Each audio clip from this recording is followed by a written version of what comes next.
Hi, welcome back guys. This is your friend, Lettuce Head Fanfics. Back with amazing fanfiction. This is the series of What If Deku Became Strongest Shadow Hero? Please give this video a like and subscribe to the channel if you want more videos like this. Now let's get into the fanfic. Born into this world of amazing powers called Quirks Midoriya Izuku is overwhelmed with great interest in how these powers work and what you can do with them. At the age of 3, Izuku starts keeping a journal of all the quirks he sees and finds interesting. He does this when he is not playing with his friends and Kaken. He does because he has nothing else that interests him aside from learning more about the world. And for a child of 3 years old, Izuku loves reading and finding information. He was inherently very smart for a child. When Izuku turned 4 years old, just a few weeks after Kaken, he developed his quirk. At first, he thought he was dehydrated and that his mind was playing tricks on him because his shadow was moving while he was not. When he asked Kaken if he was seeing the same thing, his friend became excited because Izuku's quirk finally appeared. They were both so excited until something happened. His shadow went out of control and attacked Kaken. His shadow had latched onto his friend and made him unable to move. On the inside, Katsuki was having a panic attack. He could not move his body. It was as if something took control of him and could bend him to their will, and Katsuki was scared of that. On the outside, Katsuki was still as unmoving as a rock but still breathing. Eyes roaming trying to find what was the cause of this. All he could see was the worried face of his friend, who was also panicking. And then Katsuki connected the dots. His friend was doing this to him. The person he trusted the most, the person he considered a brother, was attacking him and looking down on him. And Katsuki became angry that his closest friend was looking down on him. When Izuku finally got control of his quirk, he was surprised to see his friend become angry at him, yelling at him for looking down on him and calling him a monster. And then his friend ran away. Izuku tried to run after him and tell him he was sorry and did not mean to do that, but suddenly he was out of breath and panting like a dog.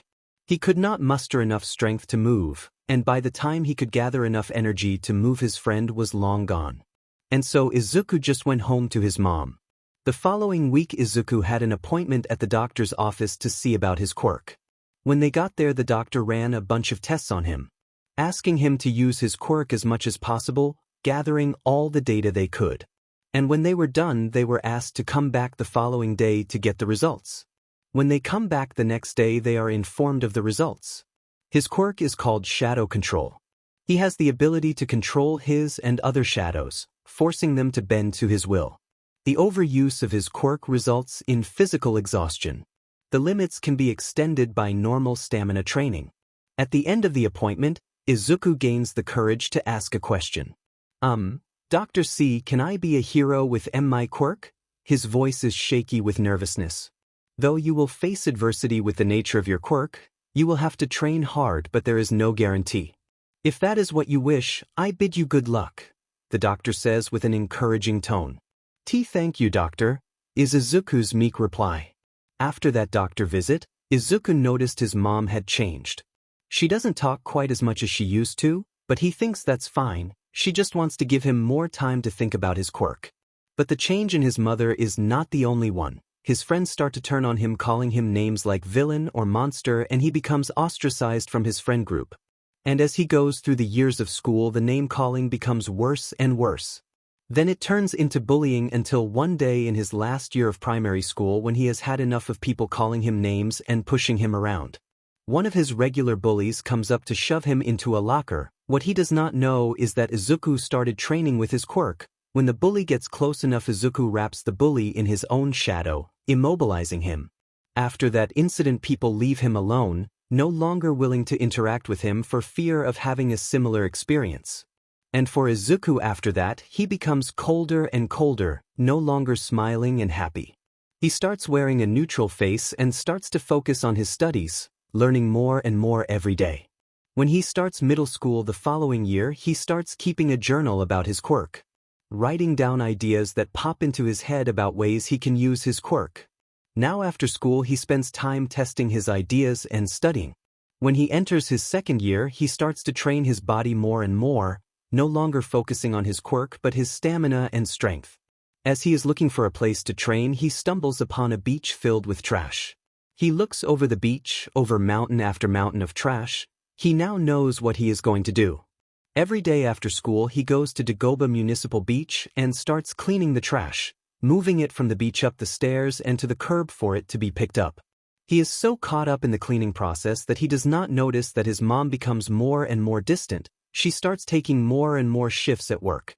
She only starts leaving notes apologizing for not cooking for him and leaving only money to buy his 3 meals every day. When he finds the first note, he is sad. Sure, he loves his mom's cooking but realizes he is a growing boy, so she might not always have enough to cook for him. So he just pushes it aside and continues training. By the end of his second year, only 10 months later, the beach is cleaned and his strength and stamina had increased greatly. Even after the beach is cleaned, he still trains to keep his body in shape but not as much as before. Now he starts focusing on his mind. He sets his goal to be at least a year ahead of his peers. But he is already like that in regards to some subjects. He is already fluent in English because how else would he be able to watch All Might's interviews and other media interactions from his time in America? In this Izuku is still an All Might fan but not as much as canon. He still has All Might posters and stuff but not nearly as much. By the time he starts his third year, he is farther ahead in his class than most. He has the top spot in all subjects including sports and the like. He is the fastest runner, has the farthest softball throw at 80 meters, but he is also the most feared person in his school. The only person who stands against him is his ex-childhood friend Deku, and they regularly get into verbal arguments about who is better or who will be the best. Izuku always wins because he uses words better than Bakugo, always making him fumble his words and falter in his comebacks. One day after school, his homeroom teacher calls for him to stay after school. That day after school, the teacher confronts him about his mental prowess. Midoriya-kun, what do you think of the classes this year? Izuku falters at the words of his teacher. The words were not expected. He was thinking he would get scolded for getting into an argument with Bakugo. They are pretty easy this year, to be honest, is the monotone reply he gives his teacher. Because Takeda-sensei has noticed you have been sleeping in his English class, yet you still hold the top rank in the class. Oh, I'm already fluent in English, Izuku said flatly. Midoriya-kun, what high school are you trying to attend? I am aiming for the UA Hero course. Izuku says it so casually that his teacher does a double take. Oh, okay, well, with your grades you should do fine on the written tests, and you have a great physical prowess, but how do you think you will do in the practical exam? I have been training for it since the start of the second year, but I still think I need more quirk training. I have yet to master everything I believe is needed for the practical. Izuku's answer surprises the teacher. He had no idea that Midoriya had been training for that long. And he still thinks he needs more training. Well then, we have nothing left to discuss and I will see you tomorrow then. With that, Midoriya leaves the classroom and his teacher thinking about what he should do with him. On his way home, Izuku thinks about starting up his quirk training again. To give himself more time to consider what he wants to do, Izuku takes the long way home. He walks under a bridge on his path and startles slightly when the manhole cover starts to rumble and shake. Suddenly he is covered in a sludge that is talking to him. Oh, you have a nice body, I think I will be making you into a nice meat suit, comes a garbled voice. While he is being suffocated by the villain trying to take his body, Izuku thinks he needs a plan. After a few seconds of thinking, he decides the first step is he needs air. With all his might he uses the shadow the bridge casts to create a cylinder. He covers his head in it like a helmet that reaches out of the sludge. He morphs the cylinder to create a breathing hole. As he finishes, his lungs are immediately filled with the precious oxygen he was craving. His next step is to capture the sludge villain, but suddenly the manhole cover rattles again, revealing the form of All Might with his signature smile on his face. Have no fear, citizen. Why? Because I am here, comes the signature line from the #1 hero. No, curses, it's All Might, comes the garbled voice of the villain. In a flash of wind, the villain is blown away and knocked unconscious. At the same time, Izuku also faints. When he awakens again, the #1 hero has the villain contained in 2 large 2-liter bottles. When he sits up, the hero is signing his notebook with the villain loosely secured in his pockets. Shouldn't you secure the villain better than that All Might? His question startles the number one hero. Ah, you are correct, young man. Thank you for pointing that out. That could have been bad, is all Might can say. And he quickly does a better job of securing the villain. By the way, young man, are you injured? All Might questions. No, I am okay, a little excited to meet the number one hero, but otherwise fine. Glad to hear it, young man. Now before I go, I must ask your name and address so a police officer can later collect your statement after you have had time to calm down. Oh sure, my name is Midoriya Izuku and I live in apartment 35B in the Takashi apartment complex a few blocks away. Thank you for your cooperation, young man. I'll be on my way then. And with that, All Might gives him his journal back and leaps away. After the fact, Izuku thinks he should have asked All Might if he could be a hero, but he had not thought of it. So he continues his way home. Later that night, a police officer comes and takes his statement to file an official police report. Izuku spends the next months training his quirk, developing moves and learning more about it. One Saturday he was just standing there with his quirk activated after trying to make a dome around him when suddenly he fell into the shadow. When he opens his eyes, all he sees around him is an inverted world in only black and white. The ground is black and where shadows should be only being white. As he steps onto the white shadow, he falls through it. But when he opens his eyes again, there is no color to his vision. It is as if he is in an old black and white TV show. After blinking a few times to see if it was just an after effect of being in the inverted place, he realizes that it will not go away with just blinking. He quickly pulls his notebook out and jots down the date and time. Then he runs to the closest hospital to get his eyes checked. When he gets up to the counter, he tells the nurse stationed at the front desk of the not very busy hospital that he has somehow gone monochromatic and can only see in black and white. When he tells her this, she calls for an optometrist to do eye tests. After some tests and a phone call to his mother, he is told two things. Hello there, I am Dr. Takawa, and I have the results of the tests for you. The doctor is very nice and polite in his manner of speaking. Okay, thank you, doctor, is Izuku's reply. Well, it seems that this sudden monochrome vision is due to your quirk evolving after intense use. The only thing affected is the color receptors in your eyes, meaning that your eyesight is fine and you should not face any future troubles. Another thing, it seems to have changed the color of your eyes from green to a vertical split in each eye between white and black. As the doctor's words sink in, Izuku realizes that he will never be able to see color again, making art class harder. Thank you, doctor. I am glad my eyesight will not be too greatly affected by this, is all Izuku could muster the courage to say. And after Izuku leaves without another word. When he gets home, the first thing he does is call his school and tell them the news. And after he tries to call his mom but only gets sent to voicemail. He decides to text his mom and tell her the news that way instead of disrupting her work. Then he goes to bed shortly after. On Monday he is surprised by what happens with his classmates. None of them seem to realize that he is there at all. After the brief shock, he ignores it and heads to class.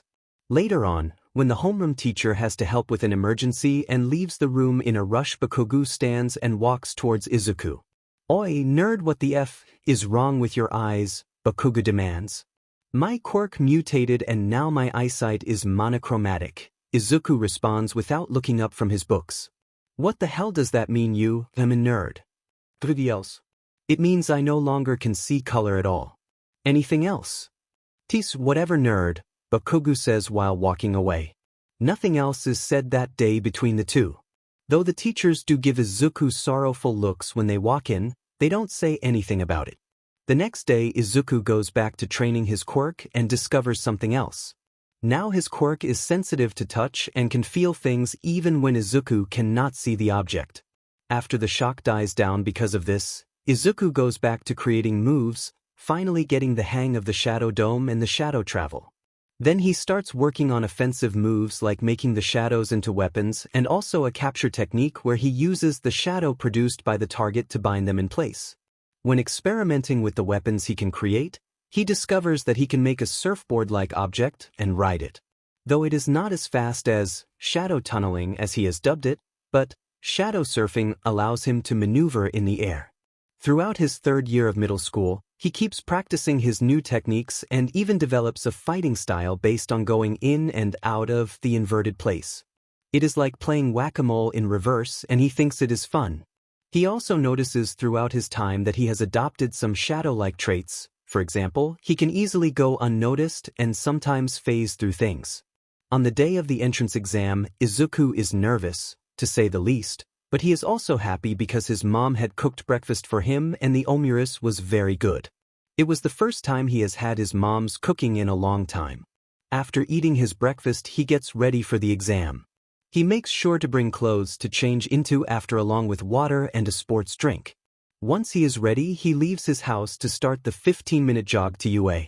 Now at the front gates, the realization kicks in and he now feels the pressure of standing in front of the best hero school in Japan. With the realization settling in, he takes his first steps onto the campus, but as he does, he trips over nothing and starts his fall to the paved ground.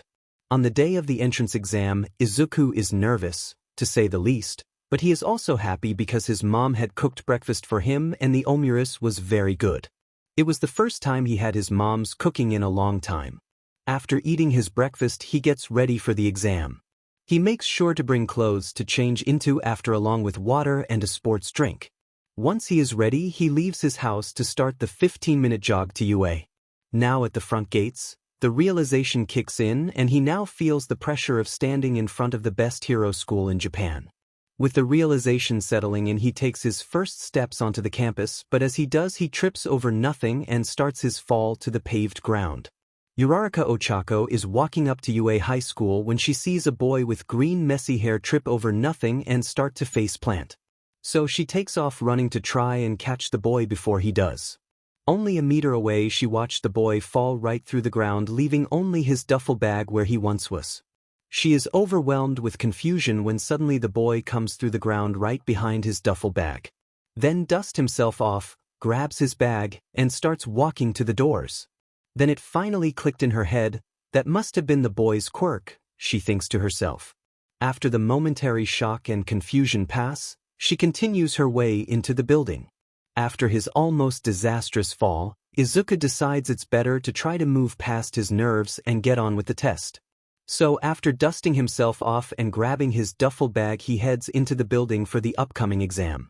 Once inside the giant doors leading into the building, he is directed to the written exam testing room. The room is already filled with thousands of students of all different uniforms from junior high schools from all across Japan. When he is bumped into by this tall boy with glasses, Izuku thinks that he might be in the way and should make his way to his seat. When he looks at the slip of paper that he was given upon entering the room, he reads, "Seat number 665, and makes his way to the 600 section. Upon getting to his seat, he sees Bakugo sitting next to him. Looking at the seat to his left, he sees #664, thinking to himself that means Bakugo is in seat #. I guess it fits for you to be in seat number 666, Bakugo, is the snarky comment that leaves Izuku's mouth. You got shit to say to me, nerd, is Bakugo's response. Well, it's only fitting with your personality and all, is Izuku's reply. Tisich, whatever, nerd, is the only thing Bakugo can say. After the exchange, Present Mike walks onto the stage and quiets everyone down. And begins to speak. Hello listeners, if you're excited, say yeah. Yeah. Comes a call from both Izuku and some other kid with hair that defies gravity. Thank you for your participation, little listeners. Now time to get on to the important stuff. The tests will be over your basic school subjects like math, science, literature, etc. And then there is the practical exam. Any questions so far? Okay then, on the practical exam on the screen behind Present Mike, while he is explaining, a graphic appears depicting 4 robots. These robots range from 0 to 3 points. You have to destroy the robo dash. Pardon my interruption, but in the information packets that UA gave us there are only 3 robots, not 4 if this is a mistake on an official UA document the dash. Thank you for your call in, listener number 637, and I will get to that right now. So as pointed out, there are 4 different robots, but the 0 pointers are just that 0 points, so it is more of an obstacle you should avoid since you won't get any points. Does that answer your question, listener? Yes, sir. I apologize for my interruption. Coolio, now we will get on with the tests. The first being math. After several rigorous exams, all lasting an hour, each of the students was directed towards their practical exam locations. When Izuku got to the location, he took a minute to ready himself. He thinks about what he needs to do to destroy the robots and do it efficiently. After another minute of thinking, he decides to alter his binding move and use it to crush the robots with their own shadow. Suddenly, a shout of, "Go go go, there are no countdowns in real fights" from Present Mike. And with that, Izuku took off into the mock city to find the folks' villains. As he was running around collecting points by crushing robots, not caring to keep a mental score. The ground starts to shake. Then there is this gigantic robot in the middle of the main street with a big 0 on its chest. Izuku decided to continue fighting the folks' villains as he made his way there. When he converged on the main street, he saw two things: a crowd of people running away and a girl trapped under a slab of concrete. Suddenly his legs were moving before he could think, and when he came to a stop by the girl, he used his shadow tunneling to extract the girl from the rubble, and using the giant zero-pointer shadow, he summoned all his remaining strength and stamina to grab a hold of the bot and stop it in its tracks while simultaneously pulling it apart one chunk at a time until it stopped trying to advance.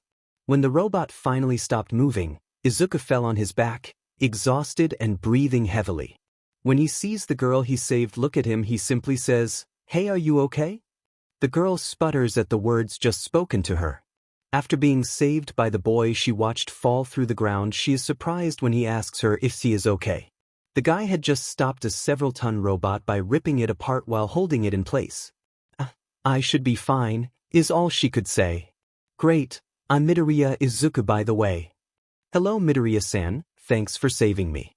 My name is Dash." She gets cut off by a loud alarm going off signaling that the exam has ended. All students uninjured can go home for today. If you need healing, medical staff will be there to assist you shortly, comes Present Mike over the loudspeakers. On cue, an old lady with a cane that looks like a syringe walks up to them. "Hello dearies, are you injured?" "She was trapped under a slab of concrete, so help her first." "I'm just exhausted." Midoriya says. Ochako thinks to herself, after all of that he is only tired. Then he gets up on unsteady legs and starts walking away. He is stopped by the old lady, but he only has superficial cuts and scrapes and nothing serious. A week later, Izuku is studying at home when his mom walks into his room with a letter from Yui.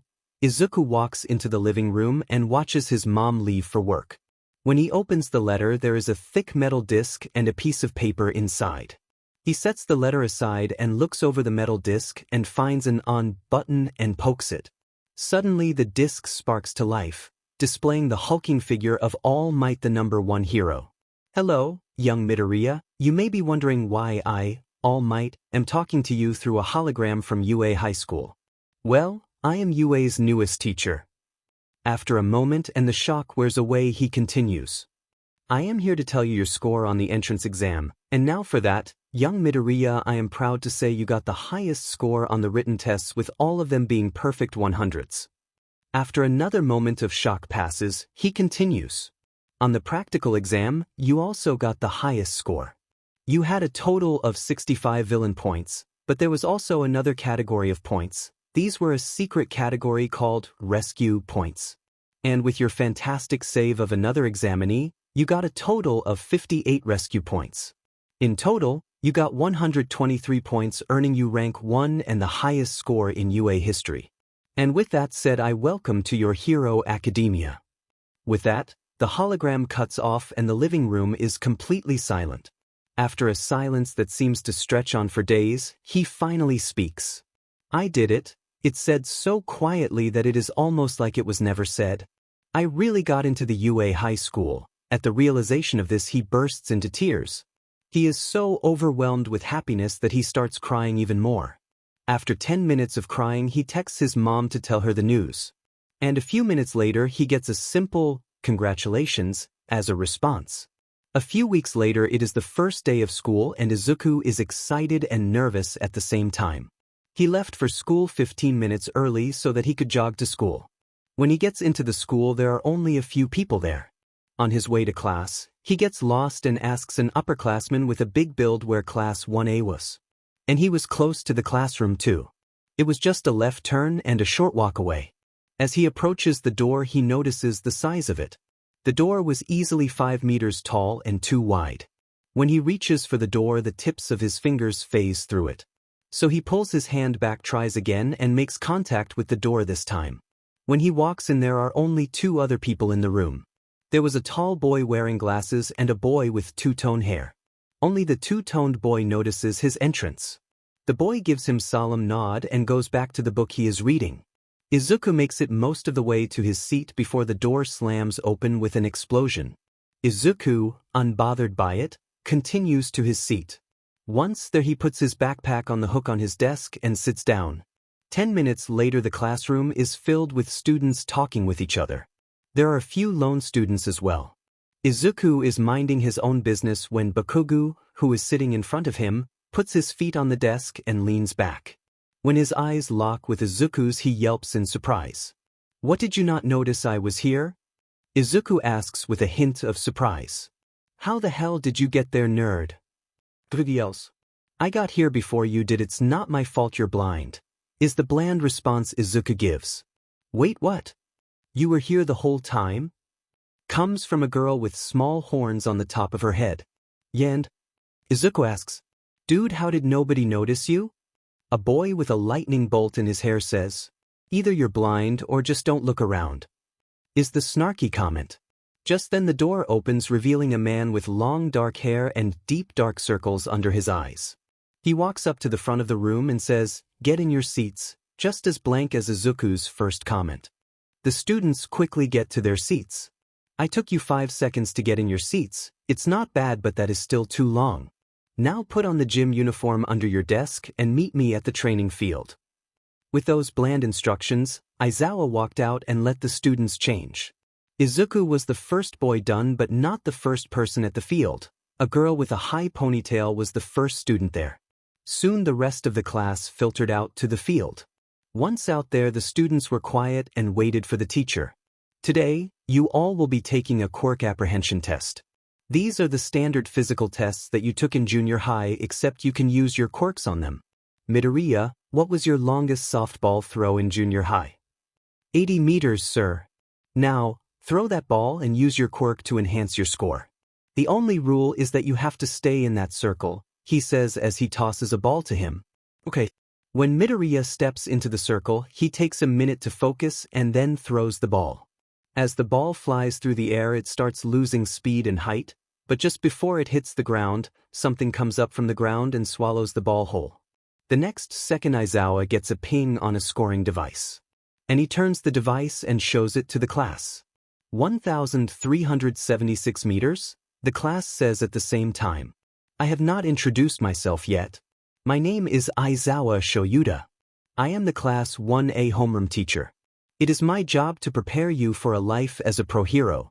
So we get to use our quirks on the tests any way we can." "This sounds fun," exclaimed the girl with horns. "So, you think this will be fun? Well then, let me give you some motivation. Whoever scores the lowest on the test will be expelled." "But that's not fair. This is only the first day," a girl in the front row exclaims.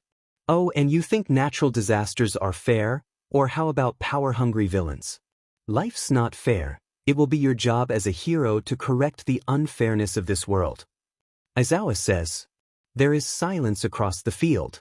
No one will say anything in fear of pissing their teacher off. "Excuse me, Aizawa-sensei, by chance are you the pro hero Eraserhead?" It's Midoriya that speaks next. "Yes, I am the pro hero Eraserhead. Now let's get on with these tests." With those words, everyone starts preparing to go all out in the tests. The first test is a 50-meter sprint. Izuku is paired up with the tall kid with glasses.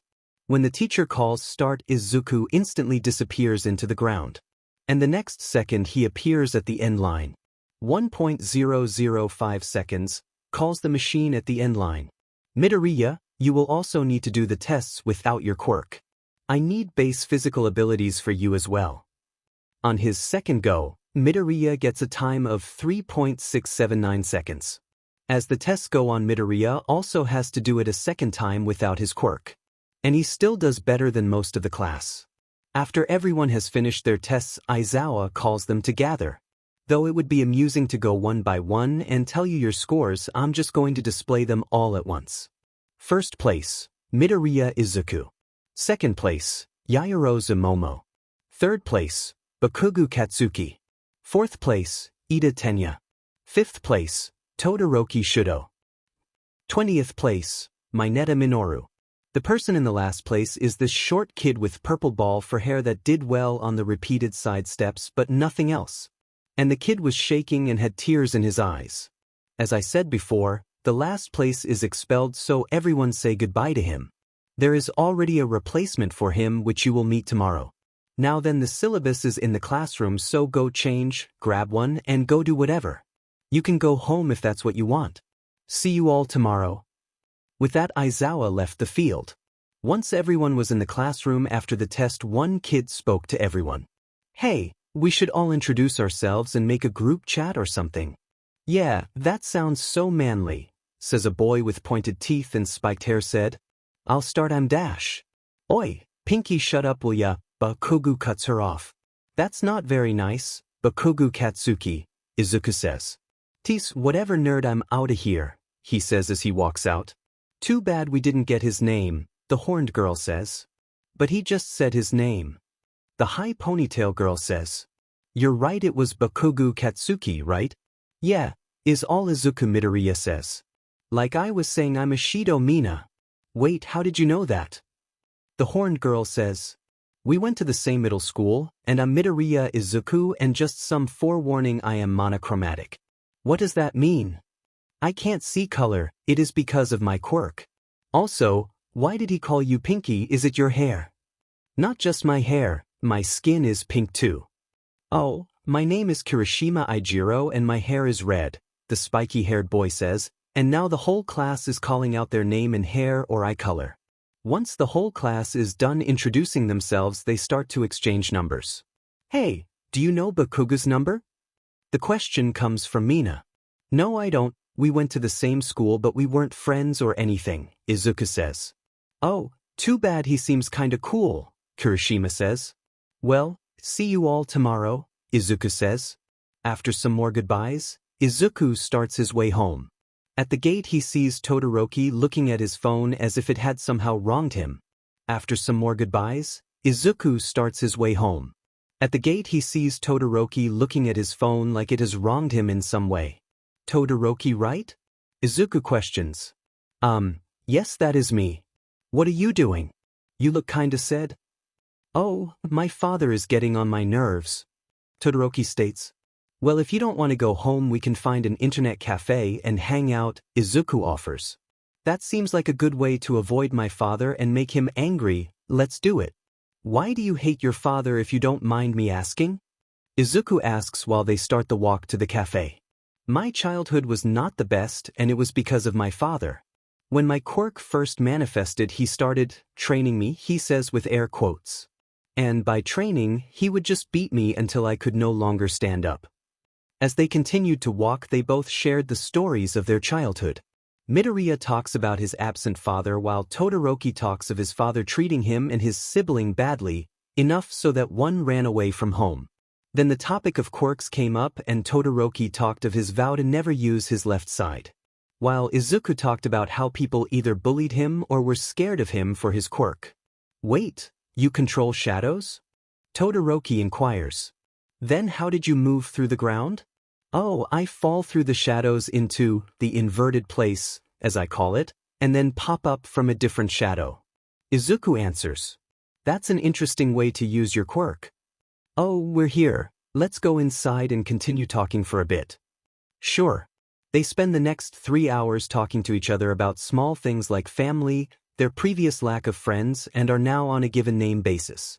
The following day mostly goes without incident and they meet their new student. He is named Shinso Hitoshi.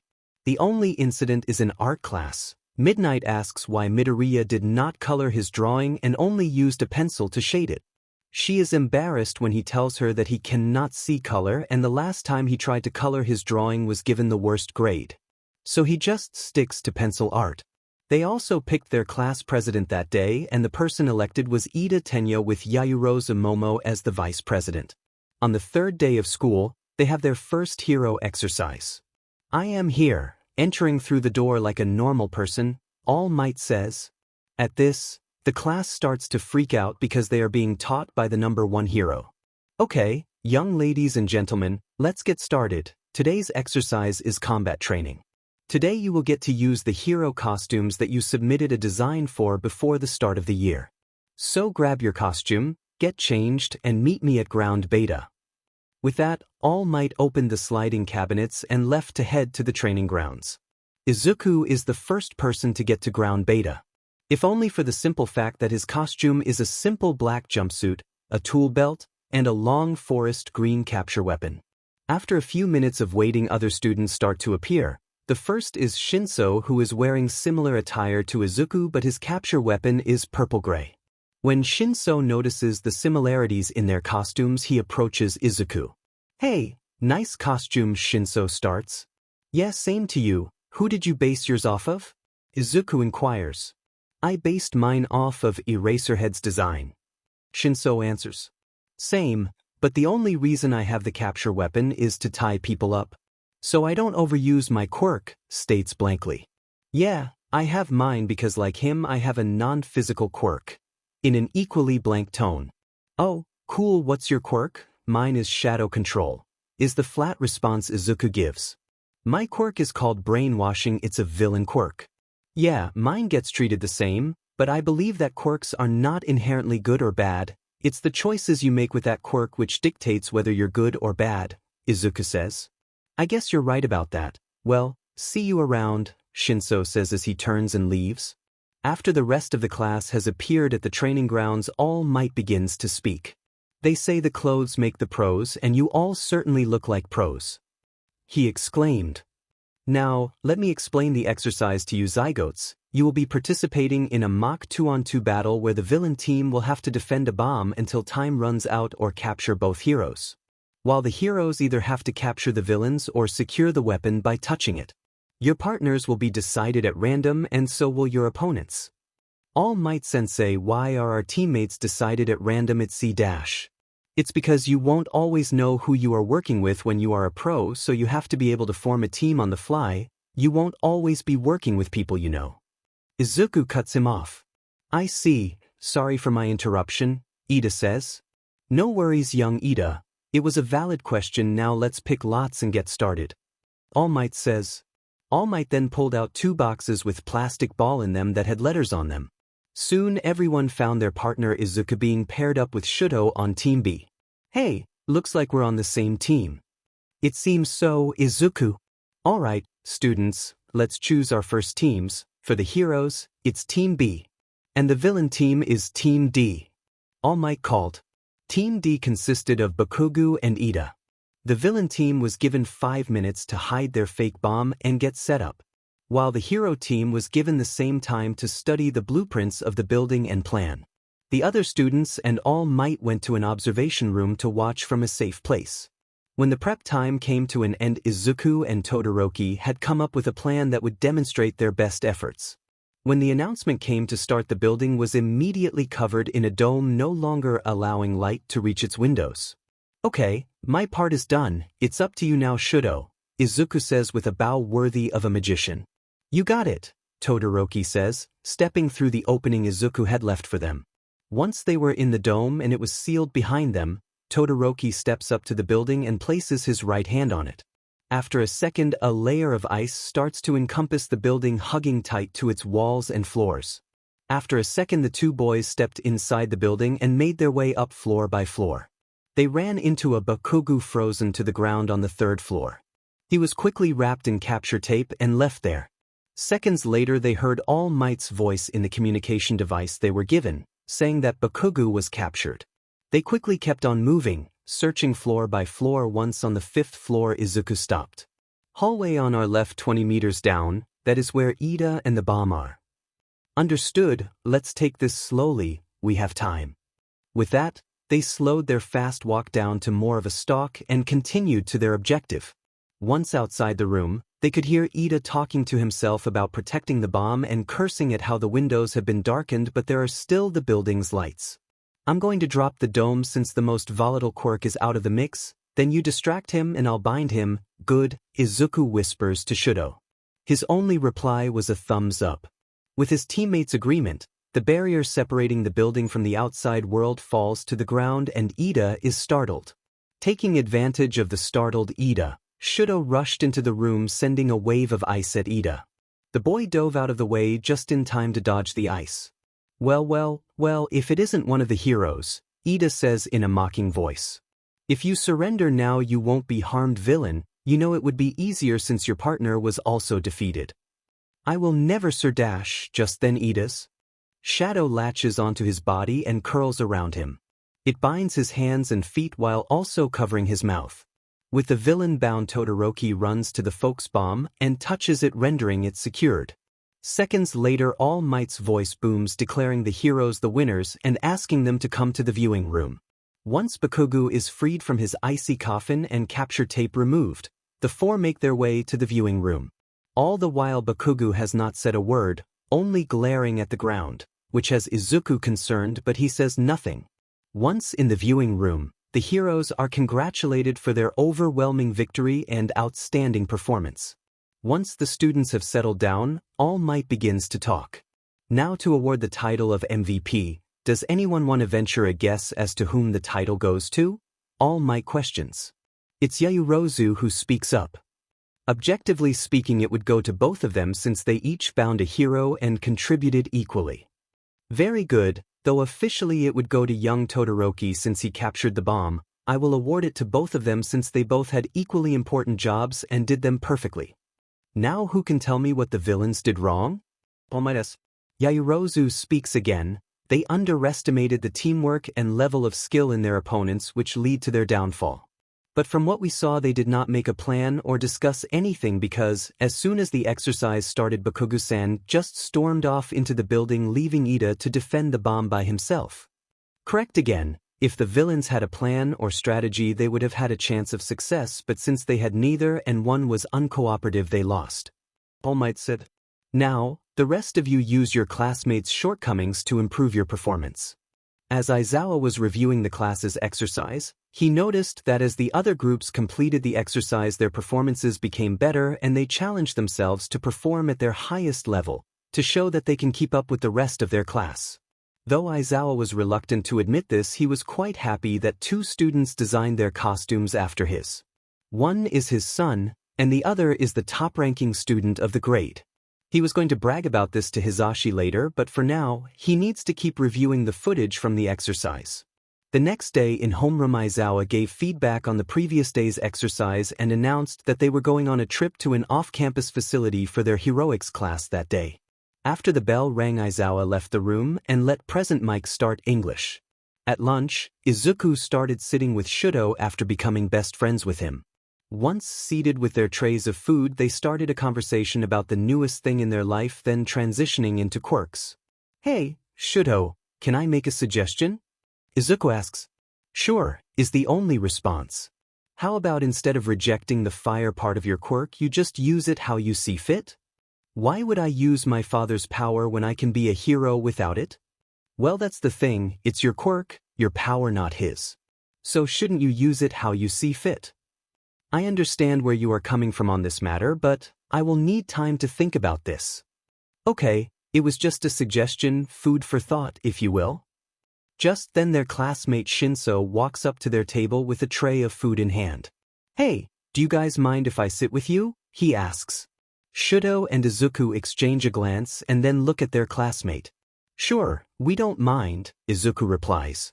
So Shinso takes the seat next to Izuku who is across from Shudo.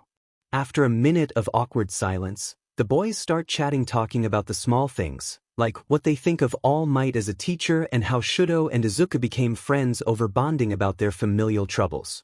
Then out of nowhere, there is an alarm going off and the other students around them start running towards the exit.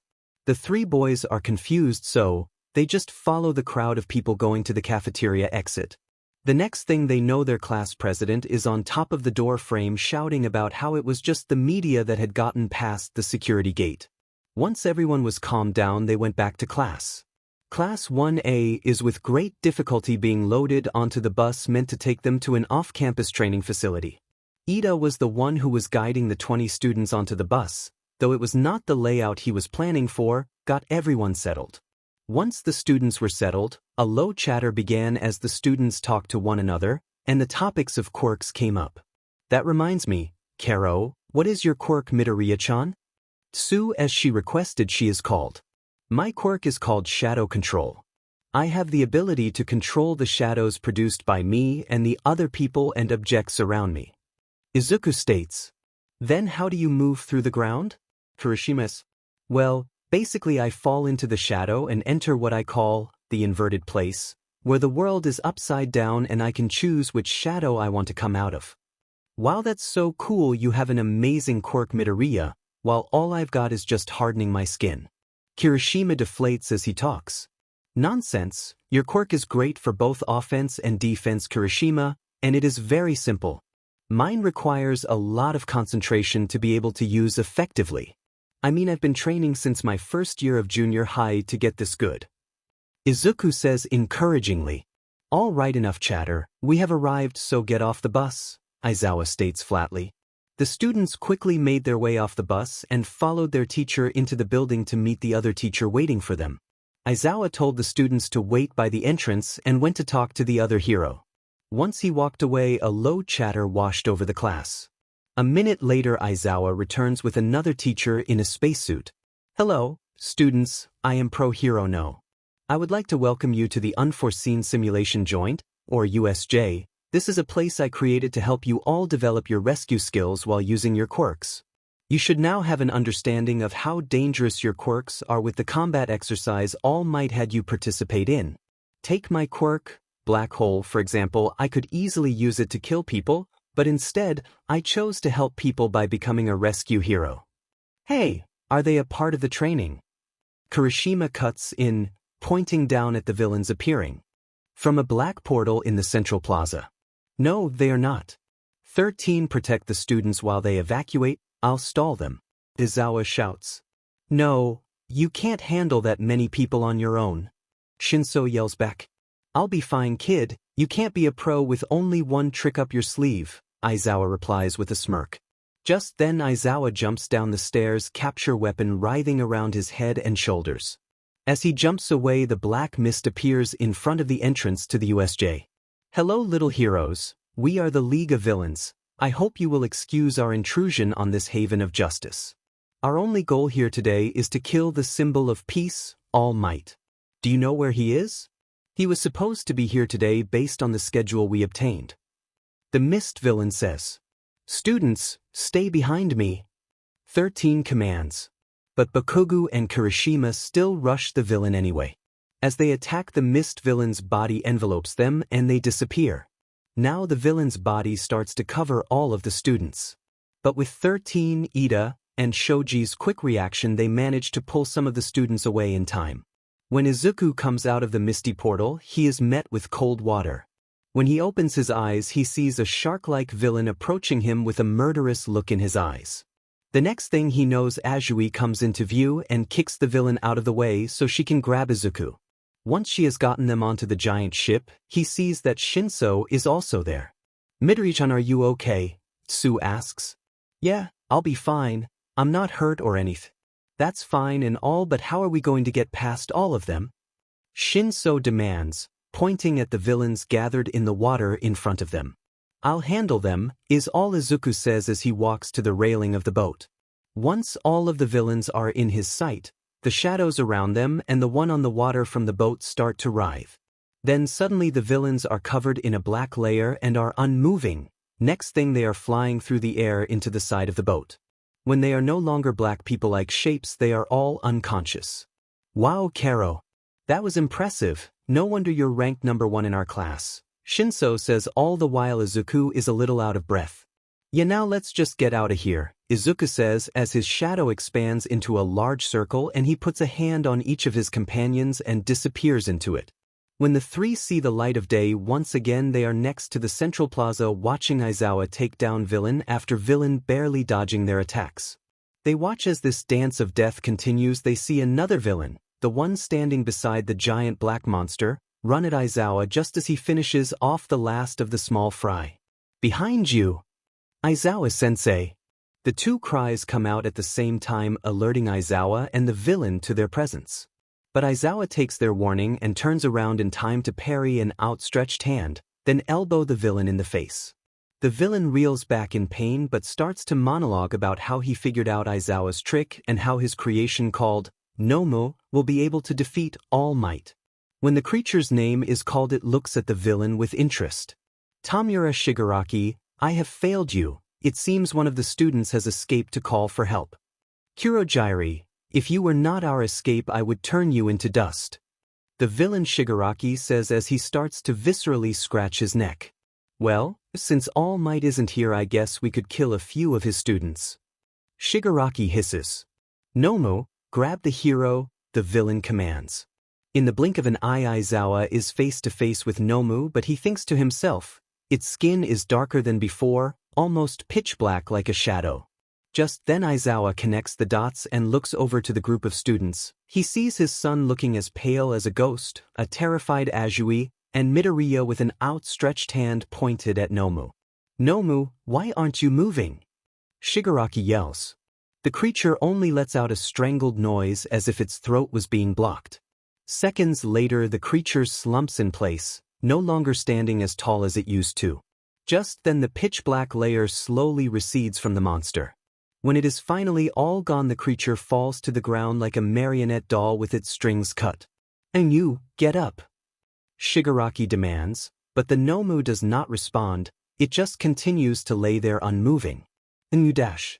It's dead, Midoriya says, cutting Shigaraki off. I killed it, he finishes. Both Aizawa and Shigaraki look at Midoriya, one with eyes wide in shock, the other with a face that screams pure undistilled rage. You what? Shigaraki screeches. It's dead, I suffocated it by closing its airways, suffocating it. Midoriya answers. You cheater, I didn't know that you had a cheater like you. Shigaraki spits the last word out dripping with venom. And then he charges at him, only making it 3 steps before he is covered in a pitch-black shadow. What is this? Why can't I move? He demands. Kurojairi. Yes, Tamura Shigaraki? Get us out of here. If All Might and the other pros show up while this cheater is around, we'll be caught for sure.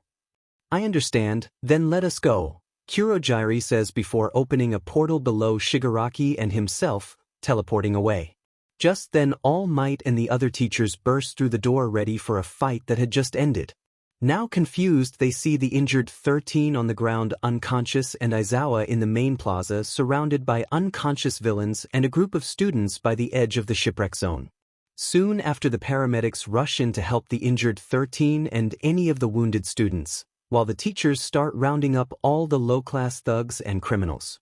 Once the other heroes arrived, Izuku fell to his knees. Exhausted is a mild way to put how he feels. He feels the exhaustion deep in his bones and his muscles are screaming as if he had just run 7 triathlons in 5 minutes. His whole body hurts from his toes to the tips of his ears. Soon enough after the fall to the ground, Aizawa and a paramedic are right next to him. You okay, kid? The paramedic asks. Fine, no injuries, I'm just tear dash. He loses consciousness before he can finish. Once the other heroes arrived, Izuku fell to his knees. Exhausted is a mild way to put how he feels. He feels the exhaustion deep in his bones and his muscles are screaming as if he had just run 7 triathlons in 5 minutes. His whole body hurts from his toes to the tips of his ears. Soon enough after his fall to the ground, Aizawa and a paramedic are right next to him. You okay, kid? The paramedic asks. Fine, no injuries, I'm just tear dash. He loses consciousness before he can finish. When Izuku next wakes up, he is in a hospital room with an 4 tube coming out of his arm. When he tries to sit up, 2 hands are gently placed on his shoulders. Whoa, calm down, problem child, a gruff voice chides. Where am I? Izuku asks. You're at Muzudafu General. What? Why? You were involved in a villain attack, remember? When the words leave Aizawa's mouth, Izuku's eyes blow wide open with recognition. Are the others okay? No one was hurt, right? Izuku asks in a panic. The students are fine, problem child, and that's all thanks to you. Without your help, the others could have been hurt or worse killed. And in all reality, you saved my life too. Aizawa says. I didn't do much, but I'm glad everyone is okay, Izuku says. We'll touch on those statements later, but for now we need to talk about getting you home. We have not been able to get in contact with your mom. Do you know where she is? Aizawa inquires. She is probably at work. She is there a lot recently. Hell, the last time I saw her was when she gave me my UA acceptance letter. Izuku says with a distant look in his eyes. What do you mean, the letters went out weeks ago? Our schedules don't work well together. When did this start? I don't know, during my second year of junior high. But even then I was either training at Dagoba Beach or studying in my room. So we never really talked a lot then. Why were you at Dagoba Beach? That place was filled with mountains of trash? That was my training. I cleaned the beach, Izuku said blandly. Wait, you're saying you cleaned that entire beach by yourself in your second year of junior high, Aizawa said. Yeah, cleaning that beach was a beach and a half, to say the least. Language, Aizawa said. English, if you want, Izuku said in perfect English with no accent. Alright, I'm gonna get a nurse, just stay there, Aizawa said, very obviously done with the conversation. Okay, Izuku said as Aizawa walked out of the room, only to return with a doctor. Hello, Izuku, I'm Dr. Takanisha. Hello, doctor, Izuku replies. So I'm just going to check on your vitals, and if those are all clear we'll take the 4 out, and as soon as a guardian comes to get you, you can go home. Thanks, doc. No problem. After a few minutes, the doctor gives him the all clear and takes the 4 out, and puts a bandage over the puncture point, and takes his leave. Come on kid, I'm taking you home, Aizawa says. Izuku gives him a confused look. What? Because it seems like your mom won't pick up the phone, and it's better if I do it now than have you wait until she does, Aizawa says back in his neutral tone. Oh okay, he says meekly. On their way to Izuku's apartment, Aizawa informs him that school will start again on Monday, giving the students a 3-day weekend. Once they arrived at Izuku's apartment, he thanked his teacher for driving him home and says goodbye. When Shoyuta got home that evening, he was both very angry and very worried, so much so that when he went to close the door of his apartment he had slammed it. When he did, yelps could be heard from the kitchen and living room, and the 4 cats all scrambled in different directions. Then a man with long blonde hair stuck his head out of the kitchen entrance. The man was both angry at his husband and concerned for whoever made him this angry. Sho. What the F dash, Hisashi said. Sheet, I didn't mean to do that, he said with an apologetic look on his face. Let it be known that he may be a hard but on his students, but he is as soft as a cloud around his family. First, you need to calm down, then we can talk about whatever that was. Fine, he said as he walked into the living room. Sorry, about that Hitoshi, I didn't mean to slam the door. Are you okay? Yeah, I'm fine. So what happened? You were supposed to come home when Midoriya's mom got to the hospital, right? At this time Hisashi walked in with 3 plates of curry and set them on the coffee table. That was the plan, but she didn't show, so I had to wait till he woke up and take him home. But that is all I'll tell you. We should eat before the food goes cold, he says with a warm smile. Sho is right, let's get to eating, Hisashi says as he turns the TV on and changes the channel to a nature documentary. So, what happened with Midoriya? Hisashi questions. Is Hitoshi asleep? He never sleeps, but he is currently listening to music. Okay, I talked to Midoriya a little bit after he woke up. He said he hasn't seen his mom in person since she gave him his acceptance letter for UA. Sho, those letters went out weeks ago, Hisashi says exasperated. I know, and I asked him why not, and he said his mom works a lot, and apparently this has been going on since his second year of junior high, which is also when he cleaned Dagoba Beach by himself to train for UA. Wait, are you saying that the little listener has not seen his mom in weeks, has been training by cleaning a 2-kilometer-long beach by himself in junior high, and thinks that this is completely normal? Also, he is apparently fluent in English and snarky as hell. That explains why he's done so well in my class so far. Yeah, all the teachers say that about him too. Wait, we're getting off topic. Show that is so many red flags. Why had his junior high not report this? Well, For one look at his quirk, people would most definitely consider it villainous. 2. He was the star student. The best grades in his class, is most athletic too, a strong quirk.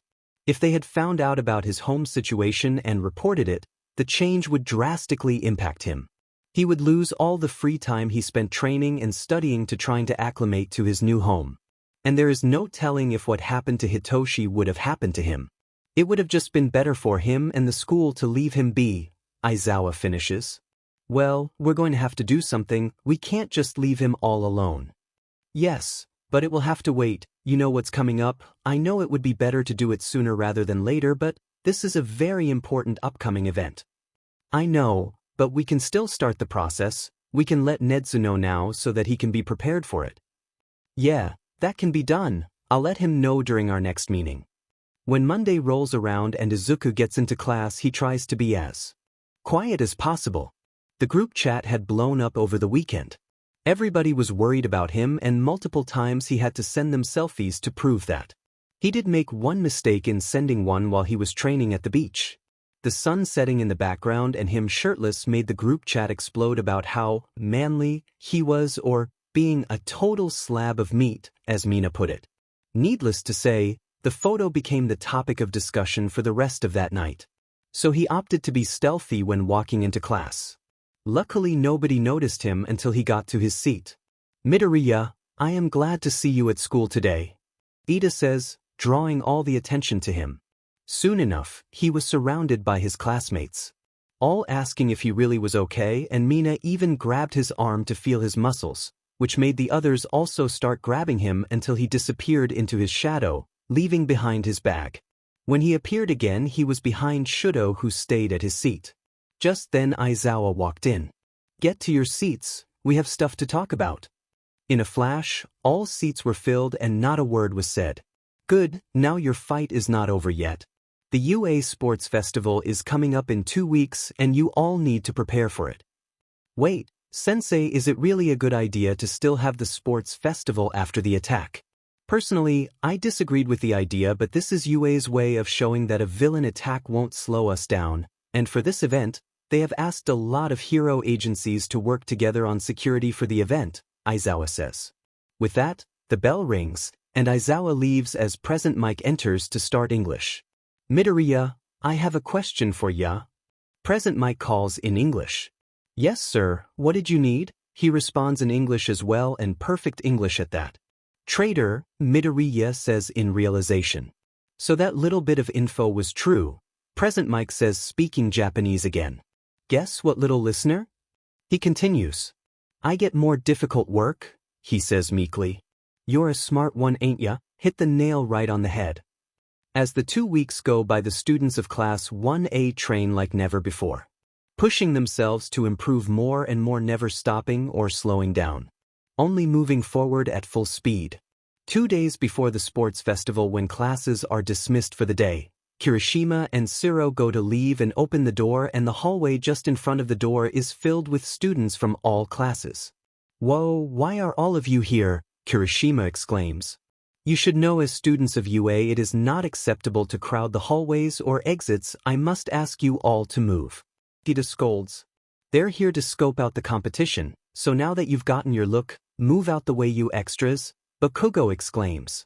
What makes you so much better than us, huh? A student in the crowd says. If you have something to say extra, step up and say it to my face, he growls. I said, what makes you so much better than us? The student says, pushing his way through to the front of the crowd.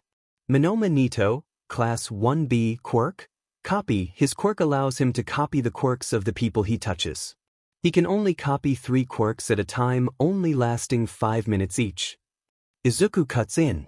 While most of our class had been training for the sports festival, I decided it would be better to have information on my opponents. He continues, I know the quirks and limitations of everyone in Class B and all of those that I deemed a threat from the other classes, which, being honest, was not a lot. He finishes. When he looks at the boy at the front of the crowd, his eyes show fear. What? Got nothing to say, Monama? He questions. Then move, it said with a tone that leaves no room to argue, and as he steps to walk through the crowd, it splits down the middle, making a path for him. The following day, nothing of interest happens. Only a determined Uraraka is the biggest concern. And even then Izuku is not bothered by the determination, he only fuels it with words of encouragement which would be unusual for him to do for others, but it was entertaining to watch. Before the chapter starts I wanted to share a piece of art that I made. It's supposed to be Izuku from this EU but it's not very good, don't hate me too much for it. As the first day of the sports festival starts Class 1A can hear the crowd going crazy out in the stands, even before the students walk onto the field in the stadium. In their waiting room, the students are preparing themselves for their big day. Some of them are doing their best to control their nerves, while others are just trying to push the inevitable to the back of their minds. Izuku is in the former group. He, Shuto, and Hitoshi are talking in their own little corner of the room when Bakugo walks up to them with a scowl on his face. "Oi, nerd, just so you know I'm gonna win this thing no matter what. So don't stand in my way," he declares. "Try if you can, Bakugo," is the reply. "Ha? Are you looking down on me?" Bakugo yells. "Take it as you will, I don't care," Izuku responds blandly. "Bakugo isn't your only opponent," Izuku. Todoroki cuts in.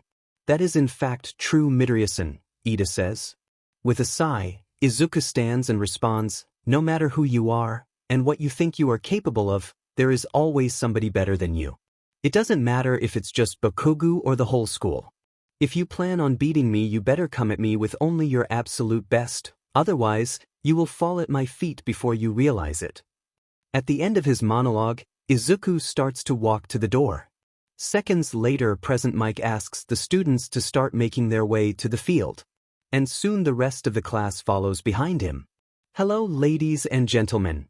Welcome to the first day of the UA Sports Festival." Present Mike greets. "Now, let's meet our participating classes. First up is the Class 1A Hero course. These are the kids who survived a villain attack on their 4th day of school.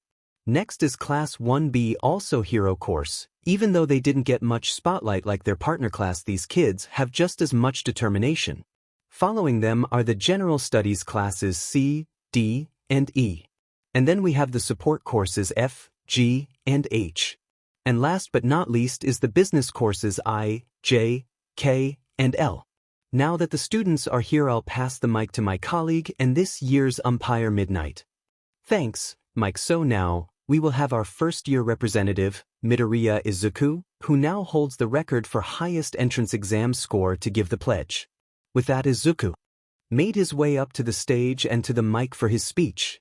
"Come win or lose, we all tried our best, but being realistic, there is always someone better than you. Whether it's the #1 hero, or just some random person you have never met, we should all give our best effort to aim for the top. No matter who you are, what quirk you have, or where you come from, we as a people should always strive to be the best person we can be. Be it by helping Oba-san across the road or saving someone from a burning building, we all should strive to be our best and aim to be #1. With those final words, Izuku leaves the stage and the crowd goes wild. Cheering and whistling, the noise doesn't stop until Izuku joins his class once again. Now, with that inspiring speech, let's find out what our first event is. Midnight exclaims. Then a hologram appears with a randomizer and it begins to roll. After a few seconds, the first game is chosen. Our first game is an obstacle race. Now here are the rules. The race is a 4-kilometer run around the arena with multiple obstacles between you and the finish line. You must stay inside the sectioned off area, and you can use your quirks but no serious injuries, kiddies. With that, the students are pointed towards the start. When the buzzer sounds to start the race, all of the classes take off running to the tunnel leading to the outside arena. Once most of the classes are inside the tunnel, they realize how narrow it really is and a traffic jam starts. Izuku notices how narrow the tunnel is and decides it would be better to go over it than try to go through it.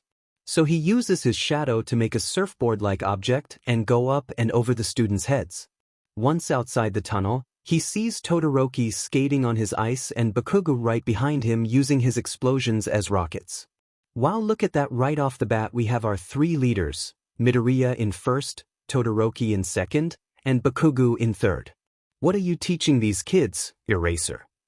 Present Mike says. I haven't taught them anything yet, those 3 came like that. After Aizawa's almost praise, Izuku tunes out the commentary. When he comes upon the second obstacle, he is face to face with the leftover entrance exam robots. With practiced ease, Izuku grabs their shadows and uses them to crush the smaller bots, leaving the hulking zero-pointers for the others. Once past the first obstacle, Izuku is faced with the pit, which Izuku makes quick work of by just flying over. Once again, Izuku is faced with an obstacle he could just fly over, the minefield, but instead, he decides it's better to save his strength and stops halfway through and just walks the rest. When he walks over the last of the mines, he turns to see Todoroki and Bakugo fighting at the start of it. After seeing his war-declaring classmate and friend fighting, Izuku just decides to ignore them and jog the rest of the way to the finish line. Once back in the stadium, Izuku is met with loud cheering and applause and present mic stating he had gotten first place. Then a minute later, he is joined by Todoroki in second place and Bakugo in third. Soon enough, the rest of the participants start filtering through the finish line. Once all the classes are through, it is time to find out the second event. As the randomizer is rolling, Midnight tells them that only the first 50 students would be participating in the second round. When the randomizer stops, it lands on an endurance race. In the race, your placement does not matter and only the 16 students remaining will move on to the third round. The way a person is considered out is if they stop running. If even for a second you stop, your name will be called and you are out. Now the track you will run is the inside circumference of the stadium. Also, we ask that our spectators do not throw things at our students. If you do, you will be escorted out and charges will be pressed. Thank you for your understanding. With that, all said and done, the 50 students take their places on the track, 10 students per lane and 5 lanes across. Also, students, you are allowed to use your quirks, but you cannot sabotage the other participants. With that said, begin.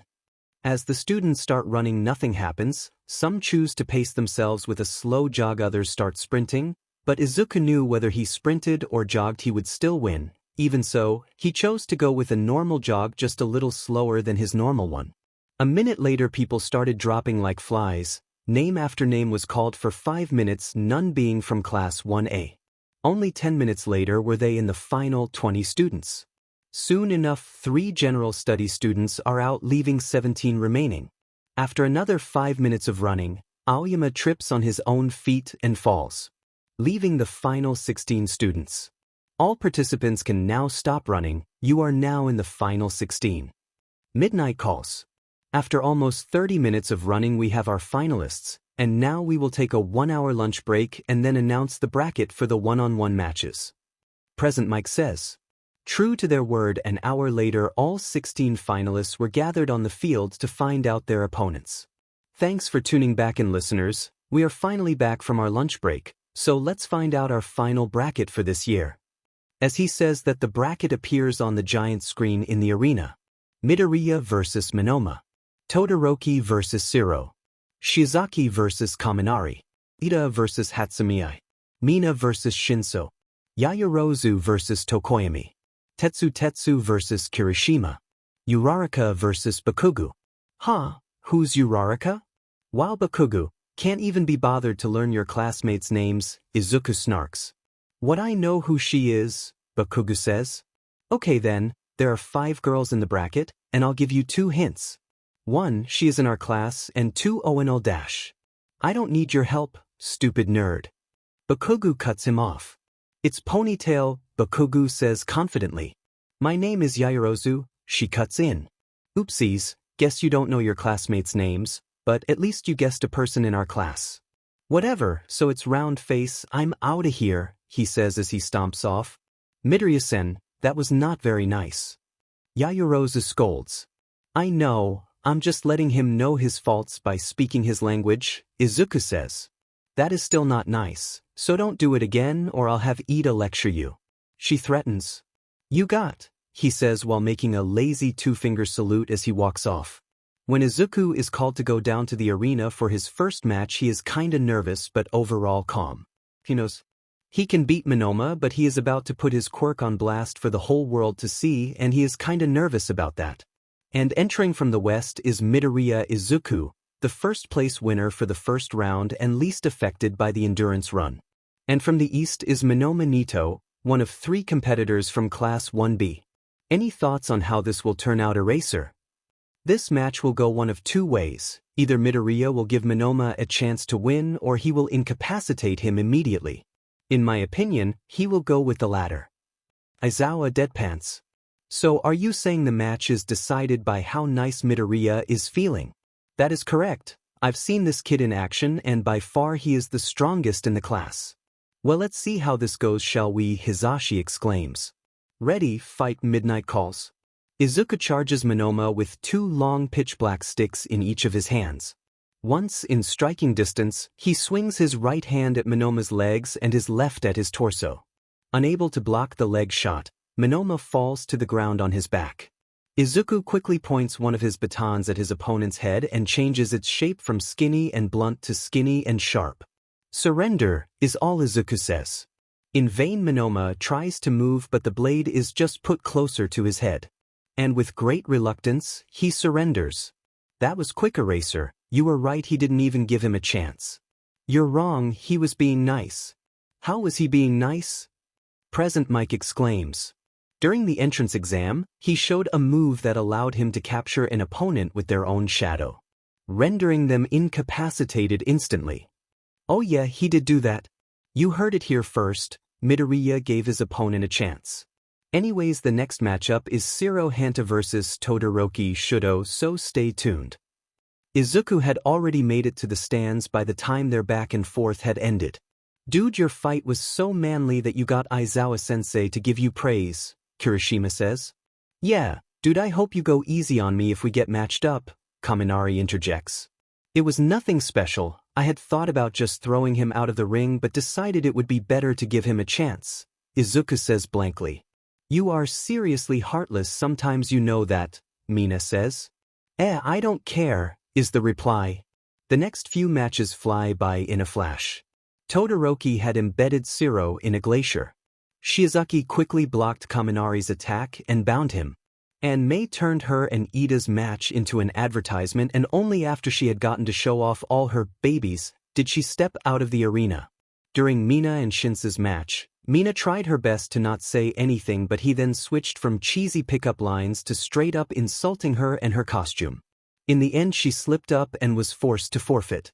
Tokoyami and Yamamo's match also ended quickly, with Tokoyami winning by forcing his opponent out of the arena. Tetsutisu vs Kirishima almost ended in a draw, but Kirishima was just barely standing after the last exchange of blows. Uraraka had a good plan to use against Bakugo, but she was not prepared for the backlash of tanking his explosions head-on, ending their match with her defeat. After a short break, the matches were back, on the first being Izuku vs Shudo. What happened with your match with Shiro? The only time I've seen you that mad is when your dad texts you while we are hanging out, Izuku says. My dad approached me before the match and I got a little heated, but I apologized to Shiro after the match. It's cool. So have you had enough time to think about my suggestion? Yes, I have, and I decided that you will be the first to experience my power. Now, it's getting interesting, Izuku says with a smirk. Fighters ready, begin. Midnight calls. In a flash, the arena is filled with fire and ice. The two opposites clash on where Midoriya once was, and they explode.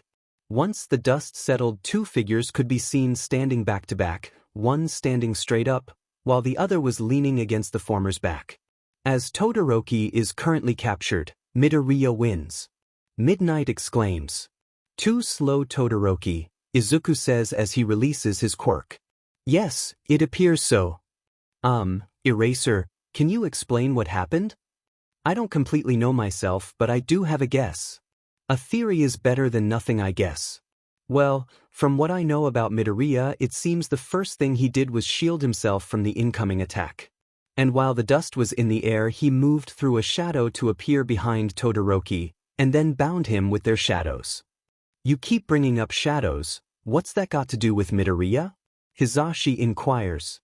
His quirk allows him to control shadows, and it is named as such, Aizawa says. So that little listener can control his and other shadows at will. Yes, that is what I'm saying. Wow, we have got some strong students this year. You said it. The next few matches were not nearly as climactic as the first. Ida vs Shiozaki ended when Ida pushed Shiozaki out of bounds. In Tokoyami vs Shinso, Dark Shadow picked Shinso up and put him out of bounds. In Kirishima vs Baku, Kirishima lost the endurance battle, resulting in Bakuga's win. The semi-final rounds were a little more interesting. In the first match, Izuku moved to the very edge of the arena. Ida, thinking he had the upper hand, ran straight at Midoriya only for him to trip Ida, sending him flying out of bounds. Tokoyami vs Bakuga was a bad matchup, resulting in Bakuga using light to negate Dark Shadow, making Tokoyami surrender. When it came time for the final round, the crowd was very excited to see two unstoppable forces collide. "You're not going to run away again, are you?" Kaken, Izuku teased. "Shut it, nerd, I don't need to hear about running away from you," he growled. "Okay then, I'll give this match everything I have just for you." "You better, nerd." "Fighters ready, start," Midnight called. And just as quick as the match started, it ended. There was no big and intense fight. Just one move ended the match. Midoriya had instantly covered Bakuga with his own shadow. The crowd and the commentators were silent as they just watched one of the strongest people in the class be instantly captured and incapacitated. Bakuga has been incapacitated. Midoriya Izuku wins. Midnight says, still shocked. "Hey, Eraser, is that the instant win move you were talking about?" "Yes," is all he can reply with. In an instant, the crowd went wild, cheering and screaming their lungs out for the winner of the festival.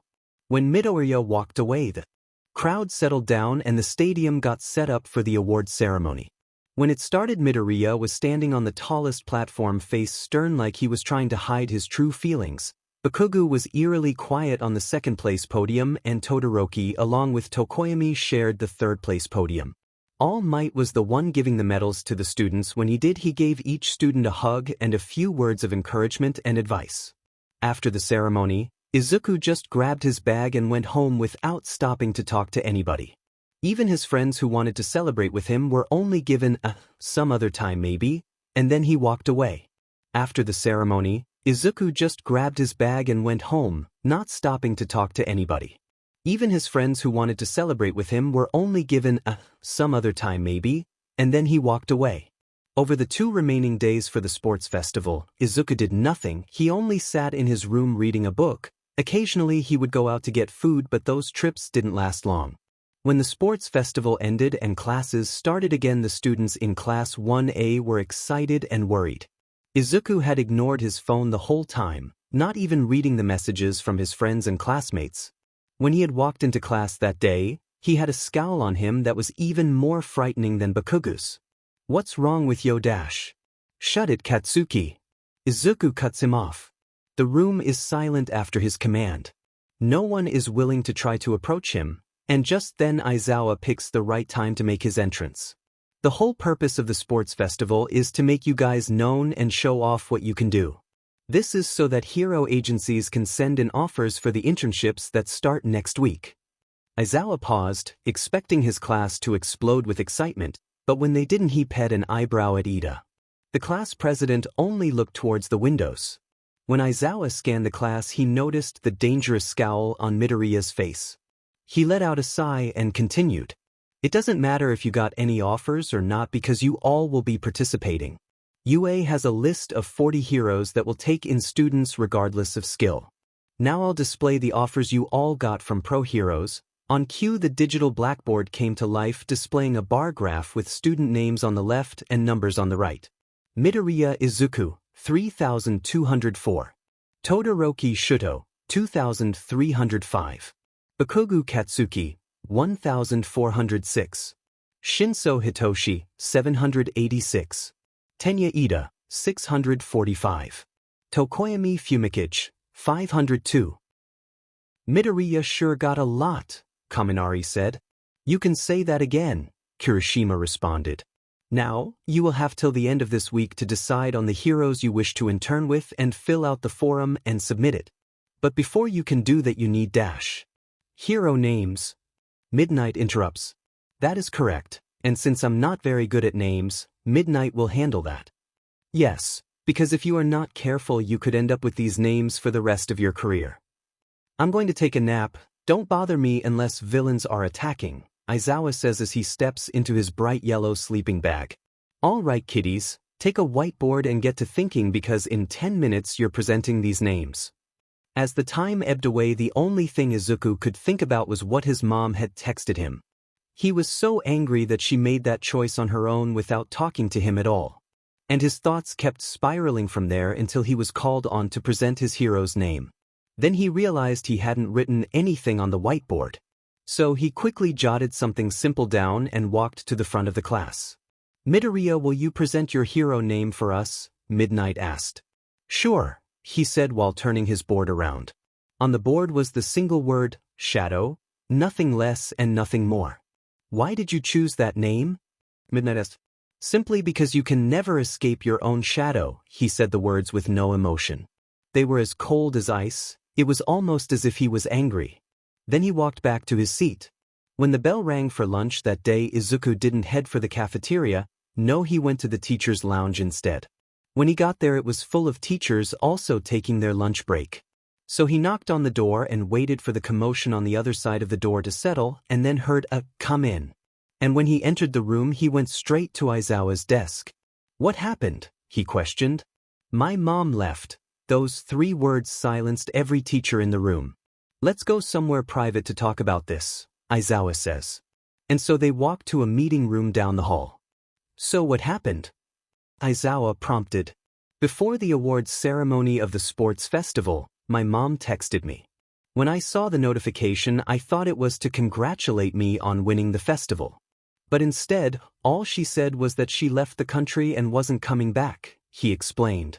She said that she left enough money for a week, but after that, I was on my own. She also said that the lease on the apartment was up at the end of the month, so I have until then to find a place to stay, he continued.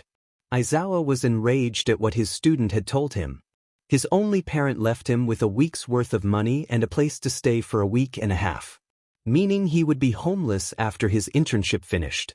Would you like to come to stay with me and my family? The question comes out of nowhere. Pardon? After the USJ, when your mom didn't show, I talked about it with my husband and we agreed that after the internships we would take you out of your mom's custody and bring you into our home. So would you like to come live with me and my family? That statement gave Izuku a lot to think about. First, Aizawa is married and to a guy. Second, he said family, which implies that he has a kid, and third, he was already planning on taking Izuku in after the internships were over. I understand if coming to live with me and my family would make you uncomfortable, but you should know any of your teachers would take you in. All of them like you a lot and would be more than happy to take you in. So, you don't have to make your choice now, but sooner is better than later. Now you should probably get lunch before it's over. You're right, Sensei, I'll head to the cafeteria, he says numbly as he turns to walk away. When Aizawa got back to the teacher's lounge, every teacher was looking at him like he was 10 million yen. Expectant and hungry, like a predator waiting for its prey. Care to enlighten us? Hizashi says. Midoriya's mom left Japan. She only left him enough money for a week and an apartment with a lease that ends this month. Though the room was quiet, Aizawa could hear a few curses escape the other teachers' mouths. He had wanted to shout and scream when Midoriya told him this, but it was better he stayed calm and collected. Just then Hizashi came up to him and hugged him. I know he's your favorite little listener, so all we can do is hope he accepts the offer I know you made him. Hopefully, he seemed kinda surprised when I mentioned family, and I think he already put together that I have a kid. Yeah, he is one bright listener. Their hug lasts until the bell rings for the end of lunch. The next day before classes start, Izuku approaches Aizawa in the teacher's lounge. Yes, Midoriya. I have decided to accept your offer from yesterday. When Izuku finished, he offered his teacher a small smile. While he was surprised to find that his teacher was also smiling, it was something of a warm and welcome smile that harshly contrasted his usual scowl. I'm glad. So would you like to meet my family at lunch? That's fine. Great. Also, have you decided on who you are going to intern with? Oh, yes, I have. I decided to intern with the normal hero, Manuel. I see. Though you control different things, you can still learn quite a bit from him, Aizawa stated. Well, I should head to the classroom. I'll see you later, Izuku says before he leaves. Once Midoriya was out of the room, Aizawa pulled out his phone and texted his husband. Show, Midoriya accepted the offer and he agreed to meet you at lunch. Loud man, us? I am so excited to get to know the little listener more. So, I know, but make sure you tell Hitoshi so he is not surprised at lunch. Loud man. Laughing face, laughing face. You got it. With that done, Aizawa went back to the paperwork on his desk. When lunchtime rolls around, Izuku is nervous. He is about to meet the people he will spend the next few years of his life with. As he makes his way to the teacher's lounge, he runs into several teachers walking the halls. All of them give him a big smile but say nothing. He even runs into Hitoshi on his way there as well. They start talking about little things, how their day has been so far, and what they are having trouble with within class. When they get to the door, Hitoshi just opens it without a care in the world. Izuku is shocked to see Hitoshi walk over to present Mike and Aizawa, and is even more surprised when he watches the two heroes hug him. Hey kiddo, Hisashi says as he gives Hitoshi a hug. His heart swells when his son returns the hug and his husband joins in. Izuku is here, Hitoshi says. Well then let's welcome him properly, Hisashi replies. Quit gawking and come over here, problem child, Aizawa calls. Midoriya does as he is asked and slowly makes his way to the trio. So this is your family? Yes, and if you want you could be a part of our family too, Hisashi interjects. Midoriya is silent for a minute, then he finally speaks. Thank you. The quiet words are almost unheard. A second later, Hitoshi is hugging Midoriya. After a minute of the embrace, he speaks again. Now that I think about it, this is the first hug I've had in almost 11 years. The words make Hisashi's heart ache. Why would someone abandon such an amazing kid? Well then I'm going to hug you every day, Hisashi says. After that, they spend a few minutes talking before they send the two off to lunch. You saw it too, didn't you? Shoyuta says. Yeah, those two are madly in love with each other. According to Ishido's gossip, they also look at Todoroki the same way. Yeah, and apparently those three have been on a given name basis since the first week of school. Should we wait to ask them about it? Shoyuta's. Yeah, let's just give them some time. When the two boys got to the cafeteria, they had to explain to Todoroki they needed to talk with Aizawa. And after a minute of an incredulous stare, Todoroki accepted their excuse. After that, the trio had lunch together like normal. Hey, do you guys want to hang out this weekend, since we won't see each other till after the internships? Izuku asks. That should be fine. My father is on a mission on a different island this weekend, Todoroki says. I'm good to hang out, Hitoshi responds. Alright, let's do it at my place, Izuku says with a hint of glee. What about your mom? Todoroki inquires. After a minute of silence, Izuku finally speaks. You see, my mother actually left. And she won't be coming back. So I have got the apartment all to myself till I move into my new place. Oh, sorry about that, but if you want to talk, I know a thing or two about not having a mom, Todoroki says.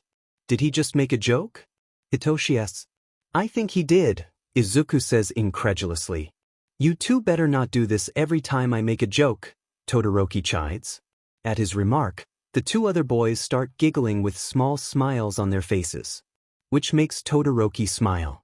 After lunch, when the trio is on their way back to class, Todoroki realizes that he feels differently with his best friends than he does with the other people in his class. With the others, sure, he'd be sad if one of them left, but with Izuku and Hitoshi he wouldn't know how to live without them by his side. And he has this overwhelming urge to make them happy. He'd have to ask Nei-san about it after school. When the three teens who are usually cold-faced and stoic walk into the class giggling and smiling, the other students don't know what to do. They had never seen so much emotion on the faces of the three. If they did see emotion, it was cold anger from Todoroki or Midoriya and malicious amusement from Shinso, so to see all three of them having a good time, well, they were befuddled as to what to do.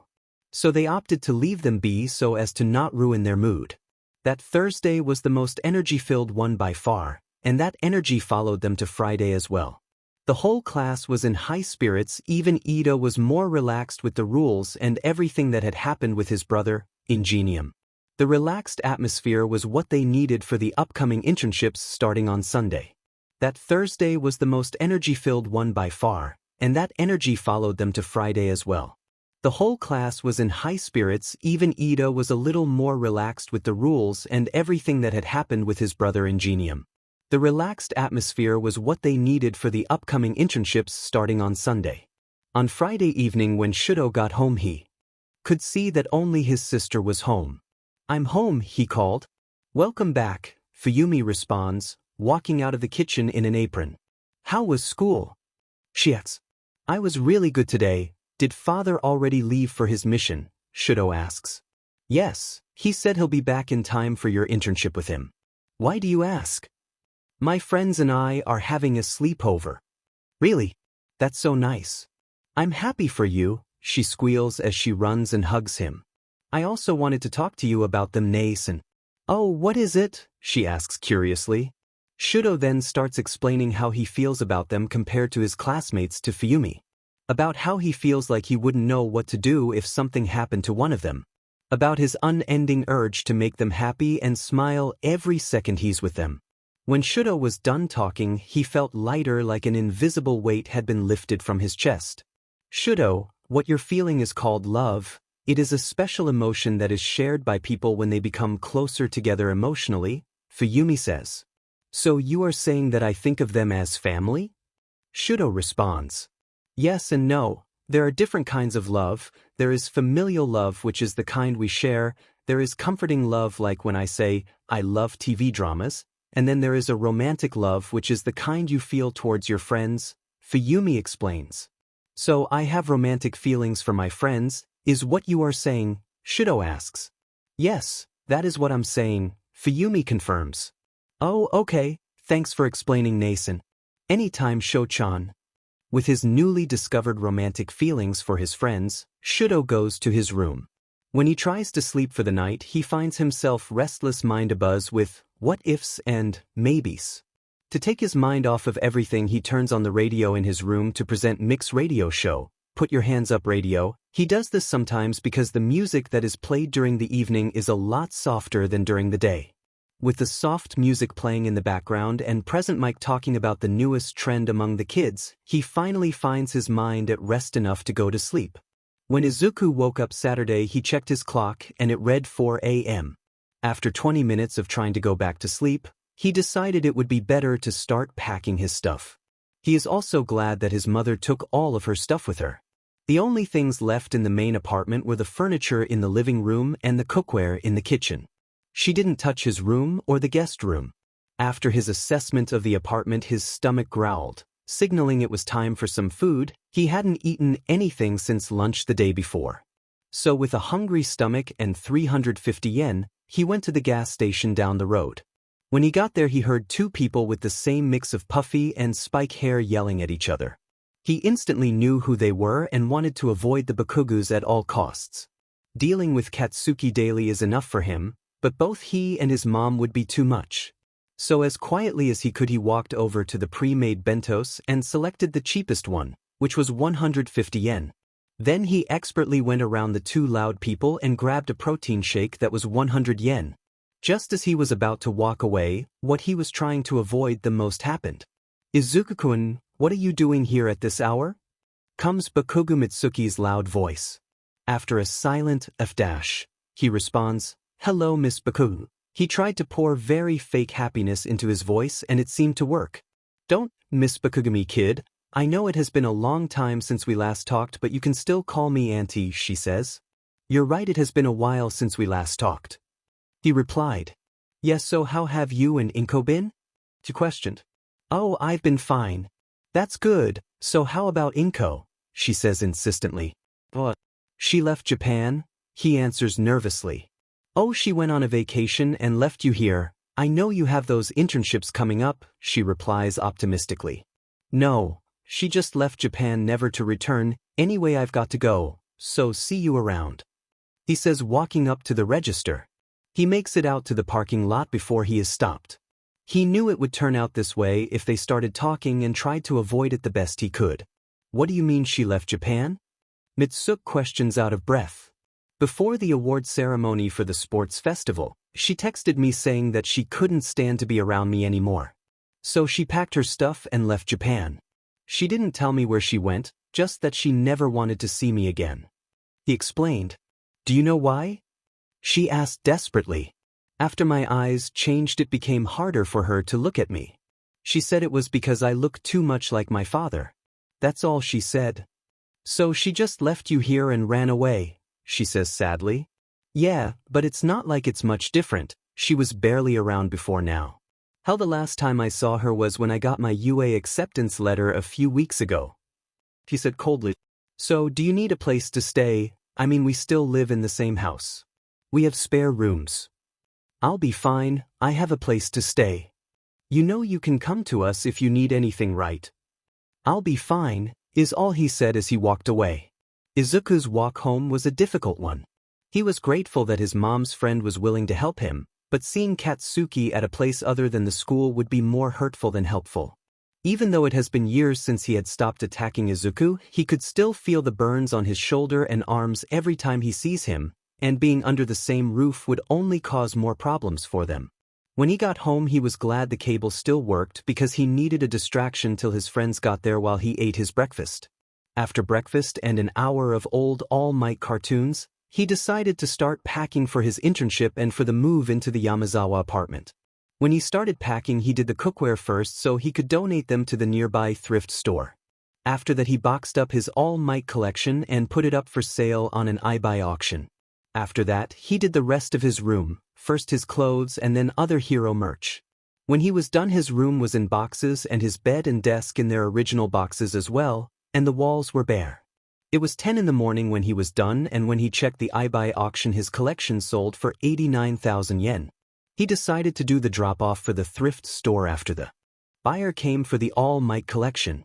When the buyer came by, he recognized the man as Sir Knight, even with his disguise. After a quick autograph, the hero went on his way. He would have to tell All Might about his former sidekick's hobby. After that, he went by the thrift store to drop off the cookware. He left with the receipt for the donation and a small smile on his face. When he got back to the apartment, it was only 30 minutes till his friends showed up. He texted them asking if pizza was okay for lunch, and with the 2 okays and their orders, he called the closest pizza place and ordered DLVY. 30 minutes later, his friends arrived, and only a few seconds later they had their lunch. Thanks for lunch, Izu, Hitoshi said. Yeah, this is the first time I've had pizza in a few years, Shudo said. What? Why?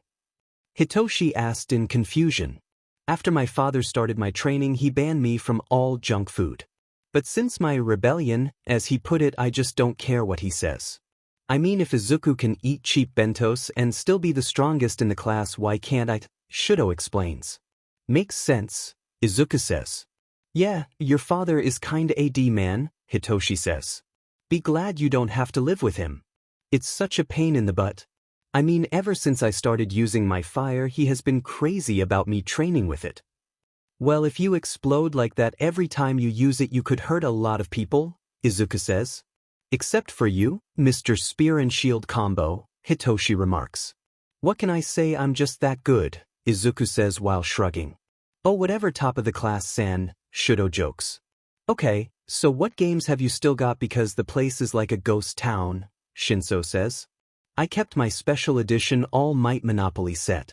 And I have the Silver Age All Might DLC for Super Smash Bros. 11-inch. Izuku information. Yes. Hitoshi calls. So have you got everything packed for the move? Shudo questions. Yep, everything is in boxes and the furniture in here is staying for the next people who move in.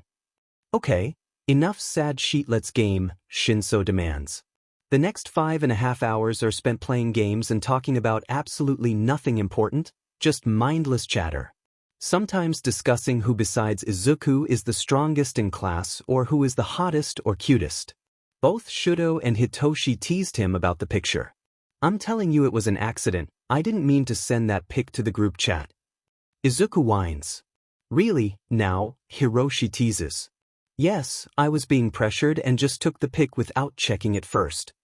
Sure, we'll let you keep saying that, Shudo says. Oh my god, whatever, Izuku says. So wait, you were training when you took that photo, right? Shudo asks. And why were you training the day after you got out of the hospital? It's not like I had broken a bone or anything. I was just exhausted from using my quirk. Wait, how does that work? Shinso asks. For example, when you overuse your quirk you get headaches or should get frost buildup, but if I overuse my quirk I just get added physical exhaustion. He explains. That's not fair. All you have to do is do stamina training to improve your quirk. While we have to use them continuously, Hitoshi complains. It is what it is, doesn't bother me. And besides, to get the control I currently have it took 2 years of working with my quirk. What? Hiroshi asked surprised. Yeah, I've been training for UA since the start of junior high. First year I did quirk training, the second I did physical training, and then the third year was also quirk training. You are crazy, doing all that since junior high. Shout has been training since he was 4 or 5. Huh. Yeah, my dad forced me to train when my quirk came in, Shout elaborates. How the hell did I end up friends with 2 of the strongest kids in class? Hey, you approached us, man, Izuku defends. Anyway, Aizawa said that everything should be ready for after the internships. Oh cool. I can't believe you are going to be joining Aizawa-sensei's family, Izuku, Shout says. Whatever, you're just upset that we will have the best dad in the world, Shinso comments. Whatever, so what's for dinner? Sushi sound good? Izuku asks. Yeah, that's fine, but make sure you get some dumplings too. Yeah. Hitoshi agrees. Got it, gimme a sec. 15 minutes later and there are 9 rolls of sushi and a dozen pork dumplings. All 3 of them are ready to eat. And after dinner, they decide to watch a movie and then go to bed. Though sleeping on the floor was not the best idea, but it happened anyway. 15 minutes later and there are 9 rolls of sushi and a dozen pork dumplings. All 3 of them are ready to eat. And after dinner, they decide to watch a movie and then go to bed. Though sleeping on the floor was not the best idea, it happened anyway. The next morning the 3 teens awakened to the sound of a cheesy all-might alarm tone. After each teen checked their phone and realized they needed to meet the class and their teacher at the station in an hour, they hastily got ready, grabbing their hero costume case, their packed bags, and headed out the door. They decided for breakfast they would get something at the station to eat on their way. 30 minutes later they were the first students to arrive at the station. Aizawa was already there with envelopes holding the train ticket and a meal voucher for those who had a long trip. A minute later the class president Ida came up to them and collected his ticket from Aizawa. The man said a few words to Ida, too quiet for the trio to hear. Soon the rest of the class trickled into the now busy train station. Once all were given their tickets, Aizawa began to speak. Now, these internships will last the full week from today to Saturday. On the internships, you will be treated like guests, and your actions during your time there will reflect on UA. Which means you have to behave yourselves. No mouthing off or being disrespectful in general. Those of you who have a long trip also have a meal voucher in your envelope. If you want to get something to eat before your train arrives, do it now. That should be all. I will be here till all of you have boarded your trains. With his speech over, Aizawa slinked over to a wall and leaned on it. Midoriya, I am told that we are both going to the same hero for our internship, Ida says. Oh, that's cool, he responds blandly. Though he let Aizawa think he was going there to learn from Manuel, in all reality he was going to make sure Ida did nothing stupid since Stain was still in Hosu. Yes, it is indeed. I hope we both learn what we want from Manuel. Ida continues. Yeah, I hope so too, he replies. After their short conversation, their classmates start leaving one by one for their internships. Tokoyami first, since he has a 6-hour trip to Hawk's agency in Kyushu. Soon most of the class was gone and it was time for Izuku and Ida to leave, so Izuku said goodbye to his friends and left his apartment key with his teacher. On the train ride there the 2 boys didn't talk, they just sat there on their phones. Their train ride passed by fairly quickly. Midoriya was looking at news articles about criminals and villains in Hosu, so he knows who to look for while they are out on patrol. When their train came to their stop they were met at the platform by Manuel in civilian clothes. Hey, guys, you're Ida Tanya and Midoriya Izuku, right? Yes sir, I am Ida Tanya. And I am Midoriya Izuku, but just Izuku is fine. Good to meet you. I am Masaki Mizushima, or the normal hero, Manuel. When on patrol, call me Manuel, but otherwise just Masaki is fine. So, let's go to my agency and get started, shall we? the hero says cheerfully. And with that, the three set off to the agency building. The actual building was a 2-story office building. Welcome to the normal agency, though it's small it's big enough for me. The ground floor is just the reception, the real agency is on the first floor. The hero explains. Once past reception you go up in the elevator, the first thing you see is the office space. The reason all these cubicles are here is that I often team up with other small heroes in Hosu and make my agency the HQ. Past the cubicles is the break sleeping area. I live in my agency and for the next week the two of you will too. He continues. Now, find a place to set your stuff down and then head to the bathrooms over there, he points, to change into your costumes. After that, meet me at the reception for our first patrol. With his tour done, Manuel goes to change clothes first and then heads to the lobby.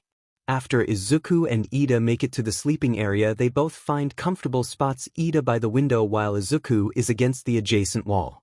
After their stuff is settled, they head to the bathrooms and change, leaving their costume cases by their other stuff and make their way to the lobby. Good, you're here. So when on patrol we use our hero names, so introduce yourselves with your hero names, Manuel instructs. I am the hero in training, Shadow, Izuku says. I am the hero in training, Tenya, Ida says. Nice to be working with you for this week, Shadow, Tenya. So before we start I would like to make something clear. We are not hunting the hero killer, Stain. Our only goal right now is to stop smaller-scale criminals, like purse snatchers and other petty criminals. If we are called to the scene of an emergency, you two will follow my orders and those of other pro-heroes. Understood? Yes, sir, the boys respond in unison. Okay then, let's head out. With their instructions, they head out and onto the sidewalk, making their way to a nearby park and then another. Their patrol route makes a large circle of connecting parks and ends at the agency. They run the route multiple times throughout the day. The first and second days were only patrolling the same route, with only minor incidents where a cat was stuck in a tree or an Oba-san needed help crossing the road. The incident was photographed by many people, probably linking it to Izuku's speech at the sports festival. That night the class group chat was abuzz talking about that particular story, which made it to the national news. Needless to say, Aizawa wanted to talk with him about that once the internships were done. The evening of the third day was a catastrophe. In the blink of an eye, a part of Hosu was on fire and Nomu were rampaging through the streets. Manuel was called to the scene to help with the fires. You two help with the evacuation and only use your quirks if you are attacked while doing so. Manuel instructs. Wait, Manuel, I can help with the Nomu. You have seen how strong I am, let me help. I can just restrain them and let the heroes do the fighting, Izuku asked in a panic. Okay, but you can only use your quirk to capture, no fighting, understood. I understand. I will not use my quirk to fight, just to restrain. Okay, Tenya, help the other heroes that are focusing on the evacuation. Shadow comes with me. The new instructions are issued and the three split up. When Izuku and Manuel join the war zone that is downtown Hosu, Izuku is quick to start restraining the Nomu one by one. They are slowly wrapped in a black layer, holding them in place, not allowing them to move. What's going on? Why have they stopped? A hero in a green and white costume questions. It's one of my intern students from UA. I gave him permission to restrain the Nomu while the rest of you take them out. Manuel calls. Any help is better than none, another hero calls. Only a minute later, all of the Nomu have been put out of commission and Izuku slowly lets them go one by one. When he has caught his breath, Izuku looks around and sees that Ida is no longer there. Manuel, where is Tenya? Izuku calls. No, come on, we need to find him. Let's search from the air, he says as two pitch-black discs form beneath the two. God, you have such a versatile quirk, Shadow. First let's check the alleyways over there. He points to the north. And with that command, the two fly higher into the air in the direction the hero pointed. Geez, Manuel got one kick, but in turn, I wonder who he is, the green-white suited heroine says aloud. It's dark and he is in costume, but you should be able to tell that the kid is the one who won UA's first-year sports festival, another hero comments. Well, let's get these guys restrained and then focus on the evacuation, the heroine says. Just after they start looking, they see 3 people in an alleyway, one in shiny armor slumped on the ground, one in a Native American costume slumped against the alley wall, and another in dark clothing with a red scarf standing on top of the former with 2 long swords. Manual dash, he's cut off. Just get him, I'll take responsibility. Understood, is all Izuku said as he set Manuel down on the main road. Once Manuel was safely on the main road, Izuku used the portion of shadow that the hero once stood on to capture the hero killer. What? Why is he against the wall? Tenya questions. Don't question it, kid, just be thankful, Native said. A second later, Midoriya appears in front of the two. He first checks on Native to see how badly the hero is injured, then he administers first aid. After he makes his way to Tenya. Midoriya, why are you here? You're supposed to be with Manuel taking care of the Nomo. We already finished that. When we were done I noticed you weren't around, and Manuel and I came looking. And be glad we did, or else you and Native would be dead. It looks like most of your wounds are okay, just don't move too much while I bandage you up. Izuku explains. Hey, kid, get out of here, I have no business with you, just leave the 2 fakes and scram. The hero killer demanded. If you do dash, Stain is cut off. That's enough out of you. I came here to help these 2, not start a discussion with a serial murderer. Izuku reprimands. Oh, thank God, I'm glad you all are okay. I already called the police and EMTs. They should be here in a few minutes. Manuel says as he comes around the corner. Alright, nighttime Stain, Manuel says as he knocks the hero killer out cold with 1 punch to the head. True to his word, a dozen police cars, for heroes, and 2 ambulances show up 5 minutes later. Chief of Police Tsurigame is the first to approach Manuel. Manuelson, woof, you explain what happened here? The dogman asked. Yes, sir. My interns from UA and I responded to the call about the Nomu attacking Dash. Manuel went on to explain how he gave Izuku permission to use his quirk to help deal with the Nomu and that Ida had disappeared after the event. Manuel assumed he went out looking for more people to evacuate when he stumbled across the hero killer trying to kill Native and had decided to try and help the hero. And when him and Shadow had noticed Tenya's absence, they went looking for him, and that Manuel had instructed Shadow to use his quirk to save the 2 people by capturing the hero killer. After the explanation, the chief of police thanked Izuku and informed him that he would be given partial credit for the capture of the hero killer. When they were done briefing the police, the 2 went to the hospital to check in on Ida. The boy only needed light surgery but would otherwise be fine. He would not be able to participate in the rest of the internship because of his injuries. The rest of the internship went well for Izuku and Manuel. The 2 were recognized as the heroes who took down the hero killer. With their newfound fame came a lot of autograph signing and another national news story. After what seemed like an eternity, the 2 could finally go back to patrolling their usual route. When all was said and done, Manuel gave Izuku his personal phone number for the next time he visits Hosu. That Saturday, when Ida was cleared from the hospital to go home, Izuku and Manuel were his escorts out of the hospital and to the car waiting for them. Izuku was also going home that day but had to take the train that evening. When he got off the train at 9 p.m., a bright Hisashi was waiting for him. Hey, how was it, little listener? The man questioned. It was really good actually, beside the 2 national news stories, that is, Izuku replied. That first one was hilarious to see on the news channel. You should have seen Shuda's eye when your face came on screen when the video played. The man chuckles at the memories. I bet. Did you take any pictures? Izuku asked. You bet I did, but we'll look at those once we get home, and they were off to the Yamazawa apartment. A short car ride later and the 2 went inside a tall brick building. Once inside, Hisashi grabbed the mail and guided Izuku up the stairs. After an eternity of stair climbing, they reached the 14th floor. Once on the floor, they made their way to apartment number 23N, which was by the stairs. At the door, Hisashi knocked once and then opened the door. I'm home. Hisashi calls. Hello, I am here. Izuku gave a cheesy All Might impression. Hey guys, welcome home, Aizawa replied. Papa. Izuku. I'm so happy you made it back safe. Hitoshi says while he runs at them from the living room. First giving a hug to his papa and then one to Izuku. Geez, dude, how can one person make international news twice in 1 week? Hitoshi questions. All Might did it 11 times in a week, I think, Izuku jokes. You know what I mean. I do, but one of those was just following through on my word. I hope you mean helping Oba-san across the street, Aizawa chides.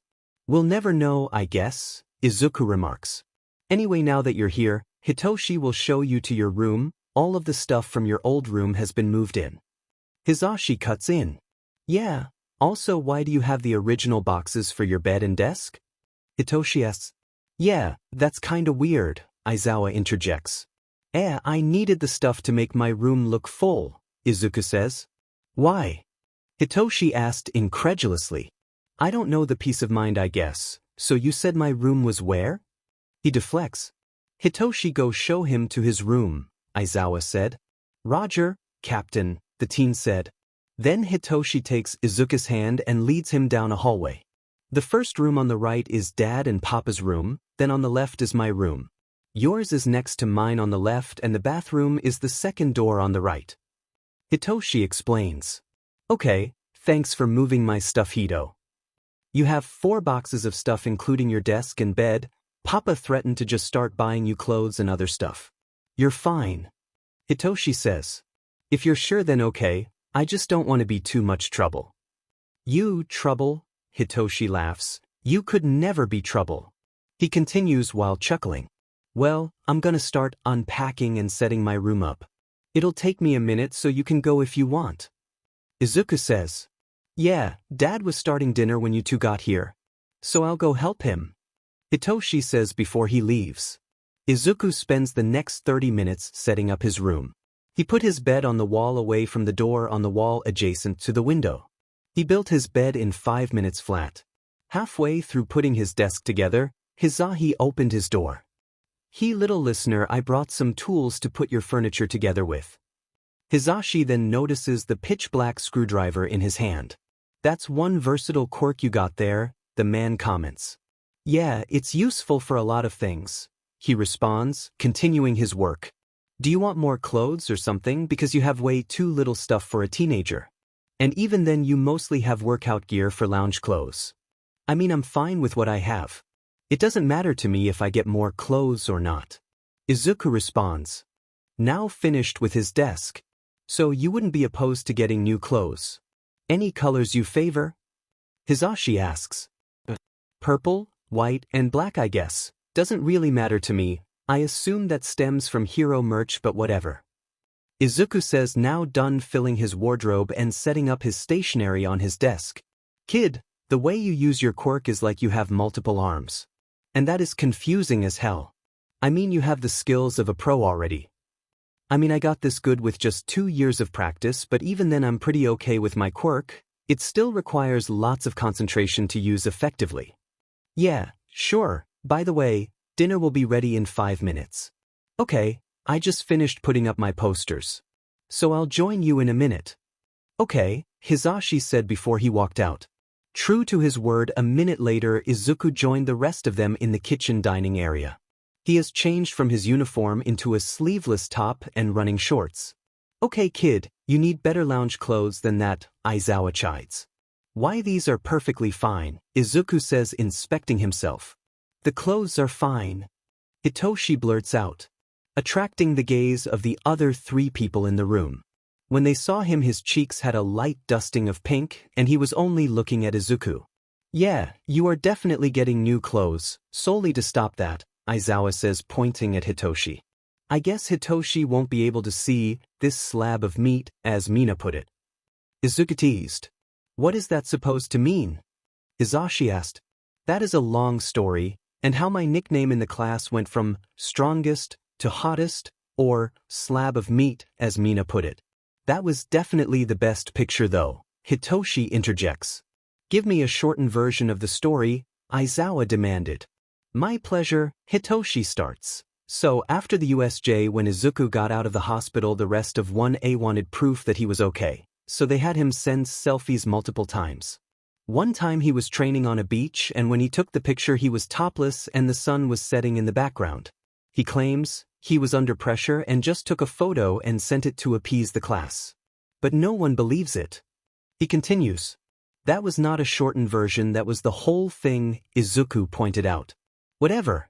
So you're saying after seeing the picture Ashido called you a slab of meat? Aizawa asked. Yeah, I don't get it, but I digress. Okay, enough stories, for now we need to eat, Hisashi says. Why? For now, Izuku asked. You have not one but 2 national news stories to explain. Aizawa cut in. Yeah, let's eat, Izuku replied in a tone dripping with fake cheer, trying to deflect the attention. That night Izuku ate dinner as slowly as he could, trying to buy time so he wouldn't have to talk about the internship. Which was hard since katsudon was made for dinner. 10 minutes later dinner was eaten and the dishes were done. Well, I've had a long day so I'm going to bed. Good night, Izuku tries to hide his escape. Nah, you've still got explaining to do, young man, Hisashi says as he blocks the exit. What do you mean? He tries to play dumb and adds puppy eyes for effect. It almost worked too. We, as a family, are going to discuss what we did during the internships. No ifs, ands, or buts about it. That includes you too as well, Hisashi chides. The curse came in stereo from the 2. Fine, all 3 said in unison as well. Since I'm stuck with a bunch of grumpuses, I'll go first. During the internship week, I was with 2 second-year students, helping them start getting used to patrolling. Now Hitoshi, you will go next. He said passive-aggressively. I and Hitoshi went patrolling during the night. We did catch a few muggers and stop an attempted murder, Aizawa explained. During the day, we trained together and I managed to win a spar. Hitoshi continued where Aizawa left off. Now, Izuku, it's your turn, Hisashi said with a passive-aggressive smile on his face. So, I chose to intern with the normal hero manual alongside Ida.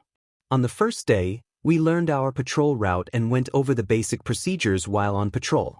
On the second day, I helped an Oba-san across the road, and while doing so I got recognized by someone and they started recording me. Some other things happened and later that night there was a story about me helping the Oba-san across the road. Izuku paused, taking a breath. The next day was fine, just patrolling, and we did catch a few criminals. On the evening of that day was the Hosu attack, where I helped the heroes already there with the Nomu that had appeared. Later manual and I noticed Ito was not there and so we went looking for him. We found him pinned by the hero killer and manual asked me to take care of it. The rest of the internship was boring compared to the days prior. Izuku finishes. After he recounted the internship, Izuku went to bed. He was restless for a while, and in the end, stayed up studying. It wasn't till almost midnight when he went to sleep.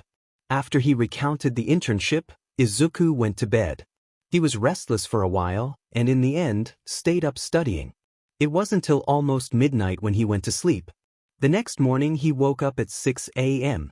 He did not want to go to school, but now he can't just stay home and call the school saying he is sick like he did in junior high. So with great effort, he gets out of his bed and starts his morning routine. Still, in his sportswear from last night, he puts his running shoes on, and when he makes it to the front door of the building he remembers that he is about to run in a different area than normal. So he pulls his phone out and sets a pin on the apartment building. Now that he is ready, he takes off in a fast jog. The early morning air was nice and cool, albeit humid but still cool. He ran his somehow normal 10K and then 5 more kilometers. When Izuku got back to the building, he made his way up the infinite stairs to the apartment and knocked on the door. Surprisingly, it was Hitoshi who answered. What the hell were you doing? The teen says sleepily. Morning run. I somehow managed a 15K, but it's whatever. You ran 15 kilometers and you're just barely sweating. You are some kind of freak, you know. Not even Dad could do that. Hitoshi remarks. Anyway, get in here and take a shower. Just cause you're not sweating doesn't mean you don't stink. With his granted entrance to his new home, Izuku walks to his room and grabs a towel and his toiletries and makes his way to the bathroom. After a 5-minute shower, he wraps his towel around his waist and opens the door. On the other side, Hitoshi was about to walk into his room. Sheet! Their exclamations came out in near-perfect unison, which alerted the 2 adults that something had happened. And a second later 2 heads came around the corner to see a startled Hitoshi and a pitch-black wall at the end of the hallway. Then said wall moved slowly to Izuku's room and opened the door, then disappeared inside the room. 5 minutes later Izuku came out with light pink cheeks that made his freckles stand out. He had changed into his uniform for school. He made his way to the kitchen where a plate of pancakes and mug of coffee had been set out for him. So what was that about? Hisashi questioned. I forgot that I was living with other people, so I just walked out of the bathroom with a towel on. And Hitoshi was going into his room when I did. He tried to hide his embarrassment by taking a sip of his coffee, but his hand went right through the mug. He pulled back and tried again, but he still couldn't grasp the mug. He tried with his other hand, and that's when he realized that from his elbow down on both arms was pitch black. His embarrassment quickly turned to frustration as he tried several more times. F dash, he exclaimed, making the two adults look at him since they were sharing the newspaper. A second later Izuku felt his quirk being erased and his arms go back to normal. Kid, what was that? Aizawa's question is filled with concern. It's a part of my quirk, where sometimes my appendages become non-physical and will pass through things. It's the bane of my existence sometimes, he responded, still a little annoyed. Why haven't you trained with it then? Hisashi questions. Well, the last time I had a major change in my quirk I lost the ability to see color. I don't really want to lose my ability to taste food or something, Izuku replies. I don't think you will lose any senses or anything, Hisashi says. Just then Hitoshi walked in, now in uniform as well. He awkwardly sat down next to Izuku, not looking at the boy. Putting whatever is happening with your quirk aside, we need to get to school, Aizawa said. Yeah. Let's go, Hisashi said in English. And they were off. Hisashi had offered to take Izuku to school with them, but he declined. He likes to jog to school, he has met some nice people on his last route and he was hoping to do so again. When Izuku got to school he went to the teacher's lounge to see if Hitoshi was there, but he wasn't. When Izuku asked where they were, Midnight said that they weren't there yet. So I beat them to school even though we left at the same time, Izuku said aloud. What do you mean? The teacher asked. I jogged to school while they traveled by car. I guess that means traffic was bad today. Just then the three walked in. How did you get here before us? Hitoshi asked, surprised. I went at my normal pace, it took me like 5 minutes. Was the traffic bad or something? Izuku asked in return. No, there was no traffic today, Aizawa said. So you're saying the kid is faster than a car and he's not an Ida, Midnight said. That's it, we are running tests on you after school today, Hisashi said, throwing his hands in the air. Hito, let's go, show is waiting for us in the classroom. Alright, bye Dad, bye Papa, Hitoshi said, giving them hugs. Izuku is almost out the door when a capture weapon is wrapped around him. Get over here, problem child. You need your hug as well, he says, pulling Izuku over to him. Sheet, Izuku cursed under his breath. In the end, he resigned his fate and accepted the hugs, awkwardly, but still accepting them nonetheless. Now go, if you're not in class by the time I get there you have to run till you drop. Hitoshi looked like a ghost while Izuku just laughed. You'll be tired long before I start to sweat, Izuku commented before he left with Hitoshi hot on his tail. Shudo was sitting at his desk when his best friends burst through the door laughing. Seconds later Bakugo comes in after them looking more angry than usual. What did you say, nerd? Bakugo yells. What are you, deaf, Bakugo? Izuku says teasingly. Stupid nerd, just shut up, he yells. Fine, I guess, Izuku says, annoyed that his fun has ended. Izuku, Hitoshi leave the Pomeranian alone. Shudo says. Yes, Dad, they say in a sarcastic unison. The two quickly took their seats and waited for the teacher to come in. 10 minutes later the rest of the class had shown up and Aizawa came in. Now, you had your internship last week and the reports from your mentors were really good. And that is expected of you. You all have done well so far, so good job. Aizawa took a breath. The next thing you have coming up is your end-of-term exam. The exams will take place the week before the summer holiday. Also, we have the summer training camp that will start the first week of the holiday. After he finished, the class let out a collective groan and a few people gave an exasperated sigh. The bell rang and the teachers switched and Present Mike started English. The next few weeks the class panics about not studying enough for the exams. Kirishima and Kaminari in particular need quite a bit of help. Enough so that the class did group study sessions.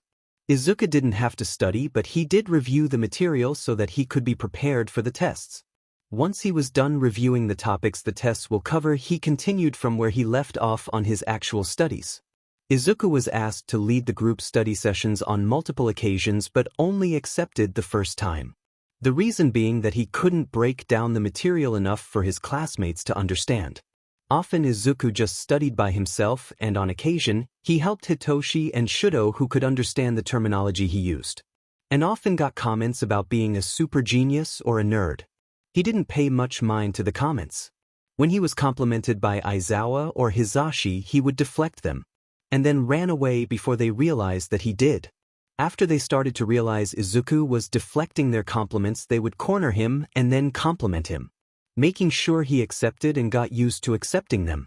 After he would be offered a hug, he always declines. The Saturday before the exams, Hitoshi was very anxious. He thought he was not prepared for all the exams. His anxiety was proven wrong the next day on the first test when he was the second to finish just after Izuku. The week was filled with testing. Monday through Thursday were the written tests and Friday was the practical exam. During the written test days, the students were given 2 tests a day and were given 3 hours to finish the test. They also had an hour lunch between the tests. On Thursday during lunch, 1A decided to sit at one big table instead of splitting into groups like normal. I wonder what the practical will be? Mina questions. Yeah, I wonder. Kaminari is cut off. Oh, look at the 1A losers, Monoma insults. I don't think you can say you're a winner, Izuku says in a cold tone. What's that supposed to mean? The boy questions indignantly. You didn't even last a minute in the 3rd round of the sports festival. And even then I gave you a chance to win. So you are not a winner. Izuku says. Yeah, well, Monoma is cut off by the Class B president knocking him out. Kendo Izuku thinks. Sorry guys, he gets a little competitive and petty sometimes. I hope he didn't interrupt something important. She says with an apologetic look on her face. It's fine, we were just discussing what the practical exam might be, Mina says. Oh, I heard from some upperclassmen that we will be fighting robots like in the entrance exam. She explains. Yes. Mina and Kaminari exclaim at the same time. That would make sense, Ida comments. I doubt it, Izuku says. Kendo from 1B took her cue to leave with the other boy. What? What do you mean? Mina asks. With everything that happened this year, it would be more likely that we will fight real people and not robots. He explains. How do you figure? Hitoshi asks. I heard them talking about it, Izuku replies, emphasizing them. Then you're probably right, Hitoshi admits. Who's them, and what do you mean, probably right? Explain, Mina says, exasperated. No, you can wait to find out, Izuku says, going back to his food. Come on man, explain, we need all the advantages we can get, Kaminari says, even more desperate than Mina. I'm just saying we may or may not fight robots. It is just improbable. He says in English. No. Speak Japanese, not English. My brain is almost fried after the exam. Kaminari's desperation grew. You're lucky, I had to translate a full story from Japanese into English and the explanation the main lesson from the story, Izuku says. Yeah, you're right, that's harder, Mina says. Just then the bell rings for the students to go back to their classrooms. After the last test had finished, all of Class 1A minus Hitoshi and Shudo jumped Izuku, trying to pry more information out of him. But he just spoke in English, and after it was no longer amusing to see them desperately try to understand him, he vanished into his shadow. After the last test had finished, all of Class 1A minus Hitoshi and Shudo jumped Izuku, trying to pry more information out of him. He just spoke in English, and after it was no longer amusing to see them desperately try to understand him, he vanished into his shadow. On the day of the practical exam, Class 1A was gathered in front of the viewing room in full costume. In front of them were gathered all of the UA teachers, from Power Loader to Principal Nedzu, also in full hero costumes. Hello, students, I am your Principal Nedzu. Do any of you want to guess what you are doing for your practical exam? The rat thing asked. We're fighting robots, Mina and Kaminari said in unison. Though we did that previously, with everything that has happened this year, all of you will be paired up and will fight a teacher. the principal exclaimed. The class looked at Izuku with shock in their eyes. How did you know? That was a good guess. Did you steal the information or something? The comments made the principal look at Izuku with wild eyes. Now, I will list off the partner groups and the teacher you will fight. Starting off, Kaminari and Ishido versus Principal Netsu. Bakugo, Todoroki, and Shinso versus me. Uraraka and Aoyama versus 13. Satu and Kirishima versus Cementos. Ida and Ojiro versus Power Loader. Shoji and Hagakure versus Snipe. Kuda and Siro versus Midnight. Azui and Tokoyami versus Ectoplasm. Jiru and Yaoyorozu versus Present Mike. And lastly Midoriya versus All Might. Why does he get to face All Might by himself? Bakugo says. Because every other teacher has admitted that they wouldn't stand a chance against him. The only one that does is All Might, and even then we are not completely sure how long he will last. So you're saying you think Midoriya can take All Might by himself because no other teacher could? Mina clarifies. Yes, but enough about that. You all need to prepare for your fights. With that, all the teachers boarded one bus and the students another to be taken to their respective training grounds. Izuku was the last to be dropped off. Kaminari and Ishido started first. The two teens with poor control of their quirks went against a genius IQ rat thing. Though the start of their exam was looking good for them, they quickly fell into dismay, stumbling into each other as the city around them crumbled and collapsed piece by piece. The principal barely gives the two time to think as he chases them around the training grounds like mice in a maze. He had kept them moving the whole time, and when the buzzer rang for the end of the first exam the two had failed. Uraraka and Aoyama went similarly until the end when Aoyama said something to Uraraka making her let go of the handrail keeping her from certain death. Just as 13 had turned off their quirk, Uraraka had used gunhead martial arts to capture their foe and pass the exam. Satu and Kirishima ended in failure for the two. They tried to use brute force to get to Cementos but were quickly overwhelmed with wall after wall of cement. After only 5 minutes the two were incapacitated and had failed the exam. Ida and Ojiro displayed incredible teamwork against Power Loader. Even with all the pitfalls he created, they still managed to win by letting Ojiro escape the grounds. Shoji and Hagakure used their combination of stealth and observation to find where Snipe was, and using Hagakure's invisibility she snuck up on him, while he was distracted by Shoji, and captured him passing their exam. Azui and Tokoyami used expert coordination to effectively move around their teacher's clones. When they had got to the escape gate they saw the real ectoplasm guarding it. When he noticed them he collected all of his clones and molded them into one big clone. Using that clone he captured the two students. Luckily they had a plan and used Dark Shadow to cuff their teacher's leg, allowing them to pass. Kuda and Siro against Midnight ended with the two boys capturing their teacher in a web of tape. Kuda had used the bugs to guide Midnight into the web by keeping her distracted. When they caught her they passed the exam. In Jiru and Yaoyorozu versus Present Mike, the two girls were left with few options. They could try and overpower Present Mike's voice with a large speaker or try to create a pair of noise-canceling headphones strong enough to block out his sound. In the end, they used a mix of both by creating a speaker and playing a low-frequency sound to knock him out while wearing a pair of noise-canceling headphones to keep them from losing their own hearing. And once Present Mike was out they escaped and passed the exam. When it came time for the trio to take on Eraserhead, Bakugo was uncooperative. When the exam started he went off on his own, leaving the two others to try and form a plan. Not long after Bakugo left, using his explosions to propel himself, they heard screaming and explosions being cut off, meaning Bakugo had been caught by their teacher. The two boys quickly headed west to try and avoid their teacher as much as possible. While the two had come up with a plan for their teacher, they also came up with a safe word to use when they felt their quirks being erased. Pineapples. Hitoshi blurted out. Just then a large wall of ice rose from the ground behind them, cutting off the line of sight. The two boys quickly found cover behind a wall.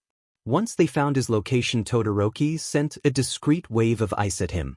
They knew that the ice caught him because he let out a quiet F-dash. Then they took off running once again, this time heading for the escape gate. The next time Shinso had caught the teacher in his brainwashing. Shinso had ordered Eraserhead to return to Bakugo. Once they heard the footsteps of the man running off, they followed suit, instead heading for the escape gate. Only 10 feet away, another ice wall came up behind them to cover their escape. They quickly ran through and passed the exam. Izuku is nervous to be going against the number 1 hero. He is the number 1 hero and Izuku is gonna do it by himself.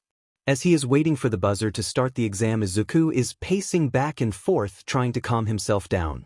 It is like all his self-confidence was sucked right out of him, leaving just a boy with a tremendous amount of anxiety. His pacing continued as he started muttering his mantra of, "You can do it, Aizawa called you the strongest, you can do it, Aizawa called you the strongest, you kando Ataizawa Kaladao the strongest." His muttering kept up until the buzzer sounded. Then his legs were moving before he could think. He was running down the street when he suddenly cut right down an alleyway and narrowly missed a powerful wave of air pressure. Izuku blinked twice and All Might was there, only 20 meters away on the main road. At this time Izuku's mind came back to him. When he realized his situation, he quickly tried to capture All Might, but the hero was not affected by the attempt to capture him. After a quick look around, the hero spotted him in the alley. "Well, I can't fight you while you hide, young Midoriya," the hero exclaimed as he grabbed Izuku and tossed him like a rag doll into the main street. "They're much better, now I can see you," All Might said. The next second, All Might was at arm's length from Izuku. Izuku in a panic quickly grabbed All Might and disappeared into the ground with him. When Toshinori next opened his eyes, the world was black and white and Midoriya was wearing a robe of some kind with an ominous crown on his head. Toshinori then noticed how cold he was. He felt like if he moved his body would fall to pieces. After a look around, he noticed that the place he was in fact an inverted replica of Ground Beta. "Young Midoriya, where are we?" he questioned. "Oh, this is the inverted place. This is where I appear when I travel through shadows." Midoriya's voice sounded like he was underwater. But more than that, he sounded inhuman. "So why are we here?" Toshinori asked. "I must have grabbed you in a panic when I went under." "Sorry about that," the boy said. "Not to worry, but do you wish to continue our fight in this place, or would you like to return topside?" Toshinori continued. "I've never fought someone in here, but it seems like a good time to try it," Midoriya said.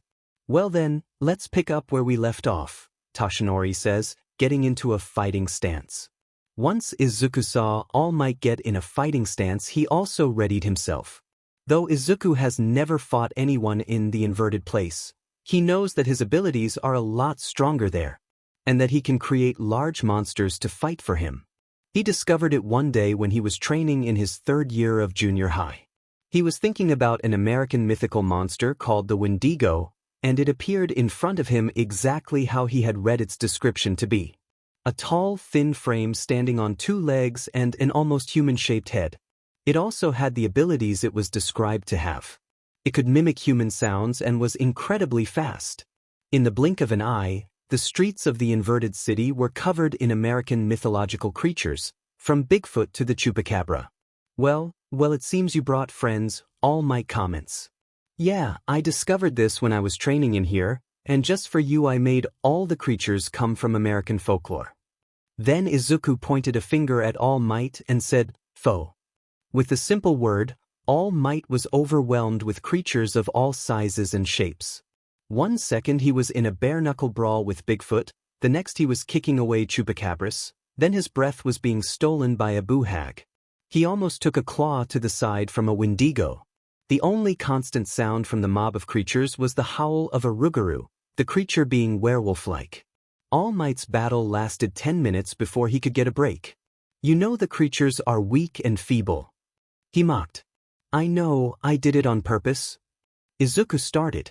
"Did you know in the fantasy world there is one common theme to how great warriors meet their end? It's by a horde of creatures, though it's not the power of each individual creature, no, it's the number of creatures.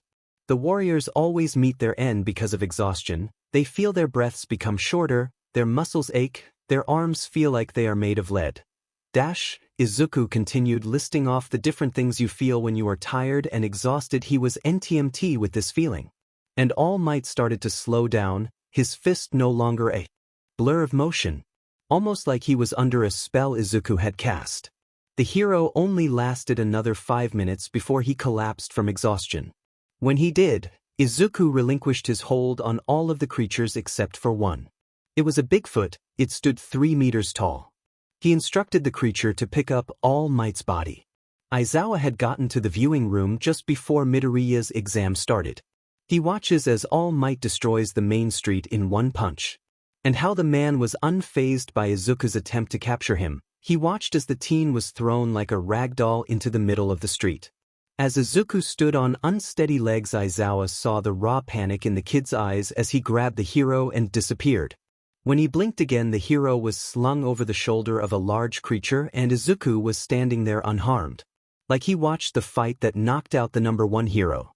Then Izuku simply put the HNDCFFS on the hero and it was declared that he passed. What did the kid do in less than 1 second that knocked out All Might? Hisashi asked. We won't know until we see the footage, the principal said. What? I thought they went into Midoriya's inverted world. Namuri asked. They did, so I put a camera on All Might that would record if he was brought into an alternate space. Their employer replied. So you predicted this and now we have a video of what the kid's world looks like? Aizawa asked. Audio 2 Shudakuen, the rat-stoat thing said. After All Might was taken to the infirmary, all the teachers were gathered to watch every student's exam. The first 8 went by quickly. When it was time for Todoroki, Shinso, and Bakugo's exam, the teachers seemed more interested. Of course, Bakugo failed the exam. He didn't cooperate with his teammates. He got captured quickly. Todoroki and Shinso worked well with each other and their plan led them to pass the exam. When it was time to watch Midoriya's exam, all the teachers sat up and looked like they were about to watch God descend upon the world. The video started just after All Might threw Midoriya, and when All Might was in front of the boy, the camera cut to black for a second, then the inverted place, as the teen called it, showed on the screen. The black and white city was ground beta. Every millimeter was the exact same. When Izuku began to speak, all the teachers were startled. They weren't expecting to hear the muddled, ominous voice. What scared them even more was when Izuku summoned all the creatures to aid him. They watched with a great interest for some, and horror for others as the hero was instantly overwhelmed by monsters. The 15-minute battle was a spectacle to watch, and after 10 minutes of battle, they heard Izuku's monologue about how great warriors died in fantasy worlds. It shook some to their core. His monologue had made perfect sense for the fight All Might was going through. After watching the video, Vlad King was the first to speak. Wait, how did all of this take place in 1 second? It seems that in the inverted place, time works differently than here. It could take place faster than here, or time could be 1-for-1. It's hard to know for certain, Nedzu explained. That kid is scary, like really scary. Midnight said. Scary but insanely powerful. Just think of what would have happened if he was a villain. He would run the underworld. Snipe said, putting his hands up to his mask. So, I think we all can agree that Midoriya passed the exam, Nedzu said. Is that up for debate? I mean, the kid beat All Might for God's sake, Vlad King said. Did you see how his clothes changed from his hero costume to that whole royal robe and crown? It's like that place made him its ruler.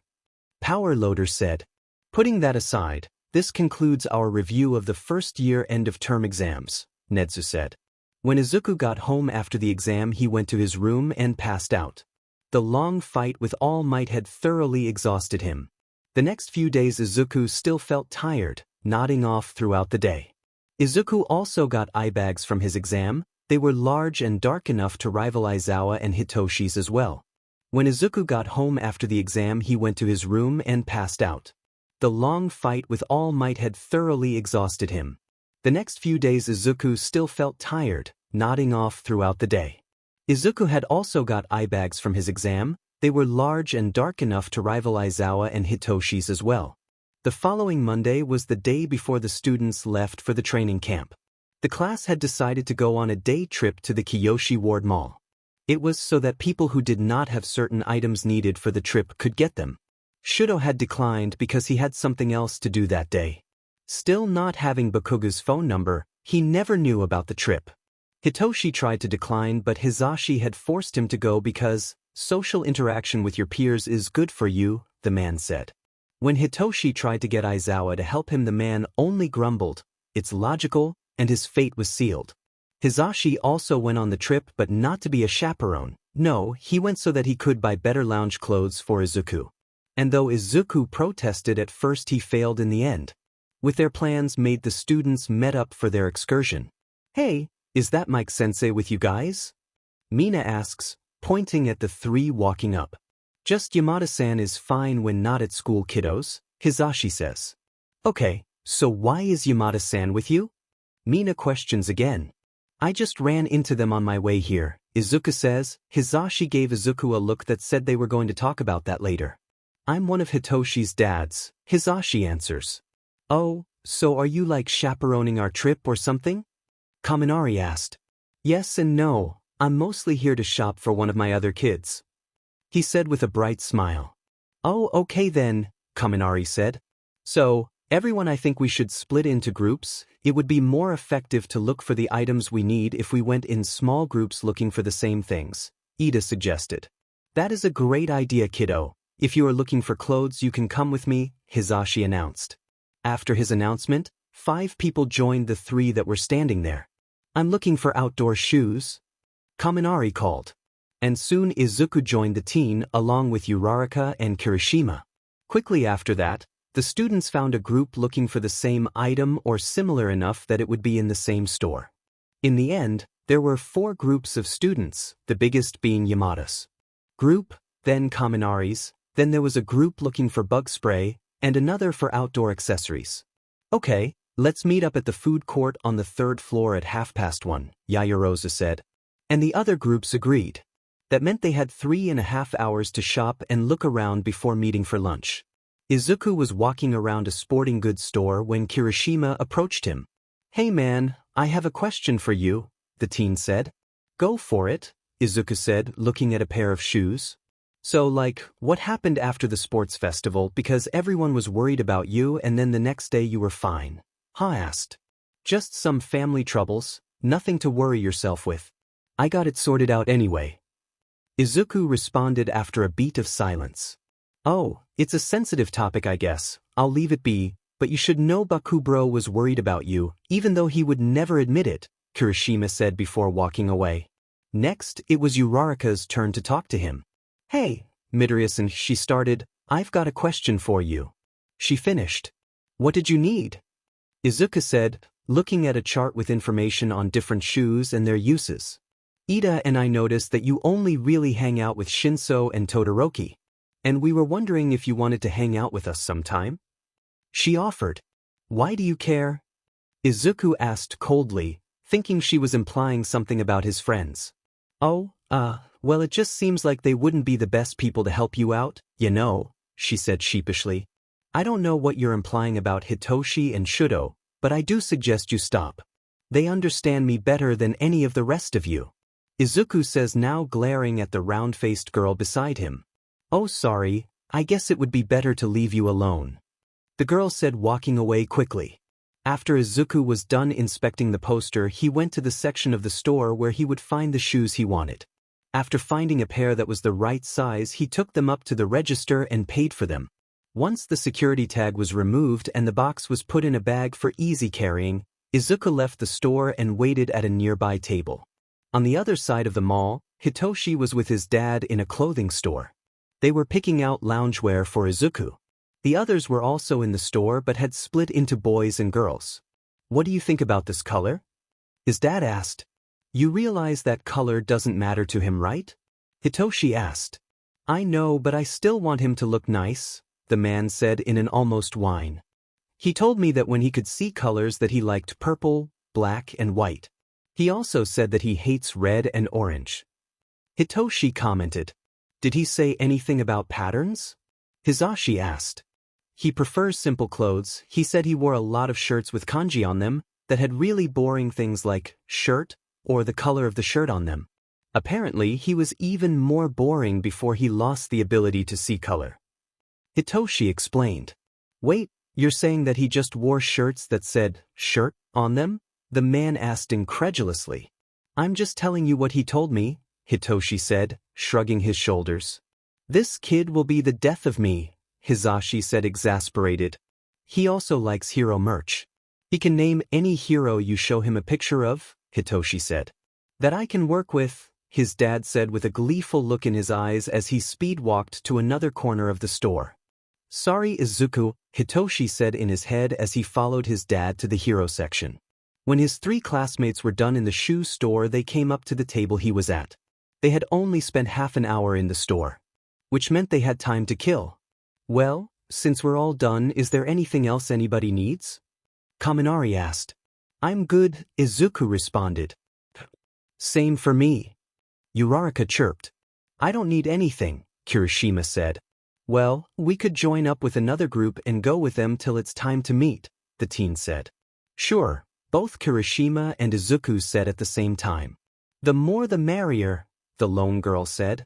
So which group should we find? There is Yamamo's, Ida's, and Yamada-san's group. I think it would be better to meet up with Yomamo's group since it is mostly made up of girls, Kirishima said. That's fine, Izuku agreed.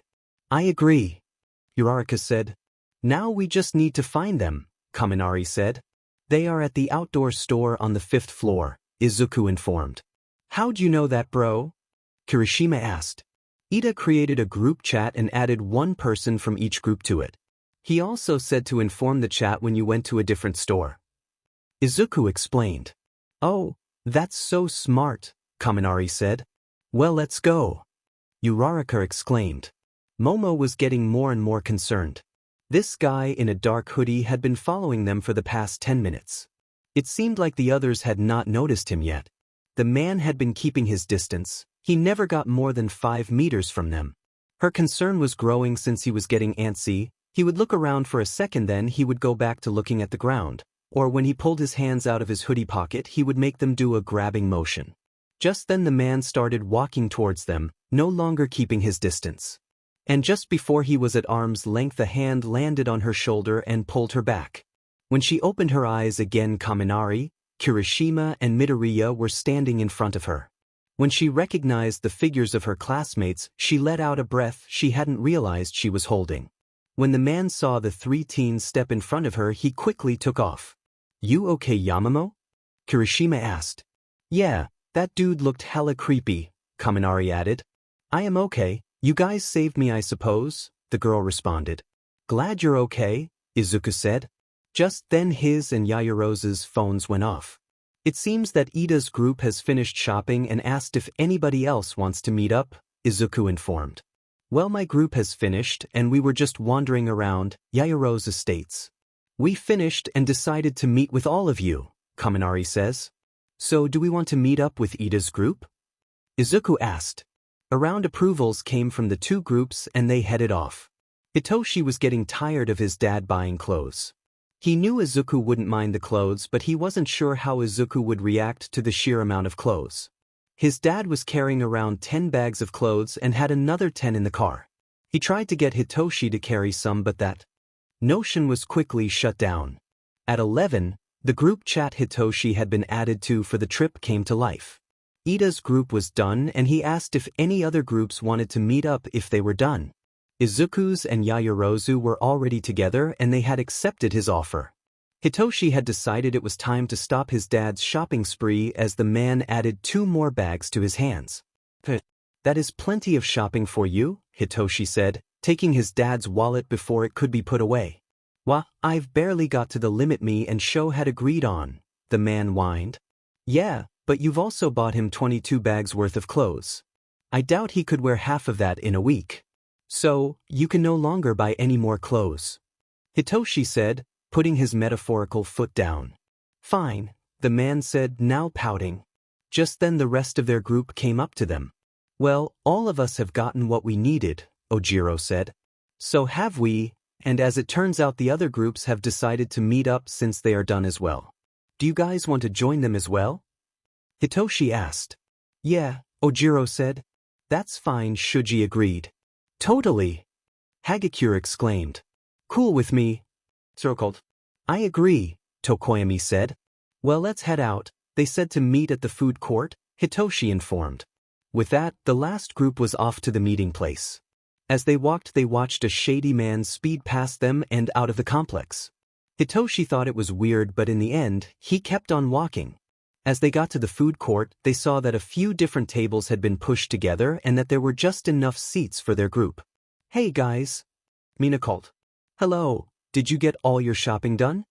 Ida questioned. "Yeah, some did more shopping than others, but we all got what we came for," Hitoshi said, giving a sharp glare at his dad, who looked away. "Yeah, I think you got enough clothes for a small family," Izuku said, eyes glued to the bags in Hizashi's hands. "Well, gotta make sure my little listener has enough clothes," Hisashi commented, rubbing the back of his head. "Well, I think we're all pretty hungry, so we'll set our stuff down and be back in a sec," Siro said. "Okay, don't take too long," Mina said. Not too long after the seven left, they returned with their food and took their seats. The group of people continues to sit and eat their food, sharing stories about how their shopping went. Hitoshi constantly made fun of his dad's shopping spree. "Shinso keeps making fun of you for buying so many clothes for your other son. Who is he?" Mina asked. "I'll let you, little listeners, in on a trade secret of the hero world. This secret is simple but keeps tons of people safe," Hisashi said in a low voice, trying to draw in as many people as possible. "You don't ask about another hero's family, because you never know who's listening," the man said, pointing at both Jairu and Shuji. "Oh, sorry Yamada-san," Mina said. "It's fine, but keep that in mind for future hero interactions, okay kiddos?" A round of agreements came from the table. Just then something miraculous happened. "Oh my god, you're the one that won UA's sports festival, Midoriya Izuku, right? Can I get your autograph?" a teenage girl asked. Sure I guess," Izuku responded, standing up and closing the distance. And without warning, Izuku was swarmed with people all wanting an autograph or photo, ranging from teens to grown adults. Only after 10 minutes and 15 selfies was Izuku allowed to go back to his seat. When he finally sat down while the rest of the class was staring at him, Hitoshi and Hisashi were giving him a sheet-eating grin that said they would tease him about this. The rest of the class was shell-shocked. "Demon Midoriya, only 15 and you've got fans, huh?" Mina said. "Just leaving us behind, so unmanly," Kirishima said, shaking his head in disapproval. "Look, I didn't sign up for a 10-minute meet and greet today. It just happened, and also, don't speak a word of this." He leveled the table with a dangerous glare, somehow more threatening than Aizawa's. "Yes, sir," the table said in unison. After the spontaneous meet and greet, the table was left in peace to talk and relax. After another 30 minutes, they decided it was time to leave. So they threw their trash away and headed to the main doors. Once they were outside, Hisashi stopped them. "Now, make sure you have everything packed for the camp, and get a good night's sleep. You leave for the camp early tomorrow morning. I think that should be all. So, make sure you are prepared." Yamada-san, now in present mic mode, said, "Yes, sensei," the group of students said. And slowly thereafter the students started to trickle away, some heading for the station, others waiting for their parents to pick them up. By the time everyone had gone home, it was 3 in the afternoon. "Let's go home, boys," Hisashi exclaimed. "Okay," the two boys said in unison. They made their way to the car, and when Hisashi opened the trunk, Izuku's eyes popped out of his head. "Are you crazy? How am I supposed to wear all of this?" he questioned. "Just be glad I stopped him from buying more," Hitoshi said. "Is this really too much?" Hisashi questioned. "Yes," both boys said in the same exasperated tone at the same time. "Okay, I guess I went a little overboard," the man said, pouting. "Don't get me wrong, I'm glad you want to buy me things, but there is such a thing as too much. And I'm pretty sure I won't need new clothes till next year," Izuku said before giving Hisashi a hug. "We should get home before Dad gets worried," Hitoshi cuts in. That night after dinner and the boys went to bed, Hisashi and Aizawa were laying in bed when Hisashi spoke. "Izuku gave me a hug," he said in a triumphant tone. I was sure he would give me one first," Aizawa said. The next morning when Izuku and Hitoshi woke up, they got ready quickly. Double-checking their bags had everything they needed, making sure they had a toothbrush, toothpaste, blankets, pillows, and they came together to make a snack bag to share with Shudo for the long trip ahead of them. When they were ready, they waited for their dads to get ready as well. The next morning when Izuku and Hitoshi woke up, they got ready quickly. Double-checking their bags had everything they needed, making sure they had a toothbrush, toothpaste, blankets, pillows, and they came together to make a snack bag to share with Shudo for the long trip ahead of them. When they were ready, they waited for their dads to get ready as well. When the four guys arrived at the school building, they went right to the bus loading area. It was the same place they used when they went to the USJ. Once there, they met the bus driver that would drive Class A. A few minutes later, Vlad King arrived and greeted his class's bus driver. After exchanging pleasantries with the man, Vlad walked over to where they were standing. "Yamada, Aizawa, how are you doing?" the man asked. "We're fine," Hisashi answered. "How is your mini-me doing, Aizawa?" Vlad asked. "If you want to know how Hitoshi is doing, ask him yourself. He's right there," Aizawa said, motioning to his son. Vlad gave Aizawa a look before he turned to Hitoshi and Izuku. "Hey, Minizawa, how's it going?" Izuku snickered at the nickname Vlad King gave Hitoshi. After a quick punch to Izuku's arm, he responded, "I thought I asked you to stop calling me that," Hitoshi said with an unimpressed look on his face. "You can't tell me the nickname doesn't fit," the man said. "He's not wrong," Izuku said.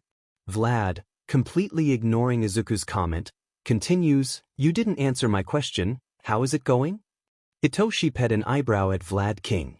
Just then Izuku used his quirk to make his and Hitoshi's shadows high five. When he did, Vlad King jumped back as if he was in a fight. "I see no point in talking to a grown-but man that is scared of a kid. Aiza, let's go find a seat on the bus," Hitoshi said, walking away, Izuku walking in step with him. Once the two had gotten on the bus, Hisashi spoke. "I can't believe that you would treat Izuku that way," he said. "Very unprofessional and illogical if you ask me," Aizawa said with a drip of venom. "I'm sorry, I've never stood in front of someone who has the powers of a god before." The two men gave the colleague a look that screamed he had just asked, "What's Hitler's last name?" Aizawa was the first to speak. "First, I'm pretty sure All Might counts. Second, he is our son. And third, did you forget that he is on our side and not some villain?" Aye. I'm sorry, okay. The kid scares me, and it's this bone-deep instinctual fear. I'm not afraid of All Might because I know his weakness, but Midoriya, I have no way of beating him. Every cell in my body screams at me, warning me of danger every time I see the kid," Vlad King explains. Though Izuku does not have many physical weaknesses, he has a tremendous amount of mental ones.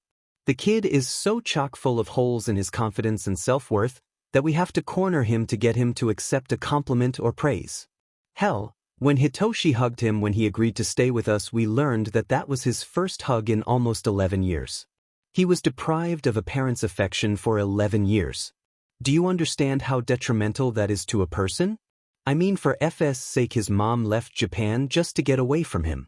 This is her son, the only person she is supposed to unconditionally love, and she just left. So don't talk about him not having any weaknesses. Because just the right words could make the kid throw himself off a building. After his rant, Hisashi walked to the bus for Class A to talk with his kids. That was incredibly stupid. You should know that both Izuku and Hitoshi had similar childhoods full of quirk discrimination, Aizawa said before he walked up to his class's bus and waited by the door. Vlad King followed suit for his bus.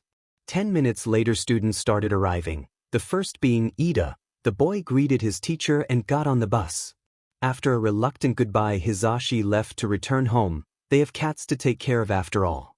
They will make an appearance soon, I promise. Then more and more students arrived. Class B's bus was the first to leave since all of its students arrived first. Class A was still waiting on one student, Kaminari, who luckily arrived only a minute later. Once his stuff was secured to the above head racks, the bus took off. The ride, there was nothing special, just lots of buildings for the first 2 hours, then the scenery changed from buildings and billboards going by to trees and mountainsides. The trip was only 4 hours long and had only 2 designated pit stops, one right before they got into the mountains, the second when they were only an hour away. The first pit stop lasted only 10 minutes, just long enough for students to use the gas station bathroom and stretch their legs. The second one was different. This one left them on a cliffside overlooking a 5-meter drop. The fall wouldn't be deadly or leave somebody critically injured, but it would rough them up. Just then a car pulled up beside their bus and out stepped two people in cat-like hero costumes and a small child. Izuku instantly recognized them as Mandalay and Pixie Bob of the Wild Wild Pussycats. "Why are the Pussycats here?" Izuku questioned. "Because we own this property from this mountainside to that lake," Mandalay pointed. "Welcome to the start of your training camp," Aizawa said just before Pixie Bob slammed her hands on the ground, making it tumble and flow like a river down the cliffside, taking all the students with it. "You all will have till noon to reach the training facility there," Mandalay pointed to a clearing. "And if you don't, you won't be getting any lunch." She finished. "Also, none of you can help Midoriya and Midoriya can't help you. Midoriya will do this by himself. Also, Midoriya, if you use your shadow tunneling, you won't get lunch or dinner, understood?" Aizawa said with a cold tone. "Okay," Izuku said exasperatedly. "Now, have fun and good luck," Mandalay said. Then the pros disappeared over the cliff's face. When Aizawa was done instructing the bus driver to follow the Pussycats' car, he joined the heroines in their car. "Hey, Eraser, why are you making that Midoriya kid go through the Beast's Forest by himself?" Mandalay asked. "Because Midoriya's end-of-term exam was to fight All Might. And the kid knocked All Might out by himself. I already know the kid will be waiting at the facility for us," Aizawa explained. "What? How?" Mandalay asked. Just then Pixie Bob's eyes widened. "The kid is just walking through the forest, turning my mud monsters into minced meat. Even then my monsters are having trouble keeping up with him." The other heroine said, "The kid's jog is faster than a car going 20 km/h and his quirk control is on par with a top 15 pro. That kid is most likely the second coming of All Might." Aizawa said, "It's like this kid has no weaknesses, I can't even get close to him," Pixie Bob added. "The kid only has one physical weakness, and it's the fact that he can't see color," Aizawa informed. "Wait, Midoriya is monochromatic?" Mandalay asked. "It's a side effect of his quirk that appeared during his last year of junior high. When he went to the doctor, he was told that it wouldn't affect his sight, but it did change his eye color." Aizawa added. "Midoriya is at the facility," Pixie Bob informed. "What? It's only been 10 minutes and that trek is a kilometer long." Mandalay said. "I did say the kid was faster than a car, is all Aizawa said. 10 minutes after he got there, the black car pulled up next to the building with the bus behind it. Out stepped his teacher dad, a small child, and the two pussycats. Izuku was laying on a floating shadow when they walked up to him. Just then Aizawa's eye flared and he dropped to the ground. "Hello to you too," Izuku said, coughing out the dirt he swallowed when he hit the ground. "What have you been doing besides laying around?" Aizawa asked. "Well, when Tiger showed up he put me to work, making me move the crates of food and stuff. After that ragdoll stared at me for like 5 minutes muttering to herself, even then she finished that just now." Izuku explained. "At least you were helpful. Anyways, your class won't be here for another few hours, so you can go get your stuff off the bus, then you can wander the forest or whatever until your class gets here," Aizawa said. "What about Class B?" Izuku questioned. "While normally both classes are together for the training camp, Class B will be at a different camp this year. The two classes are too far apart in skill. To use a metaphor, you're not even in the same book as them, let alone the same page. They would just fall behind even more if we tried to train you together." Aizawa answered. I was looking forward to shutting down Monoma again," Izuku commented, now back on his floating shadow, which he also made for his dad. "Thanks, and when did you shut him down?" Aizawa said. "One day during lunch he called our class losers and I retorted by bringing up the sports festival where he lost to me in the first match," Izuku answered. "Okay, that's fine. Are you going to grab your stuff?" Aizawa continued. "Already working on it," he answered, pointing at 3 large shadows moving his, Hitoshi's, and Shudo's stuff into the lodging. "I don't know if that makes you lazy or smart," his dad commented. "Realistically, neither. I'm using more energy to do that than to do it myself." "So it's dumb then?" "I wouldn't consider it dumb since I get some one-on-one time with my dad," Izuku says, giving the man a small smile. And though he would deny it to anyone who asked, Aizawa did cry a little. Just as Aizawa leaned over to give Izuku a hug, Tiger called out to them. "Hey, Midoriya, I need your help." the man said. Aizawa let out a F dash under his breath as he stood up. Izuku is standing after him. Well, I'll see you in a bit, Dad, Izuku said as he hugged the man and followed after Tiger. As soon as Izuku was out of sight, Shoyuta pulled out his phone and began texting his husband. Sho, I win. What? Sho, Izuku gave me a hug and called me Dad, I win. Loud man, really? I'm sad that I lost, but still, oh my god, that's great. Sho, it no longer matters what happens, I will die a happy man. Loud man, shouldn't you be training the students? Sho, training hasn't started yet. Loud man, okay, also do you know where Muffin's collar is? I can't find it. Sho, between the second and third couch cushion. Loud man, so that's where he puts it. Sho, he is a sneaky fucker. Loud man, I'll let you get back to camp, love you love. Sho, okay, love you too. A few hours passed and it was lunchtime. None of the other students were close to being there yet, so the 5 heroes, 1 student, and the small child had lunch together. At the table nobody talked. The silence wasn't uncomfortable per se, but it was strange. There weren't any common topics they could discuss. It wasn't until after they had eaten and they all were sitting around the table twiddling their thumbs when Izuku spoke. This is far too awkward to be around any longer, so I'm gonna go check out the forest, Izuku says. I would warn you to be careful, but you are strong enough to take down All Might, so there's no point, Aizawa replied. Be careful, got it, Izuku repeated before heading off. A second later the child also went off into the woods. After a second, Mandalay asked, Why do you speak so casually with Midoriya? She questioned. He is one of my adopted kids, the other one is also in this class, he responded. That makes sense. Also, what do you mean, take down All Might? Tiger asked. For the students' end-of-term exams, they were grouped up and fought with a teacher. All Might was the only viable teacher to take Midoriya on, so the two went head-to-head and All Might lost. Aizawa explained. So, if the boy took down All Might, how are you going to be training him? Tigress. There are multiple parts to his quirk. Some he has mastered, others he is avoiding. The one being avoided in particular is his power to phase through things.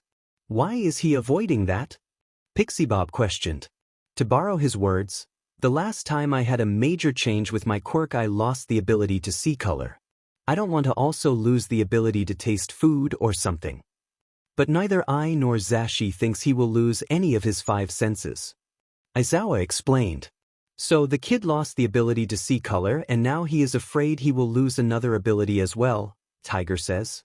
Yeah, that sums it up, but I plan on having him train with that ability, and if something does go wrong with his quirk I'll be there to take care of it and take responsibility for it, Aizawa answered. If the kid gets a handle on that ability he could become unstoppable, you know that right, Mandalay says. I know, but not only as his teacher but as his dad I want Izuku to succeed in the best way possible, Aizawa says. Just then they hear 2 people laughing in joy outside the building. When the heroes exit the building they see Izuku and the child riding on top of a giant pitch-black bird. When they walk into the larger clearing the bird slowly lands next to the adults, the 2 children still laughing. You two have fun? Aizawa asks with an amused face. Absolutely. How about you, Kuda? Izuku questions.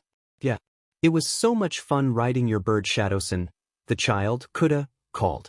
Slowly a pitch-black staircase rose from the ground to meet Kuda's feet, allowing the boy to get down safely. Once Kuda was on the ground, still giggly from the ride, the shadows disappeared and Izuku landed on the ground without a scratch. Aizawa, still with an amused face, came up to Izuku and rubbed his head. While doing so he noticed that the boy's hair was changing color at the root. It was beginning to split down the middle like his eyes, one side black as the night, the other as white as snow. Just then Pixie Bob alerted everyone else that the other students would be arriving in an hour just in time for an early dinner late lunch, which the Pussycats and Izuku were going to make. Just then Pixie Bob alerted everyone else that the other students would be arriving in an hour just in time for an early dinner late lunch, which the Pussycats and Izuku were going to make. When the class got to the facility they were going to be using for the next week, they were pleasantly surprised to be met with smiles from the Pussycats, a wave from Izuku, and a feast for Aizawa was the first person to speak. Well, you sure took your time. You completely missed lunch. Anybody injured? He finished. No injuries. Good, now get something to eat, get cleaned up, and then get some rest. You'll be up early tomorrow. The man instructed. Oi, how long has the nerd been here? Bakugu questioned. Midoriya got here in 10 minutes. And he did that by walking. Izawa answered. It's 5 now, so Midoriya has been sitting around doing nothing for like 7 hours? Mina questioned. He has been here for that long, but he has been helping out. He helped Tiger set up the hot springs, helped cook your dinner, and moved supplies. He did not sit around doing nothing the whole time. Izawa informed. Thanks, Aizu. Both Hitoshi and Shudo said in unison. Thanks, Midoriya, the rest of the class minus Bakugu said. I'm not the only one to be thanking, he said. Thank you, pussycats, they all said. No problem, kiddos, Mandalay said. Now, get to it, the baths are only open till 10 p.m., also get your stuff off the bus, Aizawa said. An hour later, the class was relaxing at the hot springs. There was also a spot sectioned off by a rock formation for students who wanted more privacy. The boys' side was fairly quiet, just some low mutterings between the guys, but the girls' side was filled with their chatter. I can't believe that Midoriya got to the camp in 10 minutes, Hagakure said. I know, right, he's so strong that he took those Mund monsters out without having to stop his walk, Mina commented. Apparently, the distance from the cliff to the lodgings was a full kilometer, Karo Azui informed. Yeah, but look at the next strongest in our class. They couldn't even come close. Jiru said. Even then I'm pretty sure that Bakugu and Todoroki are about equal in power, Mina said. I think Bakugu is more powerful because Todoroki had to work with Ida to take one down but Bakugu did it by himself, Karo Azui analyzed. That's true, but if you look at just quirk power Todoroki is stronger, Yamamoto interjected. Oh, we should see who is the strongest after Midoriya during the camp, Mina suggested. We should also rank the boys on hotness. Hagakure exclaimed, making the rest of the girls giggle. As the vice class rep, I shouldn't condone this behavior. But I am also interested in the boys, Yamamoto said. Well, we have already seen Midoriya shirtless, so we'll need an excuse to get the other guys topless as well, Mina said. That's gonna be kinda difficult, Uraraka finally spoke up. What do you mean? Hagakure asked. Well, we are here to train, so it would be suspicious as to us reasoning with Aizawa to do something else besides that, Yamamoto answered. Yeah, Hagakure said dejectedly. The next morning finds Class 1A being woken up at first light when the sun is just barely over the horizon projecting purples, blues, reds, and oranges. The dewdrops are still fresh on the leaves and grass. Their teacher is not happy about the early wake-up and voices as such. Geez, why did I think that starting at first light was a good idea? The man grumbles. Because it gives us the maximum amount of time to do our hell training, his purple-headed son supplies. Was that the logic I used to convince myself? Aizawa asked no one in particular. Apparently, so, Izuku responded. All right, I'm gonna explain what each of you will do and then get a cup of coffee. Yes, sir, the class replied. All right, Bakugu, you will plunge your hands into boiling water to expand your sweat glands, then create the biggest explosion possible. Yaoyorozu and Sado will dash. Aizawa went on to explain the tasks set for each student one by one. That is for everybody except for Izuku. And Midoriya, you will be training with your bane of existence, and I will watch over you while you do so that I can stop any accidents. Aizawa finished. After he did, he called for everyone to go to the stations that Izuku and Tiger set up the day before. Izuku had been wondering what the 2 giant pots were for when he set them up. Midoriya, there is a clearing a little east of here, go there and wait till I get there before you do anything, Aizawa asked. Okay, is the reply. Izuku already knew where the clearing was because he and Kuda had spotted it the day before while on their giant bird escapade. When he got there, he only had to wait for a few minutes before Aizawa appeared out of the brush with a cup of coffee. I know you are wondering why I want you to train with your phasing. First, the pros outweigh the cons by a ton. Second, even if you train with it a little and can control when it activates, it will no longer be the bane of your existence, but just something you can use. Third, I'm pretty sure I know the side effects of it. he finished. I understand the first two, but what do you think the side effect is? Izuku inquired. Your hair dash. I'm gonna lose my hair. Izuku cut him off. Let me finish my sentence, doofus, Aizawa says. Sorry, Izuku says meekly. I believe your hair will change color as your eyes did. Aizawa got out quickly. So you think my hair will do a vertical split of black and white? I'm almost certain. Because it has already started. Right now it's just your roots, but I'm sure it will be all of our hair regardless of the phasing. Aizawa explained. I understand, and I'm willing to try, Izuku said with determination laced in confidence. Well then let's begin, Aizawa said with a smirk on his face. That night when the students were done training, they were informed that they would be cooking their own meals from then on. The class par Izuku, who already knew this, let out a collective groan. They were already dead on their feet from training and now they had to make their own food. Ida was a godsend in Aizawa's book. The class rep was always reliable enough to turn a morbid experience into something to do with hero training. After Ida, Izuku was the first to start helping. Though he wasn't as tired as the others, he still felt sluggish. His first move was to make an extra set of hands in the form of a shadow version of Bakugo. Oi, nerd, why'd you make another me? The ashen blonde questioned angrily. Are you going to deny the fact that you are probably the best cook out of all of us? Izuku returned. Well, what is it supposed to do? The next question came. Point and instruct. Think of it like a person you are in charge of that won't talk back. You may need to show it some things, but other than that it should be like having another you around. Izuku explained. Good, is all he got in return. The dinner preparations went faster than expected with the help of Shadow Baku.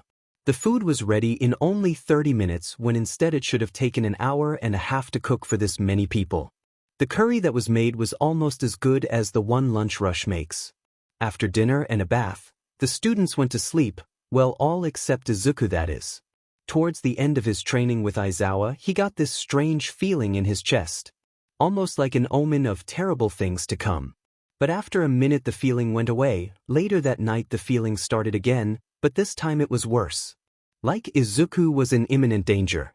With this feeling in his chest, Izuku got out of his futon and put his shoes on. When he went outside there was a strange feeling in the air. Izuku felt like it was coming from the clearing he was at earlier, so he went to investigate.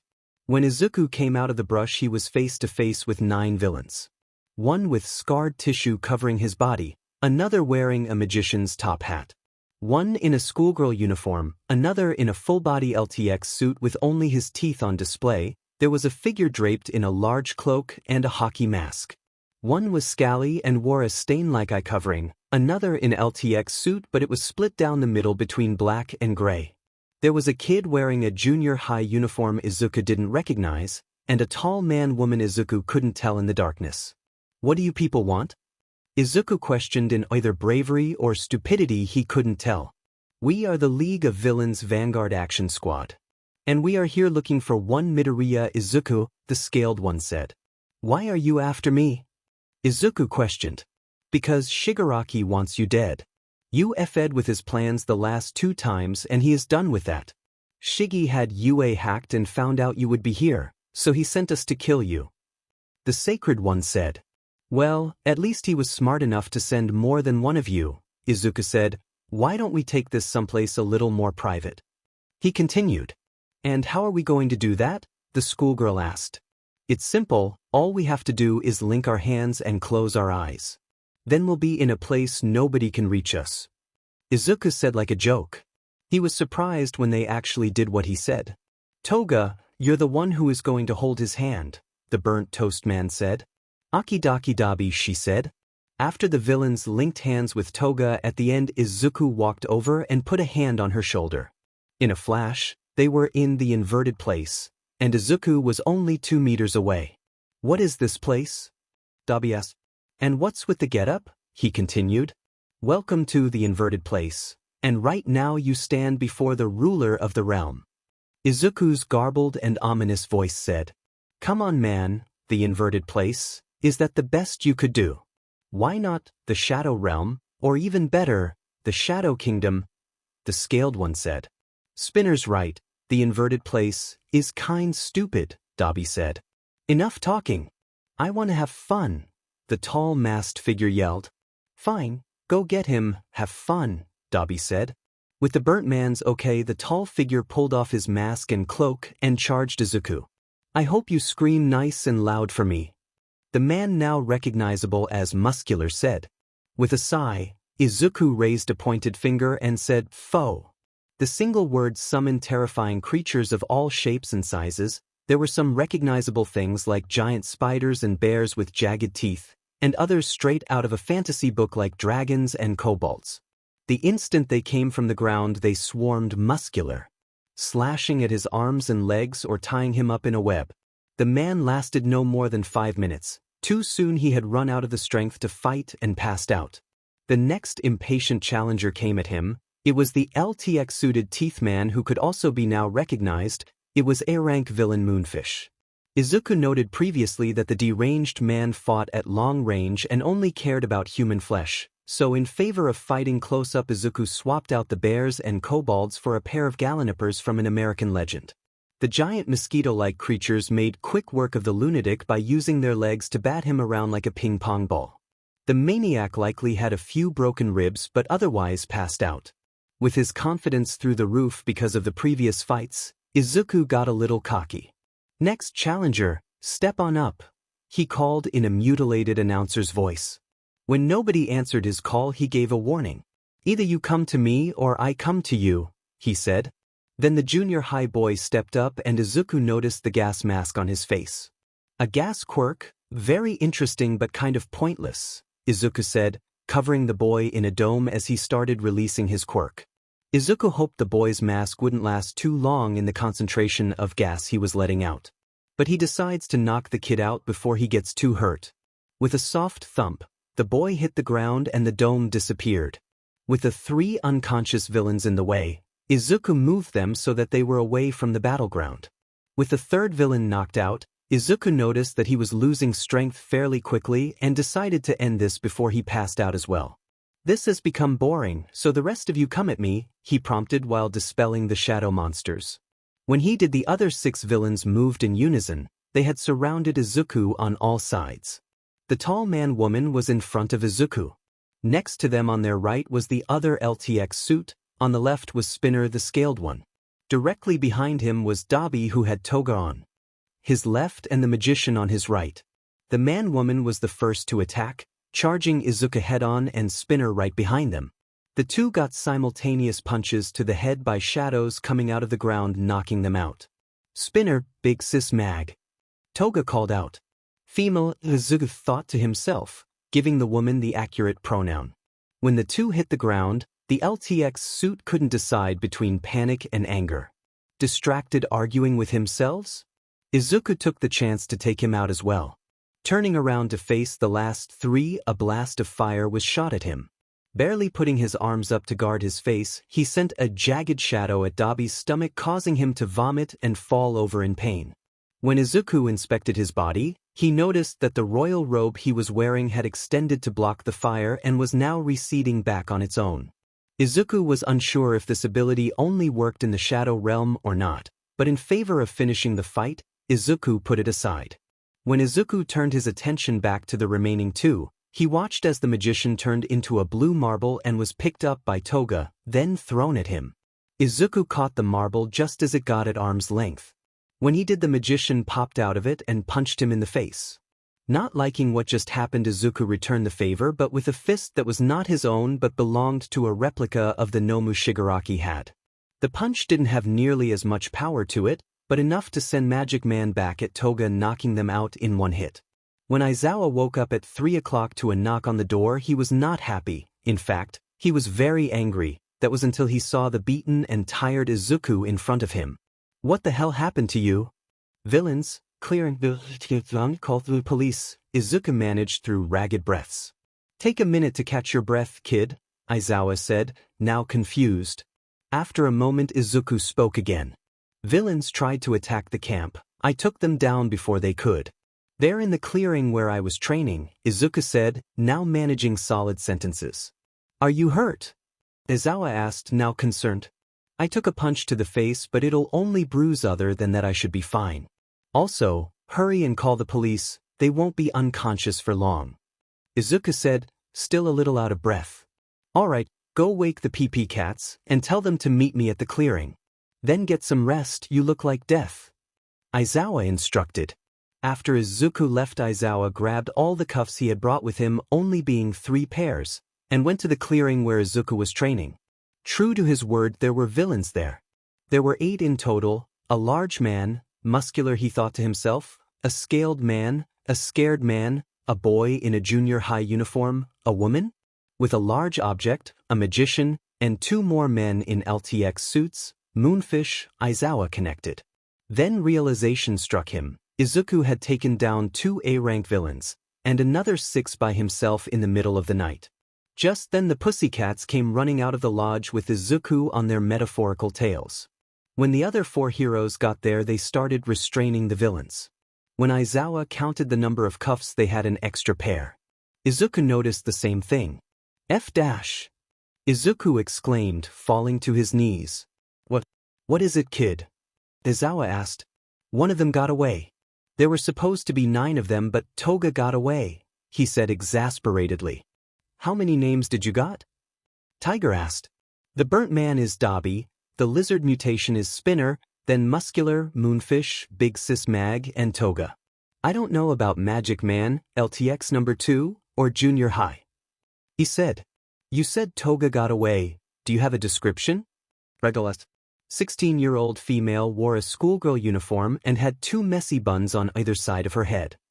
Izuku described. What about hair or eye color? Tiger questioned. I can't see color at all, Izuku said.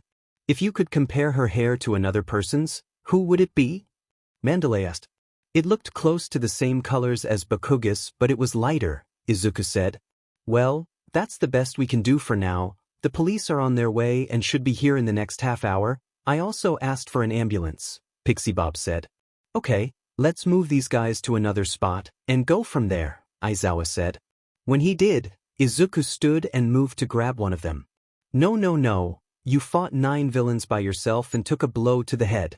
You are going to go sit down and rest. Don't fall asleep, we'll handle this. Aizawa scolded. After exchanging glances with the other heroes, Izuku did what he was told and sat down at an outdoor table. Izuku watched slowly as the 5 heroes made quick work of dragging the villains out of the clearing and into the open area by the facility. After that, Aizawa came to check Izuku over. When he brought a flashlight with him, he noticed that Izuku and first-degree burns on his forearms. I thought you said you only took a punch to the face? Aizawa asked. What? Izuku said, confused. You have first-degree burns on your arms. Why? Oh, when I fought them we were in the Shadow Realm. And that Dobby guy has a fire quirk. He got me with some fire, but the robe had protected me. The flames were pale compared to Shudo's or Endeavor's flames, Izuku explained. Well, you got lucky enough to get away with a sunburn from him, Aizawa said. In the distance, sirens could be heard approaching from over the mountain. Just then Ida came out of the lodges, concern plastered on his face. Sensei, I have been asked to figure out what's going on because Midoriya is not in his futon, the boy said with robot-like arm movements. Tell the class to stay in the lodges. The camp was attacked by villains, but Midoriya stopped them. Now, go and don't come back out unless instructed to by me or one of the pussycats, understood? The man asked. Yes, I understand. And what of Midoriya's condition? They are sure to ask about him, Ida replied. Tell the class he's fine with only a light bruise, Aizawa said. Understood, Ida said before leaving. Wait, how did he not notice you? Aizawa asked. Quirk trait, I can have the presence of a shadow if I concentrate hard enough, the teen answered. Damn it, kid, you have the most overpowered quirk since All Might, I swear. Aizawa groaned. 10 minutes later there is an ambulance, 5 police cars, and a large transport truck. The villain's regular H&D CFFS had been swapped for quirk-suppressant ones and loaded into the transport vehicle. Once they are loaded up, the transport leaves with 4 of the police cars as escorts. While Izuku was getting checked out at the ambulance, the heroes were talking with the detective that was still there. Tsukachi, nice to see you, Aizawa greeted. Pleasantries and all are nice, but just give me the official story and the unofficial one too. The man was tired, which was understandable. He had been put on the League case after the USJ. Officially, the camp was attacked by the League and the kid helped us capture them with my permission, but one managed to escape. Unofficially, the kid beat 9 villains by himself and woke us up after the fact. While he was waking us, one villain woke up and got away. Aizawa explained. A long sigh escaped the detective's mouth before he spoke again. Do you have a description of the one that got away? 16-year-old female wore a schoolgirl uniform and had 2 messy buns on either side of her head. Her hair color is a light ash blonde. Goes by Toga. Aizawa repeated word for word of Izuku's description. All right, I'll go talk to the kid now, the man said, walking away. The detective had gotten over to the boy just when the medics finished. Hey kiddo, I'm Detective Tsukachi with the Mizudafu police, he said, showing his badge. Hello, detective, I assume you want my statement, Izuku said. Yep, I would like you to give as much detail as possible, he said, pulling out a notepad, pen, and recording device. Also, my quirk is lie detector, so I'll know if you lie or not, even though you have no reason to. It is just something I have to say, he finished. When he was ready, Tsukachi pressed the record button stating the date, time, and his name, and asked Izuku to state his name and recount the incident in detail. 5 minutes later, the detective and the ambulance were leaving the mountains headed for the city. During his statement, Aizawa and the other heroes got closer to hear the story as well. Aizawa noted to make sure he told Nedzu about the hacking. When all was said and done, Izuku only had a bruise on his cheek and a sunburn on his arms from the encounter. A few hours later, the class was in despair and were arguing with their teacher. Izuku, still tired, could already predict the outcome of this argument. And he for one didn't care one way or the other as long as he got to train. A few hours later, the class was in despair and were arguing with their teacher. Izuku, still tired, could already predict the outcome of this argument. And he for one didn't care one way or the other as long as he got to train.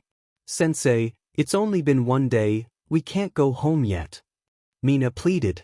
I understand that, but the camp was still attacked by villains. We need to go back, Aizawa explained. Yes, we understand that, but it's not like anybody got hurt. Kaminari exclaimed. Someone did get hurt, though, Aizawa tried. Okay, Midoriya got punched in the face once. He has no concussion or brain damage. That is something that happens to him during hand-to-hand training though. Hagakure pointed out. You don't understand dash. Aizawa continued to argue. After another minute, Izuku sat down and leaned against both Shudo's and Hitoshi's legs. Another 10 minutes went by before the class president chose his side in the argument. How about a compromise, Aizawa-sensei? The boy said. Oh, and what's that? The man said incredulously. We let Midoriya choose since he was the most impacted by the event. Ida offered. If we are going off of Midoriya's condition, we would go back to UA. Aizawa tried. Midoriya is only tired, the boy said, speaking in the third person. See, he's speaking in the third person for God's sake, Aizawa said. That's weak, Hitoshi pointed out. Aizawa gave his son a pointed look. Since you're so worried about my opinion on this, how about we take a 1-day break? To allow everyone to recover with just some relaxation, and by that I mean we go to the lake at the edge of the property. Izuku offered. If you're in on this now, there is no point in arguing, Aizawa complained. An hour later at 7 a.m. the class was ready for the 2-hour hike to the lake. Aizawa was displeased and Izuku was still tired. The Pussycats had initially agreed with Aizawa in the fact that they should return to Mizudafu, but after Izuku interjected his opinion, they sided with the students. If the one most affected was okay with continuing the camp, why should they complain? Aizawa was disgruntled when they betrayed him, but he understood. And so after the students, heroes, and Kuda were ready, they set off into the forest. Everyone had brought a bag with them filled with towels, bug spray, sunblock, and other necessities. Well, all except Aizawa. Izuku only threw a towel over his shoulder and had a pair of shades on. Izuku couldn't swim, so he doesn't care much for going to bodies of water, but he knows that everyone else can, and so he made the choice to please the many. Aizawa doesn't like water very much either, meaning he didn't plan on getting in. The Pussycats were rescue heroes for a reason.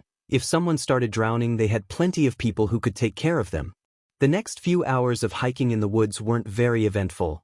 Only a few instances of seeing a wild deer or fox was the only thing of concern.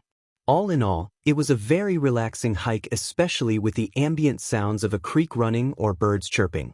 When they got to the lake, there was a dock already built. It was 15 meters long and made of wood, and it was still in good shape from the looks of it too. It had an old boat covered by a tarp attached to it, and according to the Pussycats, it was used for the water rescue training camp they ran in the past. The shore of the lake was different on the two sides of the dock. One side was rocks and the other was sand like a beach.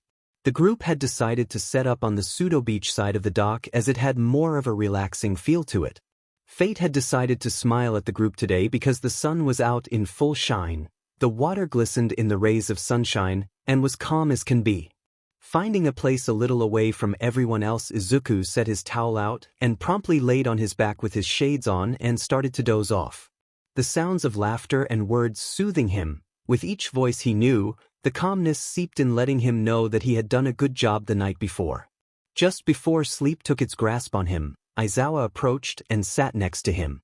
"How are we doing, kiddo?" the man asked. "Fine," he replied sleepily. "That's good, I understand. You're tired and all, but why aren't you swimming?" Aizawa questioned. "Don't know how to swim, plain and simple," Izuku replied with disinterest.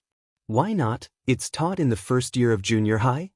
"Wasn't interested then, and even if I was, Vlad King isn't the only grown man scared of me," Izuku replied. "So was it disinterest or your teacher was scared of you?" "It was a mix of both, but even then if I didn't want to do something teachers wouldn't make me," Izuku answered. Aizawa sighed at Izuku's response. He hated that teachers held students to different expectations. "Do you want to learn how?" Aizawa asked. "Not really any point. I mean, if I'm ever in a situation where I need to save somebody from the water, it's called shadow surfing for a reason," Izuku replied. Aizawa sighed again before responding, "Well, no point in arguing that. Well, I'll let you sleep then." "Hey Dad," Izuku said, making Aizawa pause. "Thanks for worrying over me and everything else. I know I'm not the best kid to take care of, I mean there is already proof of that, but thanks for being there." Izuku finished. "You can't say shit like that in public, kid," Aizawa said, hiding a bashful smile in his capture weapon before standing and walking away. 5 minutes later, Izuku was back on the cusp of sleep when he heard sand crunching between feet. He turned his head and opened one eye to see who it was. "Hey Midoriya, I get that you're tired and all, but why don't you join us in the water?" Mina questioned. "Well, for one, I can't swim, so there is no point, and two, this is so the girls can rank who's hottest in the class, and you already have a shirtless pic of me anyways," Izuku responded. "Why, you heard that conversation in the baths last night?" Mina said, surprised. "Yeah, but I was the only one. The other guys were too distracted," Izuku replied. "Well, I'll let you get some rest then," Mina said before scurrying off to the other girls. 5 minutes later, Izuku's grasp of consciousness finally let go and he fell into a sleep so surreal he thought he would never wake again. At first, the sleep was peaceful, then his memories of the different villain attacks replayed. But they weren't as he remembered. No, they were of what would have happened if he wasn't strong enough. He watched Hitoshi be smashed to pieces by the Nomu at the USJ, or of finding the dead bodies of Native and Ida in an alleyway hero killer long gone. Even the most recent one, where instead the lodging was set on fire and Izuku could only watch as his friends and classmates slowly die in excruciating pain, he could hear the villains laugh as they killed them. Then he woke up, feeling more drained than when he first went to sleep. His muscles burned with soreness and his bones felt dry like they had been removed, then heated in an oven before being put back in his body. When he sat up, he saw that the sun was lower in the sky and his friends and classmates were all safe, no one missing or injured. Slowly his pain ebbed away at the sight, leaving only happiness in its wake. After a second it clicked, he realized he was in love, and not the familial kind, no, the romantic one, and not with just anyone. He was in love with Hitoshi and Shudo. He realized that without those two, he would still be the same loner, quiet kid that only cared about getting stronger. He wouldn't care about the small things that he does now. Izuku, with his feelings planted deeply in his chest, stood and walked onto the dock. He took his shoes off and rolled up his pants legs and let his feet hit the water. Not a second later, a few of the girls tried to coerce him into the water but failed. They left with a not-so-discreet wink and Izuku could only roll his eyes. They were trying for an in-person comparison of all the guys. Soon after, his friends came up to him still in the water. "Hey, Sleeping Beauty, have a good 6-hour nap?" Hitoshi teased. "Though it wasn't very pleasant, it helped me realize some things," Izuku replied. "Bad dream?" Shudo asked. "Something like that," Izuku responded blandly. "What's on your mind?" Hitoshi asked. "I need to talk with both of you, but it will have to wait until we get back home," Izuku replied with a small smile. "That's fine," Hitoshi said. "Okay," Shudo replied. After their talk, Izuku stood and put his shoes back on. When he turned around to walk back to his towel, Bakugu blocked his way. "Oi, nerd, why aren't you swimming? You're the one who suggested it." Bakugu questioned. "I can't swim, you should know this. You were there when I told our swim coach I didn't care," Izuku replied. "Huh, swimming's easy, I'll teach ya," Bakugu said, shoving Izuku over the water.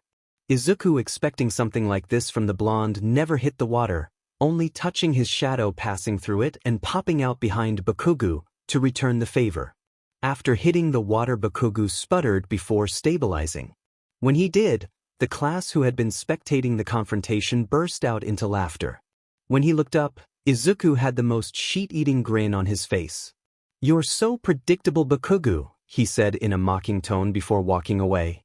Hitoshi and Shudo made a quick getaway so as not to become collateral damage to their friend's confrontation. When Izuku got back to his towel, instead of laying down, he opted to sit on it. As he sat there, he watched the others play in the water. Kaminari and Kirishima were racing to see who swims faster. The girls had grouped together, playing water polo, as they called it.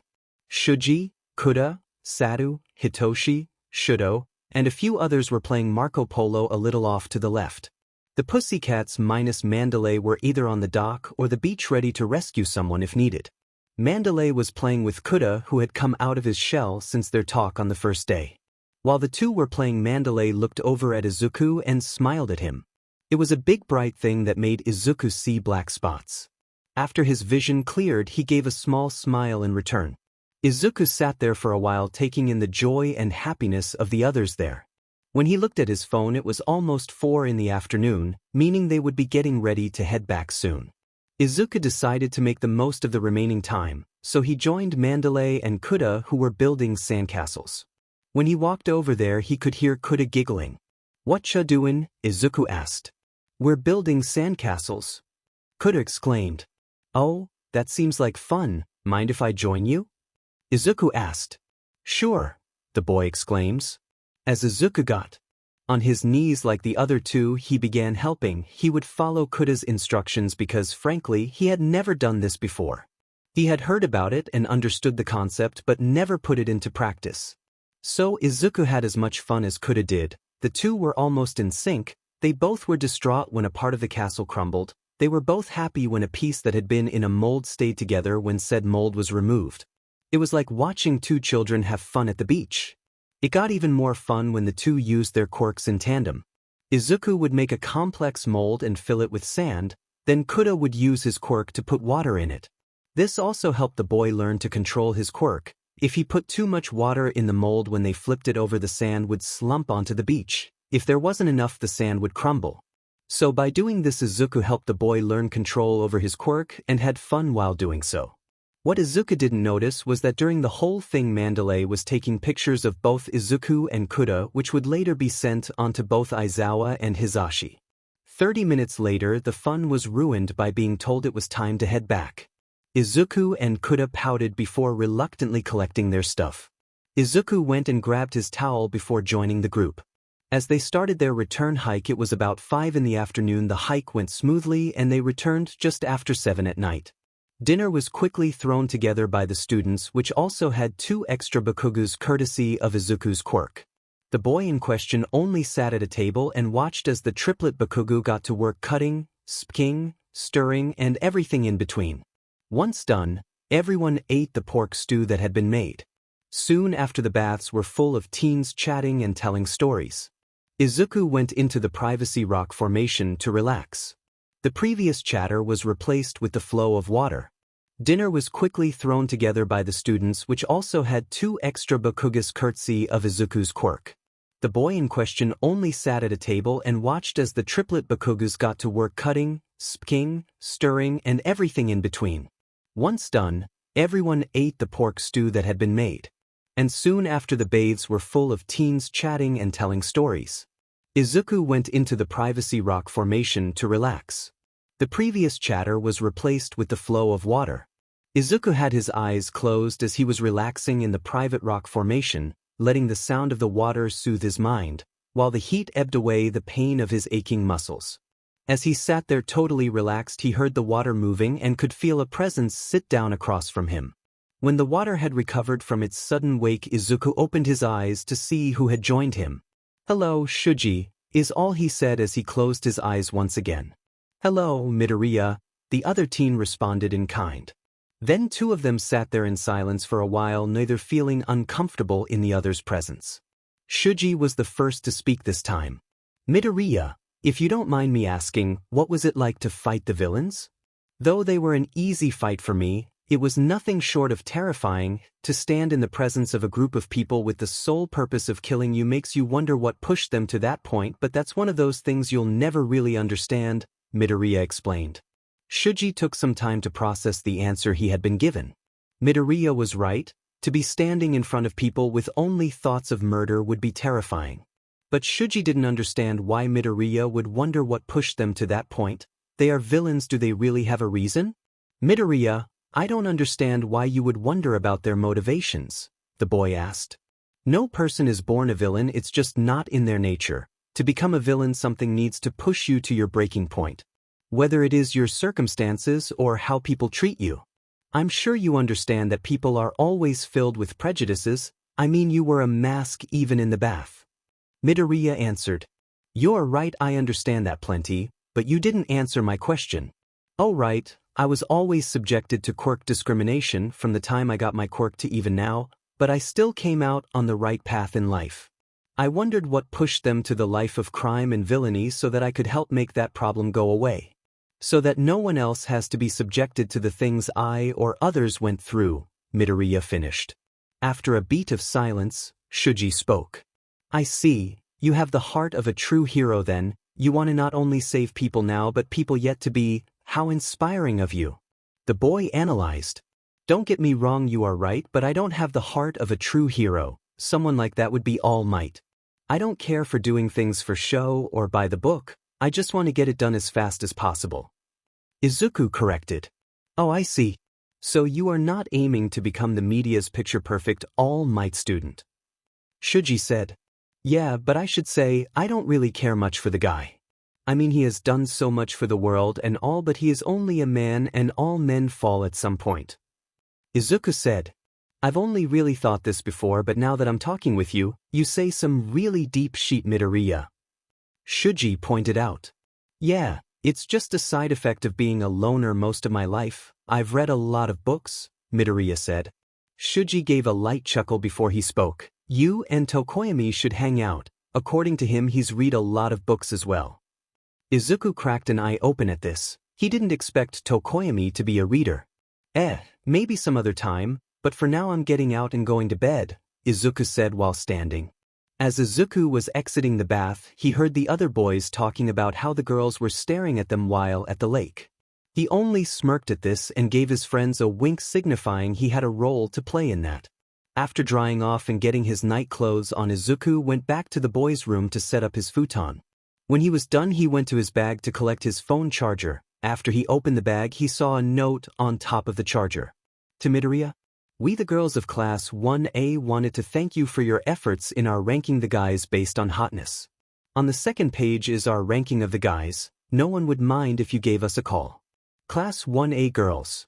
After reading the note, Izuku looked at the rankings. He had gotten number 1 with Shudo following him at number 2.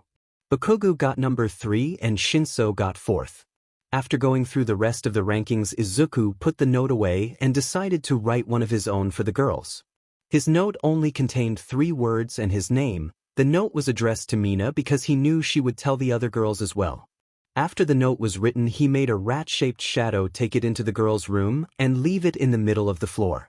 Later on, as Izuku was lying in his futon, he heard the girls make their way into the room and find the note.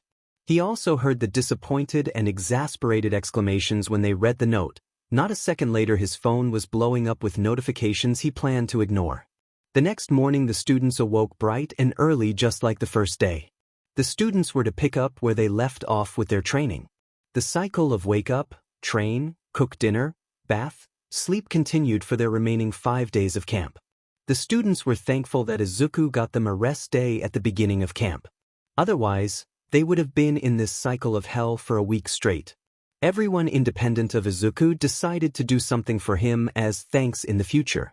The last day of the training camp was no different than the previous days.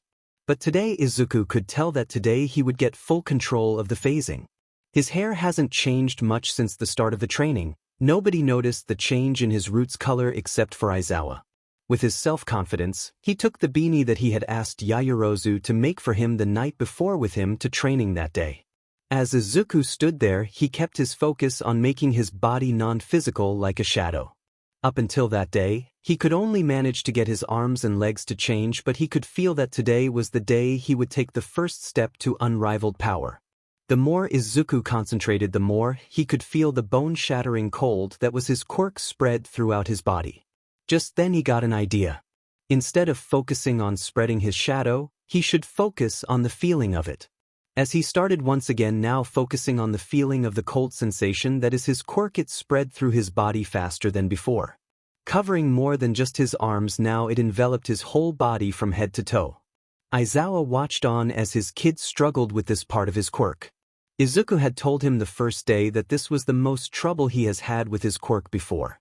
Even now the kid has a face full of anguish laced with determination. He was going plus ultra in his training, never taking a break, only stopping when it was time to eat dinner. Aizawa was very proud of this kid because if this is the determination he showed while training by himself, he can understand how he became this strong. Aizawa kept himself ready to stop his quirk at a moment's notice. He was sure the kid would get control of the power today. Even if he didn't, he knew Izuku would keep trying with or without his supervision. Just as Aizawa was about to force Izuku to take a quick break, the kid had a breakthrough. His body started to become pitch black, no longer just his forearms and legs. As the black layer came to his shoulders, the black royal robe appeared, and as it reached the crown of his head, so did the ominous crown from the end of term exam. Aizawa was witnessing the birth of Izuku's shadow form. When Izuku next opened his eyes, he saw a face that had a mix of amusement and overwhelming pride on Aizawa's face. When he saw this, he knew he had completed his training for the camp. With his new form completed, he could feel the shadows around him. It felt like he had subjugated all the shadows in Japan. He could feel the others training. He could feel the explosions from Bakugo, the ice, and fire from Shuto, Ida's footsteps as he ran. He felt like a god amongst mere mortals. Just then he realized that if he continued to let his feelings reign supreme over him, he could turn into a villain, so he suppressed the godlike feeling and took a breath. After a moment he released shadow form. He would have to give it a cool name later. When he did, he saw a triumphant smirk on Aizawa's face. After a moment he took out the beanie and put it on, making sure to cover all his hair. "Why cover your hair? They'll see it sooner or later," Aizawa pointed out. "I want to do a big reveal with it," Izuku said. "A surprise is an interesting approach, but illogical," the man commented. "Not all decisions have to be logical. Just because you can be logical doesn't mean you must be all the time. You have already proven that you have made illogical choices before," Izuku explained. Aizawa pet an eyebrow at this, signaling Izuku to continue. "If you only made logical choices, you wouldn't be married and have 2 kids half your age. I'm not saying it's bad, but logic dictates that love is unnecessary. But I'm glad you love us all the same," Izuku explained. "You're not wrong," he replied. That night at dinner, everyone stared at Izuku, all wondering why he was wearing a beanie. Bakugo was the first to ask about it. "Oi, nerd, what's with the hat?" he questioned. "Huh, oh right, big reveal," Izuku said, taking the beanie off. When he did, his now black and white hair fell out and was on display. There was silence before Hitoshi spoke. "Eyes are getting hotter by the day."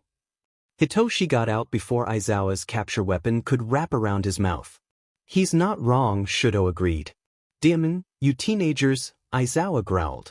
So hot yet gay, such a waste, Mina said jokingly. A shame indeed, Yaoyorozu concurred. You kids will be the death of me, Aizawa said dejectedly. We know, Izuku said. You're grounded, all of you, Aizawa said, so very done with the students. That only applies to 2 people here, Hitoshi said. Exactly, Aizawa returned. Lame, Izuku said. That's 2 weeks for you, Aizawa said. You know that won't hold up in Yamazawa court, Izuku snarled. Wanna bet, Aizawa challenged. Absolutely, Izuku said, pulling out his phone and sending a text. A second later, Aizawa's phone started ringing with the theme to Put Your Hands Up radio. Aizawa gave Izuku a stare deadly enough to kill an ogre, and he answered the call. / Yes. Duh. I know. Duh. I understand. Duh. Okay. Duh. Sorry. Duh. Love you too. Duh. / You're mincemeat, Aizawa said before changing targets from Hitoshi to Izuku. As Aizawa sent his capture weapon at Izuku, the boy disappeared into the shadow. Fucker, Aizawa said. The class then proceeded to burst into laughter. Fucker, Aizawa said. The class then proceeded to burst into laughter. The bus ride back to campus was quiet. The students were still tired from their training and slept most of the way back. Aizawa had made them wake up at the pit stop and stretch their legs at least. During the trip, the snack bag shared by Izuku, Hitoshi, and Shudo had emptied, and so at the gas station, Izuku bought more snacks and even got drinks this time. When the bus arrived at UA, it was noon and the parents were already there. Most of the students got hugs and welcome backs. Izuku knew that Hisashi was inside UA already, but he wanted some time to himself before he talked with people again. He asked Hitoshi to tell them as such and went on a walk to Dagoba Municipal Beach. When he got there 20 minutes later, the sun was still in full shine and the water glistened. Izuku sat on the dock that had been built after he cleaned the beach. Izuku swayed with the dock as wave after wave crashed into it. He had been contemplating changing his family name for some time now. The thing was, he couldn't decide between Yamazawa or coming up with one of his own. He was no longer a Midoriya after all. As he sat contemplating his most important life decision yet, someone walked onto the dock and sat next to him. It was a skeleton of a man with sunken eyes and blonde hair. The man sat next to him for a while before he spoke. Care to share your troubles, young man? He asked. Why would a G-san like you care about my troubles? Izuku said coldly. Because your generation is the next leaders of this world. You will have the most impact on this society, and if one of the next leaders has troubles, it is our job as the old generation to share our wisdom with you. The man said. That was a very roundabout way to say you want to help me just cause, Izuku said. That is true, he said. It's family, or rather ex-family trouble, G-san, Izuku answered. I see. I am no expert, but I may be able to help, the old man said. I was disowned by my previous family. My new one is nice to me. In fact, being with them is the most welcomed I've felt in years. The thing is, I still go by my old family name, so now I'm wondering if I should take their family name or find my own. Izuku explained. I see. In my experience, when you become independent of your loved ones, you hurt and feel isolated, but when they become independent of you, it hurts even more. To be disowned and then taken in by others is a different game entirely. You have people that want you for you. Choosing a family name for yourself is an important thing. It is my belief that choosing your own should encompass who you are and where you come from as a person, the old man explained. There was silence for a few minutes as Izuku processed the advice he had been given. After that silence, he spoke. Thanks, All Might, Izuku said. When he did, blood projected from the man's mouth. How? All Might asked. The way you talk, the way you hold yourself. The human body is full of tells as to make you unique. If you pay attention enough, you can tell who someone is by their walk, talk, and every little detail. Izuku explained. You are one scary person, young Midoriya, but can you keep this a secret for me? This form I mean. All Might asked. I have nothing to gain from exposing you, so it would be illogical for me to say anything, Izuku said. I see. Well, thank you, young Midoriya, All Might said.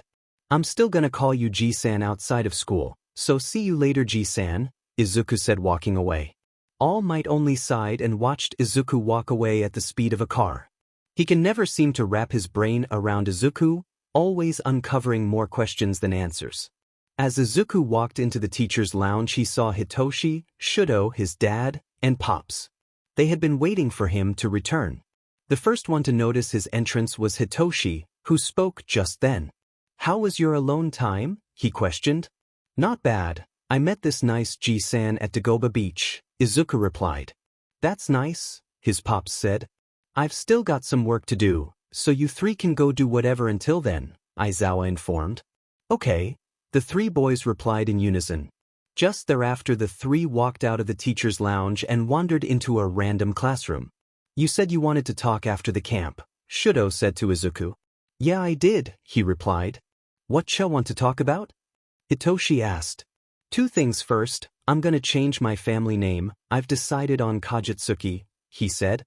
"With Shadow," Hitoshi said. "Yep." "Why?" Shudo questioned. "When I met Ji-san earlier today, he gave me advice on picking my own family name. He said it was best to have where I come from and what encompasses me in it," Izuku answered. "Okay," Shudo said. "I get it," Hitoshi replied. "What's number two?" Shudo asked. "I'm in love with you both," he said. Duh. "Yeah, I know that's not something you drop on people, but I wanted you to know," Izuku said. "You're not the only one, you know," Shudo replied. "Yeah, it's the same with me too," Shinso said. "So, will you two become my boyfriends?" Izuku asked.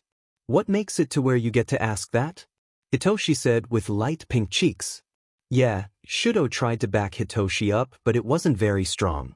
Izuku gave the two a look, and the blushing went from light to bright red in an instant. "I concede," Hitoshi said. "I as well," Shudo followed. "So is that a yes?" Izuku asked. "What are you, stupid? Of course, it's a yes," Hitoshi chides. "That was a stupid question," Shudo agrees. "Okay, I just wanted a definitive answer," Sheet, Izuku defends.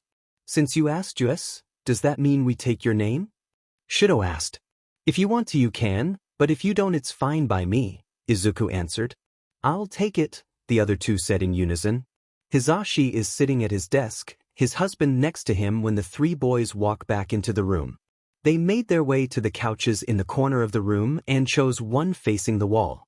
The three sat next to each other on the couch, a low chatter between them. Hisashi gets back to work without paying them any mind. It's only 15 minutes later when he is done with work and looks over at them only to not see the three heads sticking up over the couch. Intrigued, he goes to investigate. As walks over, he can hear light snoring. He peers over the couch and is witness to what can only be described as a cuddle pile.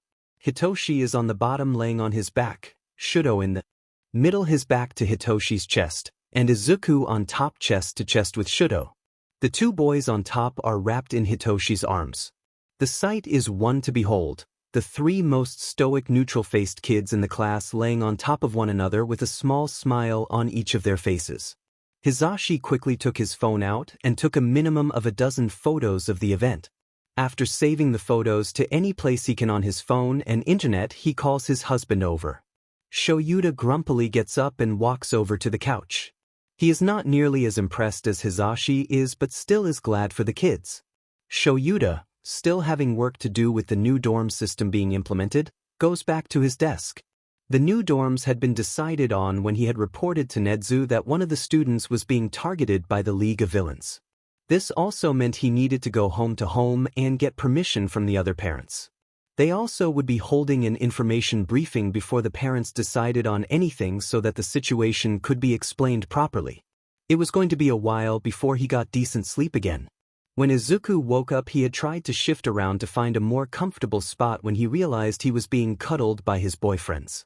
With that realization, he started to run fingers through their hair, slowly and gently, not enough to wake the two but enough to solicit a reaction from them. Hitoshi nuzzled into the touch and Shudo did the same. They were like cats getting petted, and Izuku found that quite cute.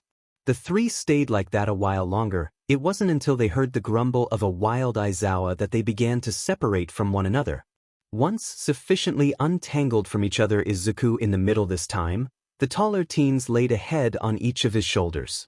The amount of muscle on him had made good pillows for the two taller teens, so he resigned his fate to be a pillow until they were going to leave.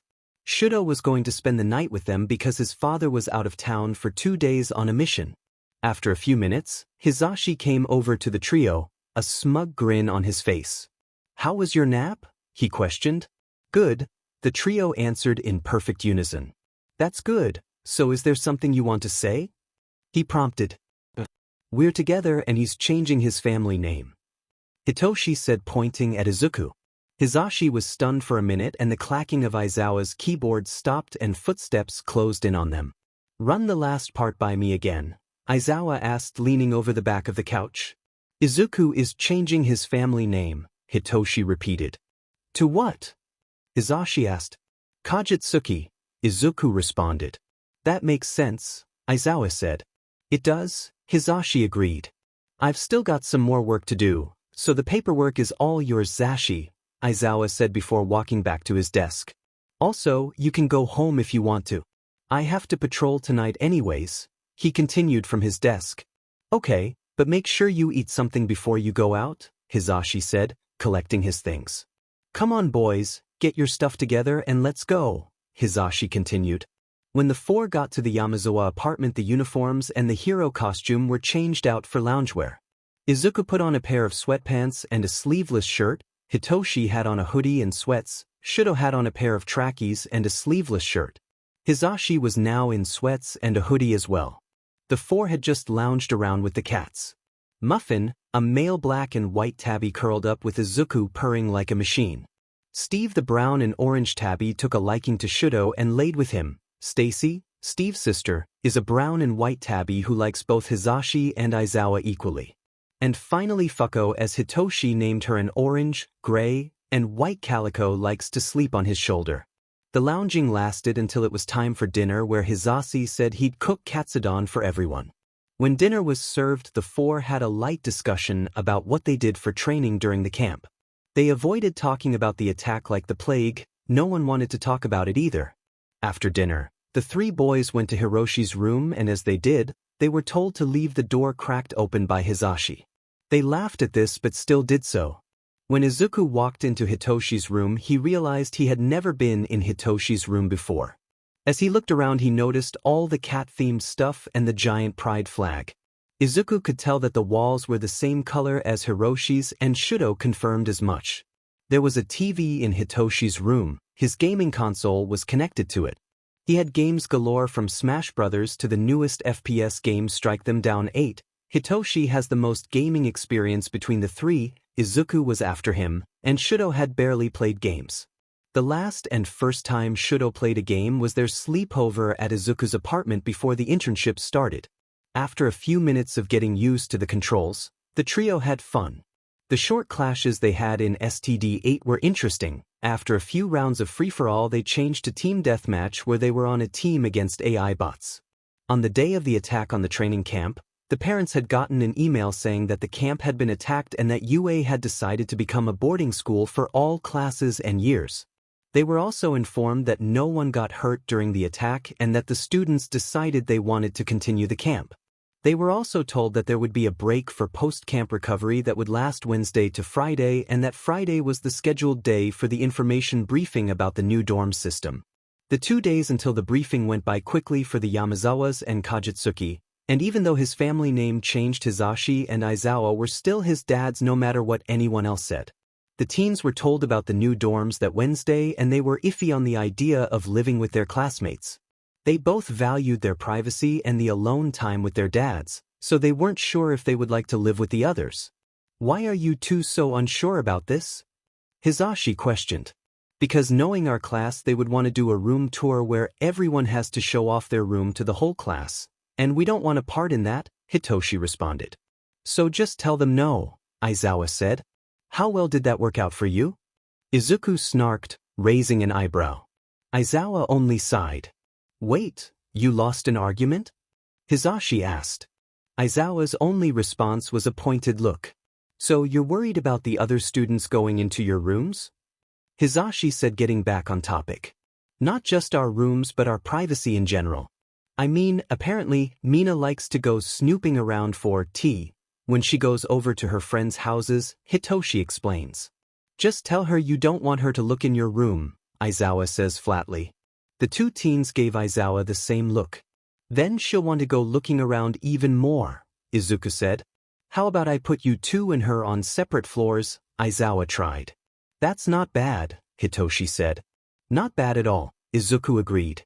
Okay, anything else? Aizawa asked. Can you put Shudo, Hitoshi, and my rooms next to each other? Izuku tried. That is almost a no, I'll need to think about that. The man said. Well, just saying you'll know where we are. Hitoshi started. No noise complaints, Izuku continued. Only need to check one room, Hitoshi adds. Both of your kids will be at the same place, Izuku finished. That's creepy and cute but never do it again, Hisashi said. Okay, they said in the same dejected tone at the same time. And no coordinating with Todoroki to do that either, Aizawa added. They both said under their breath. Language, Hisashi said. English if you want, they said in English. Making Hisashi freeze. Walked into that one, Aizawa pointed out. You know what, both of you. Room. Hisashi commanded. While the two boys shuffled away they bumped their fists. On Friday, the two boys got dressed in their school uniforms for the briefing at UA. Hisashi was the one going with them to be their parents while Aizawa was going to be alongside Netsu on the stage of the amphitheater. They were the first to arrive so they took front row seats in the Class 1, the marked section. Soon after they were the Bakugus and Idas followed by the Todorokis, being just Fuyumi and Shudo, after them the rest of the class finishing with the Kaminaris fashionably late as they call it. The other classes' seats were filled in 10 minutes. Before the parents and students can start to talk, Principal Netsu and Aizawa walk onto the stage and take a seat behind a table. It was covered with a white cloth and had 2 microphones on it. There was also a projector screen behind them that came to life when they sat down. A moment later the principal began to speak. Hello, I am Principal Netsu. I would like to thank you all for attending this information briefing about the new dormitory system we are putting into place. I'm sure you all have questions about this, but I would like to ask you to hold them all until the end. Moving on, the first thing I will address is why we are implementing a dorm system. Netsu gave a pause for everyone to settle. During our first-year training camp, a group of villains attacked. They did not harm any of the students and were captured by the Wild Pussycats and Class 1 as homeroom teacher. This being the second attack on our school, we decided to limit the number of opportunities the villains have to attack our students by keeping them close. Another pause was given to allow the other students and parents to settle again. Now, let us talk about the dorms dash. Netsu went on explaining how the dorms will work. He explained that the class president will have access to an emergency keycard that would allow them to enter any room, this being for the safety of the students. He also gave a rundown of the floor plan. After the basic floor plan was given, Aizawa took over to go through the smaller details, like how the students' rooms are laid out, the common area, how the laundry and bathing are also on the common floor but are separated by gender. The actual briefing took only half of the allotted time. The remaining half was for questions, comments, and concerns that the parents had. The questions started out light, only about some of the logistics of the dorms like safety inspections, where the dorms are, will the parents get to see their kids on the weekends, the mundane stuff. Slowly, the questions got more serious, like how student behavior will be punished, future villain attacks, and what would happen if a student got sick. Netsu had to explain they would increase their nursing staff to allow for nurses to take care of kids that got sick and had an additional doctor added as well. With the concerns of the parents settled, the briefing was ended and the families left to start getting their stuff packed. In Class 1A there was a lot of excitement going around. The girls were excited because they can now have sleepovers easily. Kirishima and a few of the other guys were excited because they could train and work out together. Tokoyami and Shuji joined Izuku and Hitoshi on the outside edge of the group of teens so they can grumble about living with easily excited people. Their grumbling got them scolded by their respective parent or guardian. In Shuji's case, he had lived with his grandma before. Now, Izuku got scolded with Hitoshi by Hisashi. which made the other two boys give Izuku questioning looks. Izuku dismissed them with his own threatening look. As the amphitheater emptied out, the chatter died out as well. Soon only Izuku, Hitoshi, and Hisashi were left. When the last of Class A had left, the three went to the teacher's lounge to meet up with Aizawa. "Hey Sho, how you doing?" Hisashi asked. "I'm doing fine. The briefing went well, so I'm not too worried," the man replied. "Good, because tonight is our last dinner together as a family before we have to live separately from the kids," Hisashi said. Aizawa sighed before responding, "Yeah, I'm gonna miss having dinner with you too," Aizawa said, looking at the boys. "We're gonna miss it too," Hitoshi said. "Yeah," Izuku agreed. "So, I was thinking we could go out for sushi tonight, make it kind of fancy," Hisashi suggested. "That's fine," Aizawa said. "Cool," Hitoshi agrees. "Alright," Izuku follows. When they arrive at the restaurant, they are seated at a private booth quickly. The three Yamazawas seemed unfazed by it while Izuku looked confused. "What's wrong, kiddo?" Hisashi asks. "Why were we seated so quickly and in a private booth?" Izuku asks. "Oh, that's a perk of being a limelight hero. It's so we aren't swarmed with people asking for photos and autographs," Hisashi explained. "So it's to avoid what happened to me at the mall," Izuku pointed out. "Yes, Hisashi was cut off. "What happened at the mall?" Aizawa exclaimed. "I was attacked by a mob of fans and had an unplanned meeting and greet." Izuku summed it up. "Why am I just finding out about this?" the man asked, looking at Hisashi. Hitoshi and Izuku decided to just then go to the bathroom to allow their parents to have a moment alone. They were gone for 5 minutes total before they came back. When they sat down again, there was still a little tension in the air and Hisashi looked meek. "So what are we ordering?" Izuku deflected. "I was thinking about salmon and maybe a tuna roll." Hitoshi aided Izuku's deflection. "Yeah, that sounds good, but I want some avocado too." Izuku continued.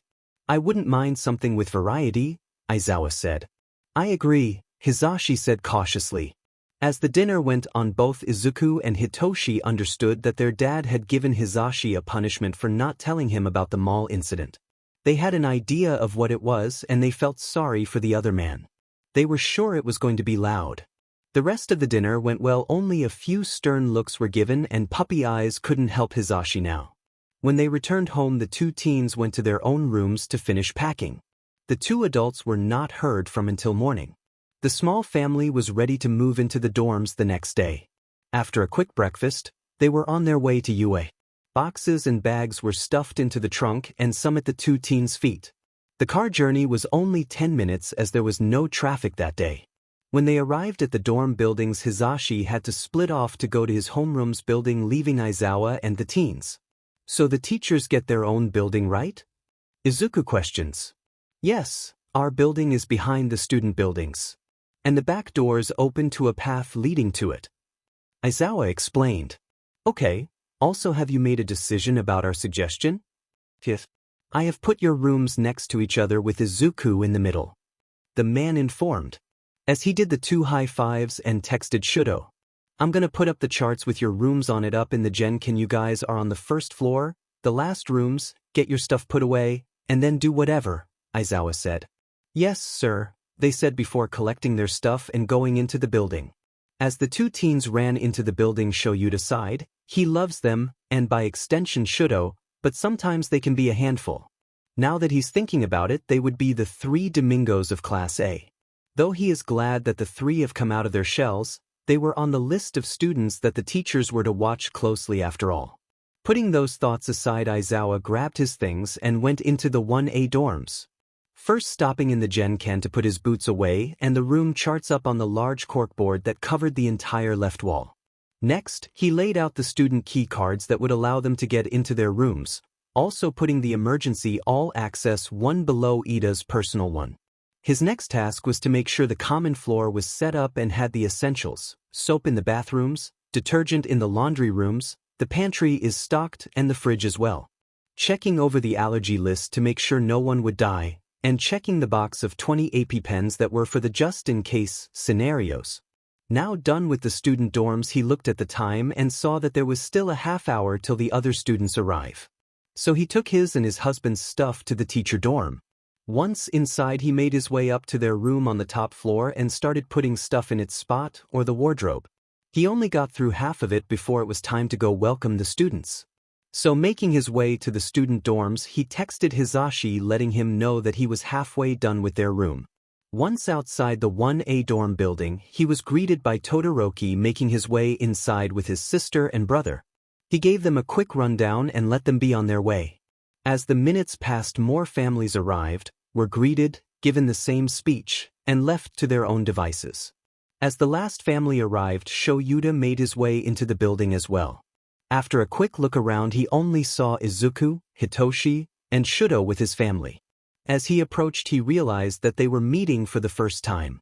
As his dad approached them, Hitoshi shifted to nudge Izuku, disturbing his conversation about quirk theory with Shuto's older brother Natsuo, and greeted his dad.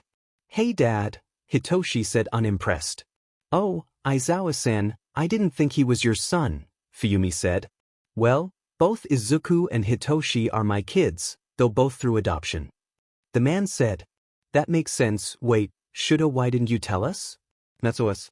The teen only nodded in response. "Okay," Natsuo said, confused. "Anyways, is there anything we need to be aware of before we leave?" Fuyumi asked. "I don't believe so, but feel free to contact me if you need any clarification or have any other questions," Aizawa said in a professional tone. "Well, then I think we should be going. It was nice to meet you all, especially you two," Fuyumi said, looking at both Hitoshi and Izuku.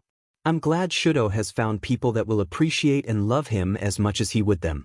We will be going now. Natsuo has a train back to Tokyo and I still have papers to grade. Though I do hope we will meet again, in a manner not so formal, or professional I should say." She finished. "Yes, I hope so too," Aizawa replies with less professionalism and more warmth. After the goodbyes, the two older Todorokis take their leave, giving a wave and an "I love you" to their younger brother. After they leave, the other families start to make their way down to the common room, also saying their goodbyes to their kids and the teacher as well. When all the parents have left, Aizawa leaves as well. When asked, he said he wanted to give the students their time to acclimate to each other and their new environment. But Izuku and Hitoshi knew it was so he could deliver punishment upon their papa. The two putting that aside to focus on the conversation the rest of the class is holding. "So what should we do now?" Minas. "Why not some kind of bonding activity?" Kaminari suggests. "Oh yeah, that sounds like fun," HQ exclaims. "So what should we do, Karo?" Yes. "How about we vote to see who has the best room decoration?" HQ says. "No," Izuku, Hitoshi, Shuto, Bakugo, and Tokoyami say in unison. "Well, why don't one of you suggest something then?" HQ says, sour that her idea was shot down. "How about we do it? Movie night, where we watch 2 or 3 movies," Izuku offers. "That sounds even more fun," Mina says as HQ pouts about her defeat. "So how about we get some blankets, pillows, snacks and meet back here in 10? Ida proposes. "You extras can do what you want, I'm going to bed," Bakugo says before stomping off to the shared bathroom. The rest of the class, now familiar with his antics, ignores Bakugo and disperses to grab their things. The lovebird trio doesn't move from their love seat as a few shadows start moving about the dorm, some heading up the stairs, others into the kitchen to get snacks like popcorn and candies that the school provided. As planned, 10 minutes later, the class has gathered in the lounge area with piles of blankets and pillows. The candies and popcorn were put on the coffee table in the center for the others to pick from, as Izuku already has a large bowl and the chosen candies his boyfriends like in his possession. The class quickly decides on a movie from the action genre called Ground Zero, The Awakening. The hours slipped by as the movies played, some deciding to go to bed after the second movie, while the more night owlish continue on the Ground Zero marathon.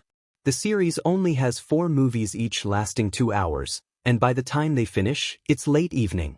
The more responsible students have already bathed and eaten, so now it's the night owls' turn to get ready for bed, all of them sluggish from the move and from the number of people they had to interact with. It isn't until almost midnight that they all find their way to their rooms and into the bed. The lovebird trio decided to sleep separately that night, in fear of something keeping them awake that night. The next morning after the students have all had their breakfast, their teacher walks in, smirk plastered on his face, eyes filled with amusement. "All right, all of you gather around," he called. In a flash, the students were gathered around their teacher in seat order. "Now, even though you still have another day before the term resumes, I have some news for you all. You will be starting a new training. This training is for the upcoming provisional licensing exam in 2 weeks, the one you all will be participating in." The man gave pause for the students to let out their excitement. After a few moments he activated his quirk and the room fell silent once more. "I'm glad that you are excited because this will be your first step to becoming real heroes. I will be giving you more information when school starts again. Enjoy the rest of your day." Having nothing else to say, he left the dorm building to return to his own dorm. As the bell for homeroom rings, the door opens and their teacher walks into the room. A light tension fills the air as the students look at their teacher. "Get your hero costume on and get to Gym Gamma. I'll explain more there." The instructions are simple and to the point, leaving no room for confusion. This lets the students follow them without falter. When the students arrive at Gym Gamma, they are met with their homeroom teacher, Cementos, and Ectoplasm. "As I explained earlier this week, you will be starting a new training today. That new training is going to be your ultimate moves. An ultimate move is classified as a move that will guarantee victory, a showstopper if you will. So like the nerds binding shadows or whatever," Bakugo says. "It's called Shadow Binding, Bakugo. You should really learn the name of the move that took you down instantly," Izuku chided. "Enough of that, and yes, like Kajitsuki's Shadow Binding. Like I said, the move should guarantee victory after being used, and to help you with them, Ectoplasm and Cementos are here. They will provide advice and a safe place to train." Aizawa said when he finished. Some of the students gave a look to Aizawa and Izuku but decided it was not the time to ask. With that, the center of the gym started to shift and change. Large pillars of cement came from the ground and grew to 20 meters in height. Some have elaborate constructions on them as they had been specialized for particular students. When the gym stopped shifting, Ectoplasm made a clone for each student and guided them to their training platform. Once all the students had made their way to the top, the training commenced with a large explosion from Bakugo as he shouted, "Die!" at the Ectoplasm clone. As the training waged on, the large displays of power decreased as the students whittled away at their power limits. Of course, Denki was the first to go, having gone into Yay mode, as they call it. And slowly after that, other students started needing to take breaks or called it quits. Those that did stop for the day were instructed to get changed and go back to the dorm. Nearing the end of the allotted time, only a handful of students remained in the gym. Nobody was really surprised by who was still there because they all either had had lots of training even before UA or the determination to move Mount Fuji by themselves. And with only 10 minutes remaining, Aizawa called everyone to gather by the entrance. "You all have done good work today." Even those who had to call it quits early gave it everything they had. "Moving on, the reason you all were gathered, even though you have 10 minutes left, is that I want you to have a training match using your new moves even if they are incomplete." The man finished. "So sensei, who is our opponent going to be?" Kirishima asked. "Who better than the strongest, right?" he stated. "So it's one-on-ones with the nerd," Bakugo said. "No, it's all of you versus Kajitsuki," Aizawa corrected. "I would say that's unfair, but it's not," Karo Azui commented. "I see, we get to test our skills on the person with a quirk that is versatile and strong, though I disagree with the idea of teaming up on him. It will help with teamwork skills," Ida pointed out. "That's correct, it dash," is all he got out before the door to the gym slammed open. "What are you still doing here? Your time should be up," Vlad King said. "No, we still have 6 minutes left and I intend to use every last second, Vlad," Aizawa said pointedly. "What are you going to do with 6 minutes anyways?" the man said before looking over his shoulder. "We're going to have a training match. Now I suggest you wait your turn," Aizawa said, now irritated. "What are you going to do if I don't?" Vlad challenged, before looking over his shoulder again. "Aizawa-sensei doesn't need to do anything to a man that's scared of his own shadow," Izuku said, stepping to the front of the group. When he did, Vlad King's eyes widened while sliding his left foot back a half step. "Now that you've wasted our time, we will get back to our training match," Aizawa said while turning around. "Ignore them, your match will last the remaining time. Your training field will be Gym Gamma, so let Azui, Ida, Yayurozu, Kirishima, and Bakugo versus Kajitsuki begin, Aizawa called, dropping his hand from above his head. The ensuing fight was madness. There were explosions left and right with shouts that could barely be heard following them. Ida was only a blur as he weaved between pillars of cement. Azui was camouflaged trying to catch Izuku with her tongue as he maneuvered around the gym. All the while Yayurozu was setting trap after trap of adhesives and wire, like a spider's web. It was only after a minute that the cement pillars collapsed, leaving a rugged landscape for the final few minutes. Come on guys, this is too easy, give it everything you got. Plus ultra right. Izuku taunted. As the five stood there they talked, coming up with a strategy. After a quick moment they all shouted, plus ultra, and charged forward, Ida taking the lead. As Ida's first kick was dodged with grace, his follow-up roundhouse almost landed. Next came rapid-fire attacks from Bakugo and Kirishima. The two worked in sync, their movements were like a dance they had practiced for years. Next came a veil of mucus from Azui, which made contact with Izuku's face, temporarily stunning him. While stunned, Yayurozu threw a net made of steel wire over him. By then Ida had recovered from his initial attack and was on approach for the finishing move. What he was not aware of was his shadow starting to writhe under him. Ida, watch out! But the call came too late, he was bound by his shadow in an instant. Bakugo was the only one quick enough to get off the ground before his shadow caught him. What you gonna do now, nerd? I'm off the ground. Bakugo said confidently. I'm gonna use the shadows on your costume that are made by the wrinkles, he said before Bakugo became a pitch-black mass and fell to the ground. Match over, the winner, Kajitsuki. Aizawa declared. Now, go shower and change, then meet up with the rest of your class at the dorms. We will continue tomorrow, Aizawa said before walking out. The entire match only lasted 2.5 minutes but was the talk of the class. Each student had wanted to either watch or participate in it. But the same couldn't be said for Class B, who had witnessed it. They now understood why their sensei was scared of Kajitsuki. He was strong enough to take on 5 students with strong quirks at the same time and win while being captured. The next day at training, most of the students hung around after they finished, some still in costume, others not, all waiting for the same thing. The end of training match, as they dubbed it during class that day. This time, instead of just a 5v1, the number of opponents doubled, now making it a 10v1 this time. And even though the odds looked like they were in favor of the large group of students, they still suffered a crushing defeat, this time not able to capture Kajitsuki at all before he used his ultimate move. After that, for the rest of the week, more and more of the students would step up to challenge Izuku in the end of training match, each time getting closer and closer to beating him. Though the whole time 2 students would never challenge him, they knew without a doubt that no matter how many people challenged him, they would lose.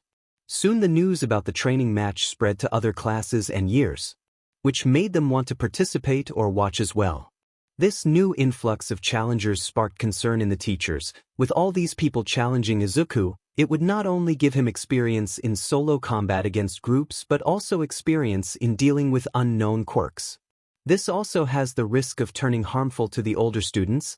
By facing a person younger than them and losing, it could kill their confidence and possibly make them quit being a hero. So, the teachers had decided to stop the training matches altogether. So we can't do the training matches anymore? Mina questioned. Yes, though I was opposed to it, majority rules and the matches have been banned. For now, am I clear? Aizawa replied. Yes, sensei, the class responded. With that, the man walked to the side of the room and got into his bright yellow sleeping bag and passed out. So we can't do the matches anymore because it might hurt our upperclassmen's feelings, Sato said. If they're that weak, they shouldn't be heroes, Bakugo says. Be nice for a change, Baku bro, Kirishima says. Wait, Midoriya, I got a question, Mina interrupts. What? Is the reply. Why does sensei call you Kajitsuki? She inquires. I changed my family name from Midoriya to Kajitsuki, the teen explains. What about your parents? Kaminari asks. Don't know, my dad and my mother abandoned me recently, so there's no need to remain a Midoriya, Izuku explains. Oh, I'm sore dash, the teen is cut off. I don't need your pity, worry, or concern, so keep them to yourself, Izuku says before disappearing into the nothingness of his shadow. Wait, Shinso, you and Mido Hajitsuki are close. Is he okay? Uraraka asks. I don't believe you have the right to ask that question, Hitoshi deadpans. Oh.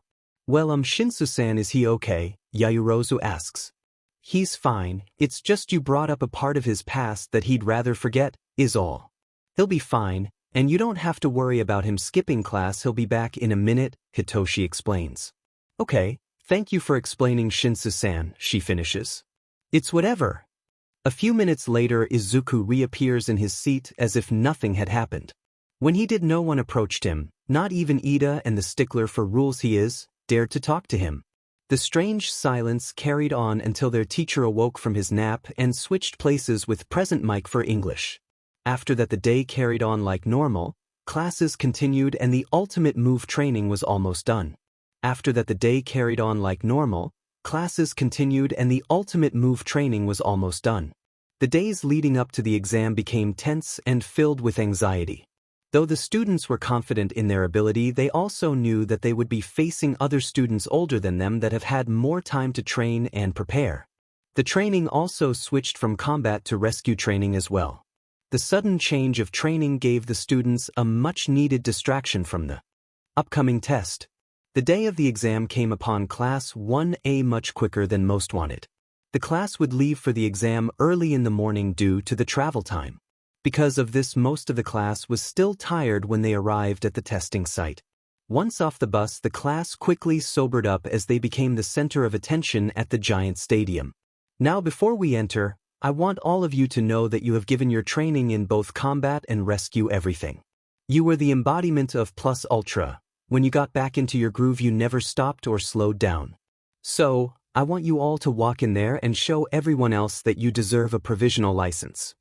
Aizawa pauses to let his words sink in.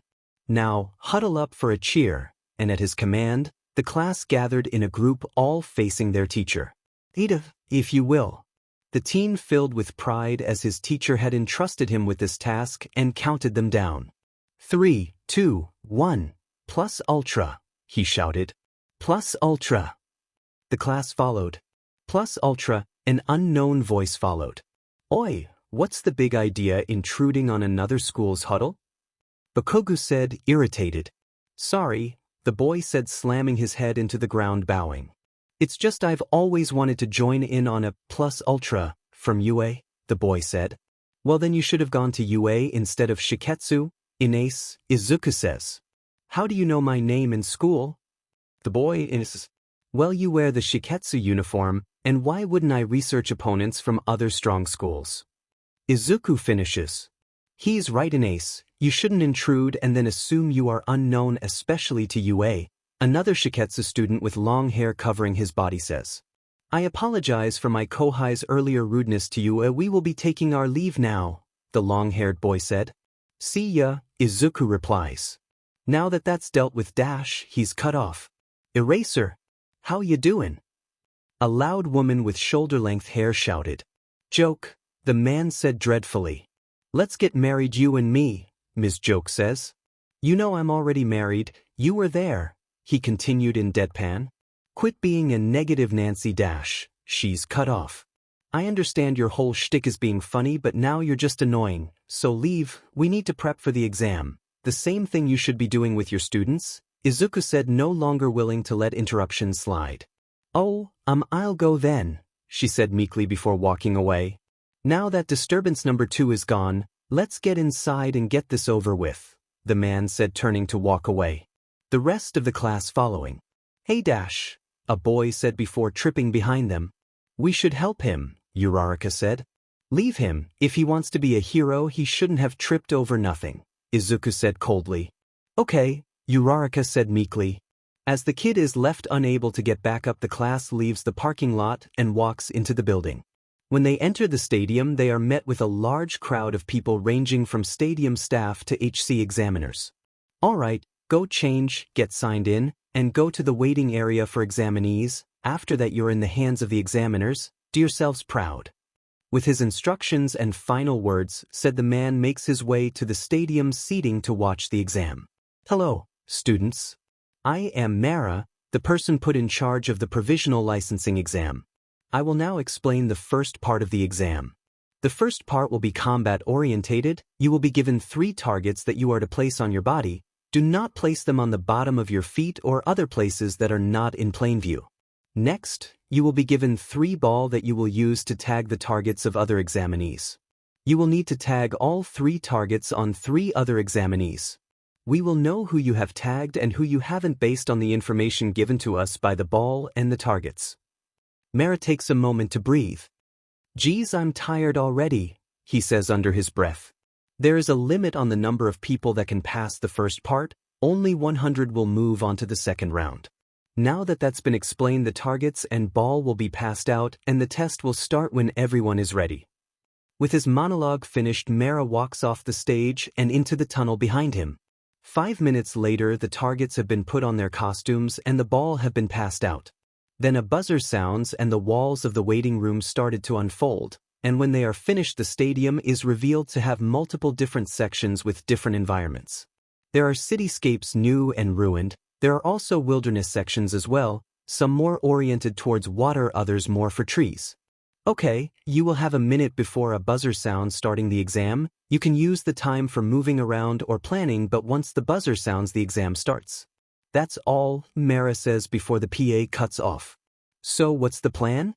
Minas, I won't be able to help you during this exam, but I will tell you one thing. UA will be targeted, Izuku informs. What do you mean? Since our quirks are put on show during the sports festival, everyone knows them, so UA will be targeted first, Ida explains. Correct. Now I'll see you all later, hope you pass, Izuku says before running off. I can't work in big groups, so I'll head off by myself as well, Shudo says before running in a different direction. The buzzer goes off a moment later, but neither of the 2 students is in sight anymore. And only a second later, Class 1A was surrounded by a large group of students from different schools. On the other side of the stadium, Izuku is in a battle of his own, currently surrounded by a group of 40 students. So this is the unstoppable shadow of you. Doesn't seem like much to me, one boy said. Yeah, he's smaller than I expected, a girl said. This chatter is unnecessary for a fight. You should know that by now, Izuku said. Fine then, I guess I'll start, the boy said before using his quirk to spread a veil of slime over the ground in front of Izuku. Izuku, unimpressed, walked around it to stand in front of the group again. Since you're not going to take this seriously, I'll just end it now. That is all, Izuku said. The next moment, the group of students started to call out for help. The next second, those calls were silenced. As the wave of sound came to the front from the back, the silence also followed the seconds later. Soon there were 40 students covered in a pitch-black layer. Izuku then made his way up to them, tagging each student before releasing them. Most students ran away immediately, not wanting to be encased in their shadow again. The few that made comments before the fight stayed to apologize to Izuku. Once he had tagged 3 students, his targets became light blue, signaling that he passed, and Merit announced as such. Even though he could have let the rest try to finish the exam, he didn't. He tagged everyone there, not to be mean but to teach them not to underestimate an opponent. You have already passed the exam, please make your way to the waiting room. If you don't, your safety is not guaranteed. The blue targets played for the 5th time. Izuku sighed. Well, no one left to tag, so to the waiting room it is, Izuku said to himself before walking off. As Izuku made his way to the waiting room, he got an uneasy feeling. It was as if someone was watching him. He had thought to increase his pace but decided against it, as no one should be able to match his pace without either a quirk or running. The closer he got to the waiting room, the more uneasy he got. With the large room in sight, his nerves lessened a little. His next few steps became wobbly as his head started spinning. Just then he realized someone was using their quirk on him. The next second a knife slashed at him. Izuku had barely dodged the blade by falling to the ground and entering his shadow, only popping up a few meters away. What surprised Izuku the most was who he saw standing there. Through his blurry vision, he could see a girl in a skin-tight black bodysuit with a shiketsu high hat on and a man with a mask, fur vest, and pants on. Feelin' drunk are ya? The man proceeds to fall into a fit of hiccups. Well, you better sober up, little hero hiccup, because it's time to fight, he finishes. So you have a quirk that gives the effect of being drunk, Izuku says. That's hiccup right, little hero hiccup, I love getting sloshed, the man says. Why are you ignoring me, Izuchan? The girl says as she starts to melt, revealing Toga. Oh, great Toga was it? Izuku said. But you remembered my name. Toga squealed in excitement. Okay, I've had enough of you, sloshy man, Izuku said, having the man's shadow wrap around him. Hey, what are you doing? It got cold all of a sudden. I'm gonna sober up like this, the man said. Good, now it's dash, is all Izuku said before having to dodge a knife slash from Toga. Sorry, Izuchan, but I gotta kill you or else Shiggy will kill me, Toga says, slashing at him again. Well, you won't have to worry about that for much longer, Izuku replies. Why is that? She questions mid-fury of slashes and stabs. You'll be in jail soon enough, Izuku says, taking a step back so he can lure Toga forward and make her trip on a shadow. Why do you say the dash? She gets out before tripping and hitting the ground face first. The next moment she is wrapped in her shadow. Great, now I have to get these two up to where Aizawa is, Izuku said. A few moments later the low sounds of struggling stopped from the two, signifying that they have become unconscious. There you are, I've got a present for you, Dad, Izuku said. What? Why aren't you in the waiting room, kid? Shoyuta asks, irritated. Well, you see, I was attacked by these two on my way there. One of them is Toga, the one that got away from the training camp, and the other I don't know, Izuku said flatly. What? You were attacked by villains again? Shoyuta asks, concerned. Yeah, this is starting to get annoying. Also, the guy's quirk has to do with making you feel drunk, which is not as great as I thought it would be, but my guess is either Shigaraki is either working with new people or a new group of villains altogether. Izuku finished. Jesus, this kid's gonna make my heart stop one of these days, Shoyuta says under his breath. Okay, leave them here and go to the waiting room, I'll handle the rest, okay? He said out loud. Okay. Also, Toga came disguised as a kid from Shiketsu. I don't know if that info will help or not, Izuku said before falling into his shadow. Eraser, what was that? A voice from behind him said. That was the undefeated shadow of Yue, Kajutsuki Izuku, who took down two villains while seemingly drunk by one of their quirks, he informed. I get that, but why did he call you dead like he did? The voice, Ms. Joke asked. Because he is my adopted son. Now if you'll excuse me, I need to get these two arrested, Shoyuta said before wrapping the two in his capture weapon and dragging them behind him to the nearest security officer. As 1A is being surrounded by a large group of students, they hear screams and shouts for help across the stadium. Every one of them knew what had happened over there because they once were in the same position as them. If the nerd is already getting to work, why aren't we? Bakugo shouted. He's right, we can't let Kajutsuki-san get ahead of us. Ida shouted in return. As the members of 1A got into attack positions, the ground beneath their feet started to rumble and crack apart. Without warning, the class was split into groups and separated. The groups had quickly decided on a leader so they don't fall apart and become easy targets for their upcoming battles. When Shudo hears the screams for help across the stadium, he knows that his boyfriend has passed the exam and that he would soon see him as he had passed as well. The group of students that had gone after him wasn't particularly strong, it's just they had a good plan for dealing with his quirks. The group had water and earth-based quirks for his fire and physical objects for his ice. And even though their plan was good, the only shortcoming was that they did not take the surroundings into account, which led them to be taken out by an explosion created by a gas-filled tank. In the team led by Bakugo, him, Kirishima, Kaminari, and Shiro had their first fight against a group of 10 students. The fight was considerably fast as the group of second years had virtually no real battle experience like they had with the USJ incident. Once the battle was over and the four counted out the number of people needed and came up short by 2. What are we going to do? Only 3 of us will be able to pass, Kaminari said. That's easy, you 3 get your passes and leave me here, I don't need your help anyway, Bakugo said. Baku bro, we can't just leave you here, Kirishima tried. Listen, shitty hair, I'm the strongest of us, and even then all I would need to do is find 2 people wandering around and take them out. You don't need to stay here any longer, the explosive teen pushed back. Alright, but you better not complain since you're the one who suggested this, Shiro said. The 3 of them quickly tagged the targets and left. Bakugo got his one, and then set out to find 2 more people. Bakugo quickly decided to go in the opposite direction of the waiting room to look for people. And within 5 minutes of searching, he found a pair of people from a smaller hero school. Though they didn't look particularly strong, he wasn't going to complain about finding people. So with a manic smile on his face, he launched himself with explosions at the two unsuspecting people and took them out quickly. After he finished tagging them, he made his way to the waiting room as well. Mina was grouped with Momo, Uraraka, and Jiro when they encountered their opponents.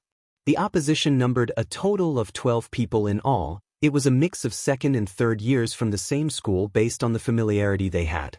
This fight was also over quickly as the four had set traps that consisted of pitfalls and tripwires.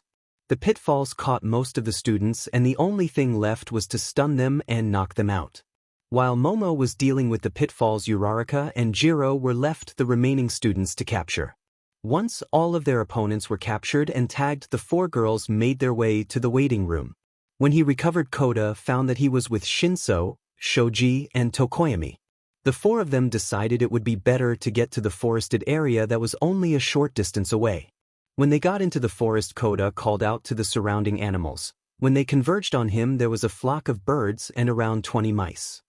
He instructed the birds to fly overhead to look for people and the mice to search from the underbrush. While he did that, Shoji was on the lookout for people that may have found them. When Koda alerts them to a group of students approaching the forest, the four begin preparing for an ambush. The plan was for Tokoyami to draw their attention and have Shoji and Shinso attack from the flanks, while Koda provided a distraction by having the mice trip them. The plan worked perfectly, judging by the fact that they caught all 12 of the opponents and most of them by Shinso's brainwashing. The four made quick work of tagging their opponents and getting to the waiting room. When Izuku had arrived at the waiting room, all of his classmates already there waiting for him. When he asked how they all did, some of them shared the stories of their victory, while others did not share. This left the class to wonder what happened with them. Only 10 minutes later did Mara announce that the last of the 100 participants made it into the final round. He also informed them that the test would be on a temporary hold. A moment later, a security guard walked up to the group of UA students and asked Izuku to follow him. A few minutes later, Izuku returned and was asked to explain what that was about. He only replied that he would explain back at school and that they should get ready for the next part of the exam. When Mara next returned to the stage, he waited for everyone to be quiet before he began to speak. Now that we have our final 100, I will explain part 2 of the exam. There has been a large-scale villain attack and you are the first responders to the scene. Your job is to rescue the civilians played by the workers of the Help Us Company, or HUC.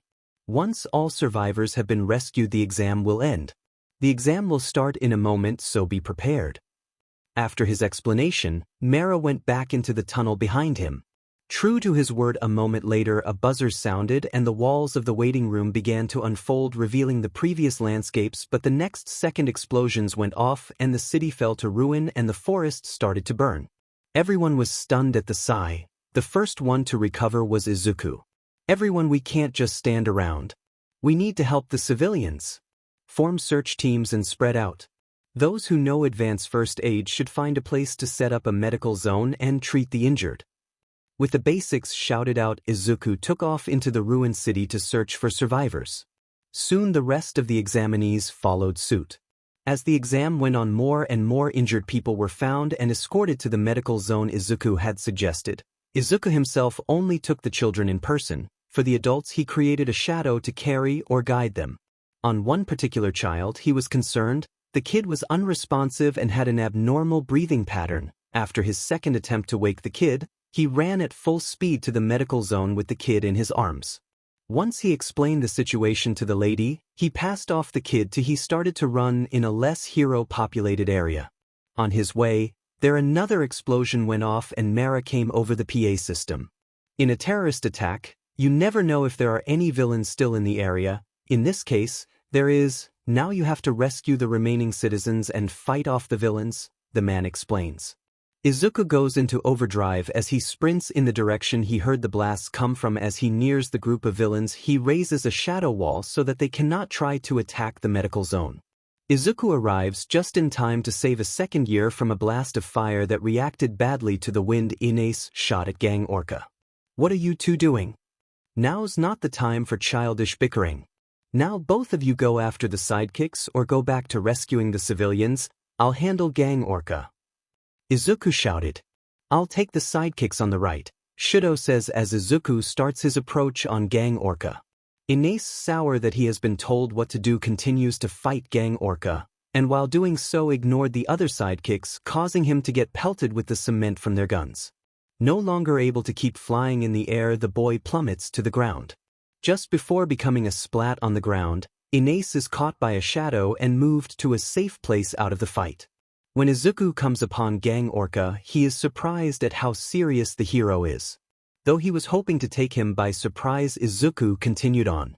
Izuku's first move is to take down the sidekicks that were left unattended by Inace.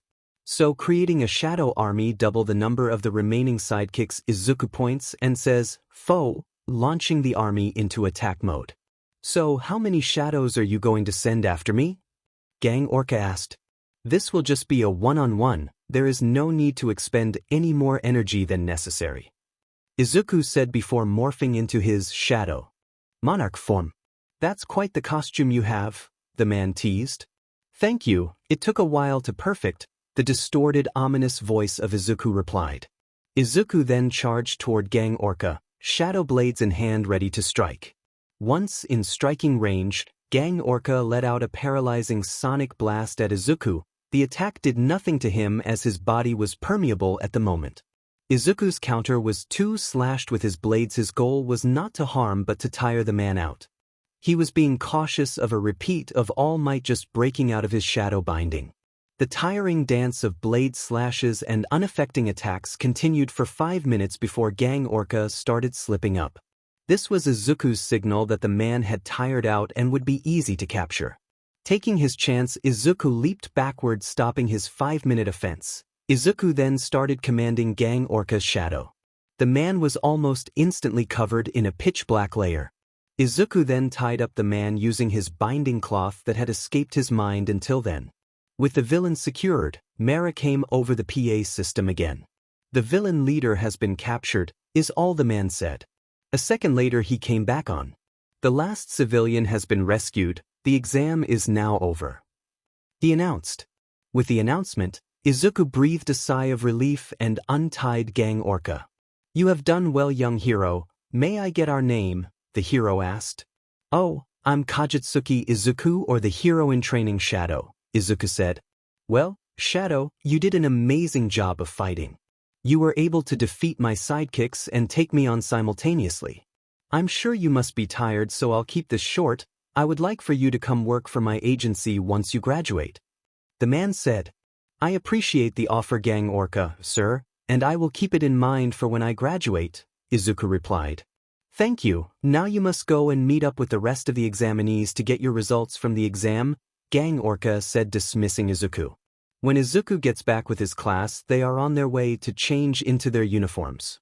Once changed, the examinees are asked to meet at the waiting room from before the second round to wait for their exam results. As they waited, more and more students started looking at Class 1A and specifically Izuku. The news had spread around that he was the one to defeat the villain leader. The first group of students to approach him was a group from Shiketsu. Hello, I believe you are Kajitsuki-san. I am Nagamasa Mora in second year at Shiketsu High. Nagamasa introduced himself. Hello, Nagamasa-san, how may I help you? Izuku responded. It seems that our Kohai had made trouble for you during the exam, first by disregarding your request to defeat the sidekicks and second by needing to be rescued after failing to dodge the attacks from the sidekicks. So, I am here to apologize. The boy finished before lowering his head.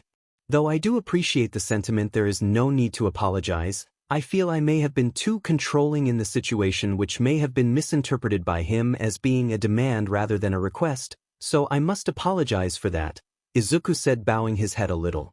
I appreciate your apology, Kajitsuki-san, but still most of the fault lies with us. Inace still has trouble recognizing other people as better than himself, Nagamasa explains. If that is the case, then you need not worry, we also have someone like that at UA. Izuku dismisses. Well, I'm glad we got that settled. I will be on my way then, Nagamasa said before leaving. It was only a moment later when a student wearing a uniform from Ketsubutsu Academy approached Izuku. "Hey, I need a word with you," the boy said. "Yo Shindo from Ketsubutsu Academy, what do you want?" Izuku stated. The boy hesitated before speaking again. "I want to know why you thought it was appropriate to talk to my sensei the way you did earlier." "Joke-sensei is a pro-hero, you should treat her with respect," the boy said. "First of all, our class had to travel a large distance to come here, so we had to leave early in the morning. This caused most of us, including me, to still be tired and a little grumpy. Hence I was not in the mood for Ms. Joke's antics at the time. Second, your sensei was bothering ours, who was far more tired than any of us because he had a patrol that lasted until 4 in the morning. Third, if Ms. Joke really had a problem with what I said, she would have defended herself. She's a pro-hero like you said, not some weak-willed spineless squid. Does that answer your question?" Izuku finished. The teen only glared at Izuku in silence for a moment before walking away. Kajitsuki-san, that wasn't a very nice thing to say," Uraraka said. "It may not have been nice, but the nerd was right. If it really did affect Ms. Joke, she would have said something," but Kogu interjected. "That still doesn't mean it had to be said so rudely," Ida tried. If Izuku could have said it nicer while getting his point across, he would have. Simply put, what he said was the most logical way to get the point across while not treading too far into the category of insulting, Hitoshi defended. The class's chatter fell into a lull after that. Izuku felt the exhaustion finally start to set in as he stood next to his boyfriends. Ever so slowly Izuku started to lean more and more on Hitoshi. His bones felt as though they were going through an incinerator, and his muscles ached as if he had just lost an arm wrestle. Soon his consciousness started to ebb away, and when he shut his eyes he was asleep. When he next awoke, he was being handed his results from the exam by a hero commission worker and a plastic card. When he looked at the card, it read, "Provisional license," along with his name, address, and hero name. "So I can assume I passed the exam." Izuku thought out loud. "Yeah, I'd say you passed the exam.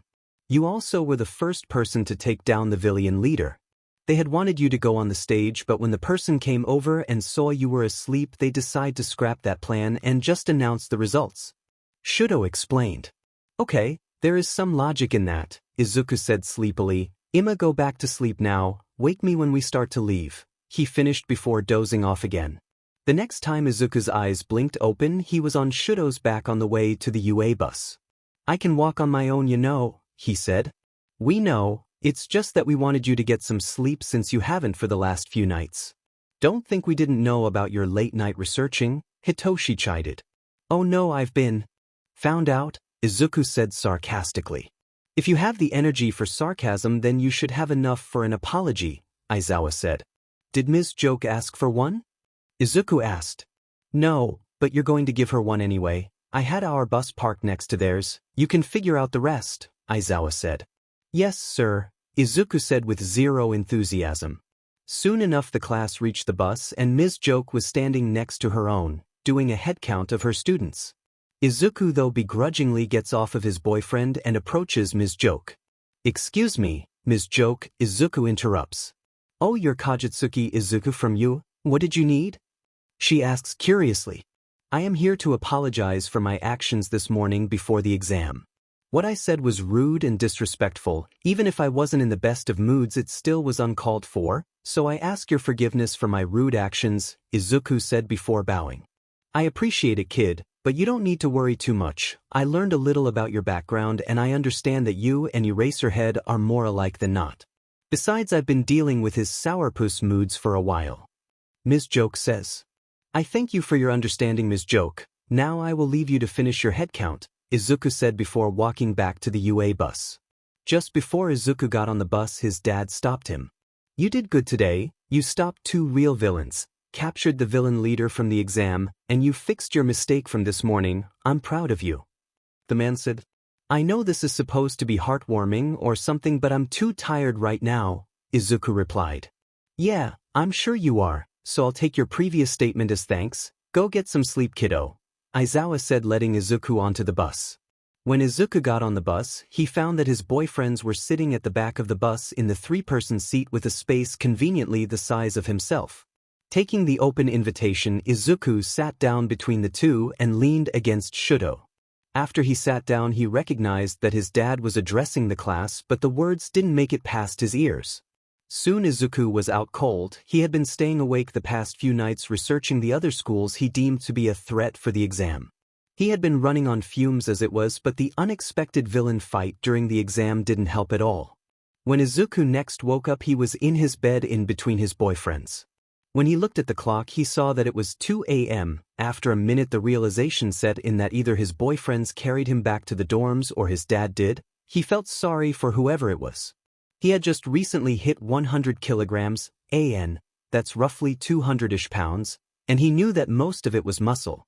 With the retaliation set in, he decided to go back to sleep and wait until the morning to deal with it. When Izuku woke up at 6 in the morning, he decided it was a good time to get ready for the day. So not wasting any time, Izuku got dressed for his morning run. Izuku was planning on running the entire campus. When he left his room, his two boyfriends were still asleep in the bed. He decided to leave a note in case they woke up and he wasn't there. With the note left on the side table, Izuku went downstairs and had a quick breakfast before his run. Only a few minutes after he started eating, he heard someone coming down the stairs. When he looked, he saw a familiar figure approaching. "Morning," he greeted. "Morning, nerd," the boy responded in kind. After their greetings, the two didn't say anything to each other. Bakugo made his breakfast and Izuku kept eating his. When Izuku was done, he moved into the kitchen and quickly did his dishes before Bakugo could say anything. Once his washed dishes were put in the dishwasher, Izuku made his way to the Gen-ken and put his running shoes on and exited the dorm building. When Izuku stepped out the door, the cool, fresh air hit his face. He felt lighter now, like he had just shed a ton of bricks. With a sense of relief filling his body, Izuku started his run. His starting pace was much slower than normal. Instead of his inhuman faster than a car, Izuku started at a regular person's jog.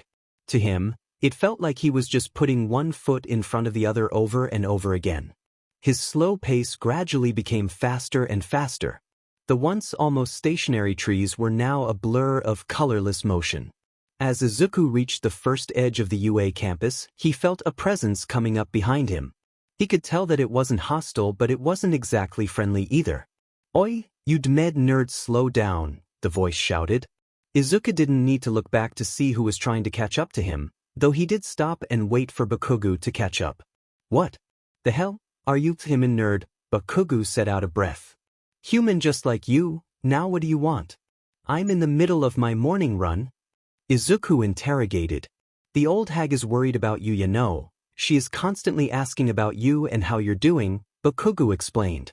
"Why would she care? It's not like we were particularly close," Izuku said. "Well, the last time she saw you, you told her that her high school friend just up and left the country and then you left. Of course, she would be concerned." Bakugo explained. "I mean, I guess a normal person would feel that way, but I don't really care. I told her that and she didn't believe me, so she asked that I invite you over to our house for dinner," Bakugo offered. "I decline," Izuku said. Bakugo sighs before speaking. "I told the old hag you would decline, but she told me to tell you that if you don't agree, she'll come up to the school and see you in person about it." Bakugo said, now slightly irritated. "She's as stubborn as I remember. Fine, just tell me the date and time. Can I assume you still live at the same house?" Izuku, now annoyed that his hand has been forced, says, "Yeah, the same house, and she wanted to do it this Saturday at 6 p.m., Bakugo informed. "Okay, I'll be there. Now I'm gonna get back to my run," Izuku said before starting his run again. It wasn't until an hour later that Izuku got back to the dorm building. When he walked in, most of the class was in the common area eating breakfast. Izuku, having already eaten, went back up to his room to get his toiletries for a shower. When he entered the shower room, someone else was also taking a shower. Paying them no mind, Izuku got into the shower cubicle 2 spaces over.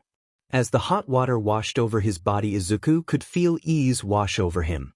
He was still upset over the fact that he had to spend his Saturday evening with the Bakugos, but it wasn't the end of the world. After his shower, Izuku walked into the common room over to his boyfriends.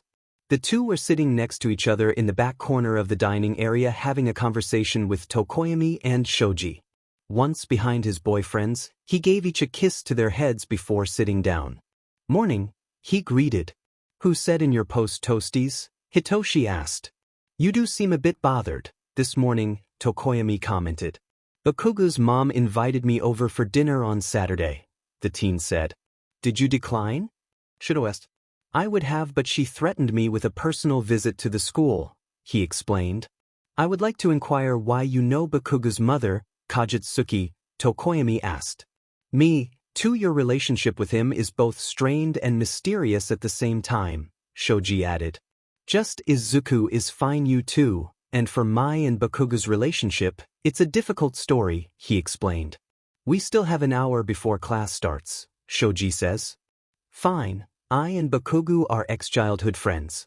The way we know each other is through our mothers who were best friends in high school. But when my quirk manifested, there was an incident between Bakugo and me. This resulted in him hating me and eventually him starting to bully me throughout our early school years. But during our last year at primary school, I fought back and made everyone scared of me. This led me to become obsessed with getting stronger and becoming better than everyone else, which put a gap between me and my peers. It wasn't until recently that I actually started talking to people. But basically, Bakugo and I don't really know how to interact with each other due to our complicated past. Izuku finished. You really know how to talk, don't ya? Hitoshi said. Izuku only replied with a look. So, you two are childhood friends turned enemies and now what, like closer than acquaintances but too bitter to be friends? Tokoyami summed up. Yep, that sums it up, Izuku replied. Wait, if Bakugo bullied you, why didn't your parents do something about it? Shoji asked. Well, for one, both of our parents thought we were the best of friends. Second, no one else stepped in because of something most of us in this group experienced in one way or another. Izuku answered. Quirk discrimination, but why? You have such a strong quirk that is perfect for being a hero, Shoji continued. My quirk wasn't always this strong. It took me most of junior high to get like this. Also, most people associate shadows and darkness with villains, and I also made people intentionally scared of me. Izuku explained. I see, I apologize if I brought up something you'd rather forget, Shoji said, bowing his head briefly. You're fine, I wouldn't have said it if I didn't want to. Izuku dismissed. Well, it's almost time for class, so I'm going to get changed, Izuku said before leaving the table. When homeroom starts, Yuta walks into the room and can tell that something is amiss. He can feel the barely there tension. As he takes a sweeping look around the classroom, he can't discern what is wrong, but he knows that it's there.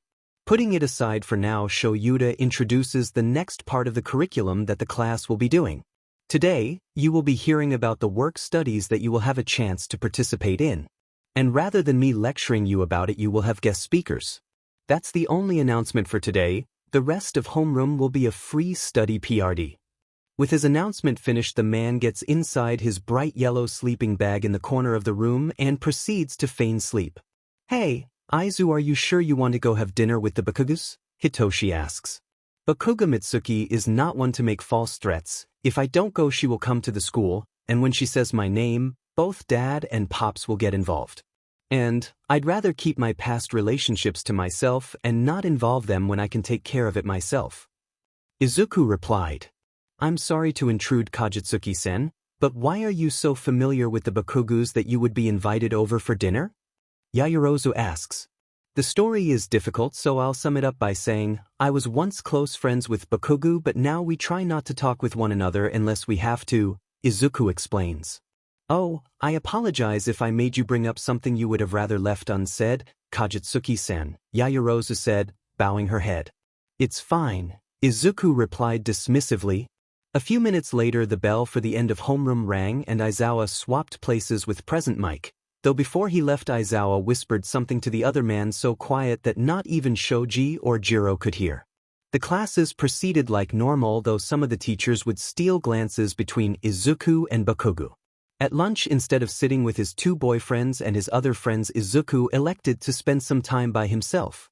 While Tokoyami, Shoji, and Koda understood wanting to be alone, both Shudo and Hitoshi were concerned that the dinner with the Bakugos was going to negatively affect him. With their morning classes done, it was time for heroics training, and to get more information about the work studies that were mentioned. As I said this morning, you will have guest speakers to tell you about the work studies. Turning to the door, Aizawa spoke, "You can come in now," and with his words the door burst open with a tall boy at the front, a flamboyant girl behind him, and a meek-looking boy at the rear. These are UA's Big Three. They are the top students in the hero course at the time. Please introduce yourselves. The man instructed. How about we start with you, Tamaki, the tall boy said. As the attention of the class turned to the other boy, he began to stare at the class intently. After a few seconds of staring, he turned to face the wall quickly. Well, anyway, that is Amajiki Tamaki. He is very shy, you see, the girl said, and I'm Heido Nijire, the girl finished as she did. She started to go around the room asking the students questions and moving on before they had the chance to answer her. Aizawa only gave the taller boy a look before he took over. I'm Togata Mirio, sorry about her, she's easily excitable. Today we are here to talk to you about work studies. Now, unlike the internships, work studies are optional, and they also afford you the chance to gain real hero experience, unlike the internships. The boisterous teen explained. But rather than just talk about it, how about I show you what I mean, if that's okay, Aizawa-sensei, the teen asked. It seems logical enough. Just don't hurt them too badly, they have a training exercise after this, the man said. Understood, now how about we meet in Gym Gamma when you're ready, the boy said. When he finished, the class looked to their teacher. His reply was a nod and the class went to the changing rooms. A minute later, the class was in their gym uniforms standing in Gym Gamma. Their senpai was also changed, but only Mirio was standing in front of them. Now that we are all here, how about you all come at me at the same time? The boy challenged. While most of the class stood confused, Bakugo charged at the taller teen ready to attack. As he closed in on the other, the older boy started to disappear into the ground. His clothes started slipping away from his body. When Bakugo had finally reached where the teen once stood, he looked around, observing his surroundings. As he looked behind him, he saw the other boy coming out of the ground.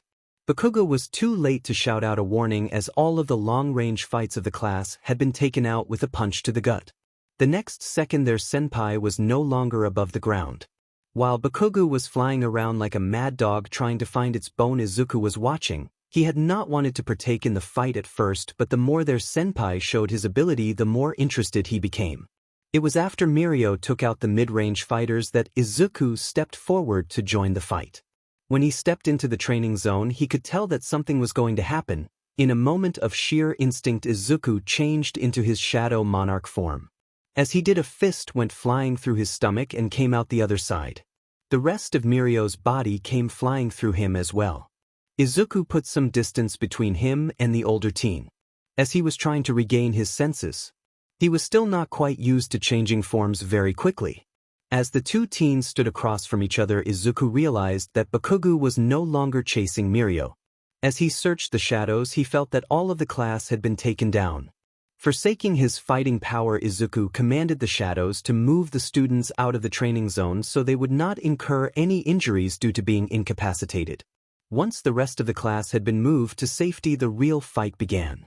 The two teens would clash in short bouts. Izuku's goal was to drag out the fight as much as possible, while Mirio wanted to end it quickly.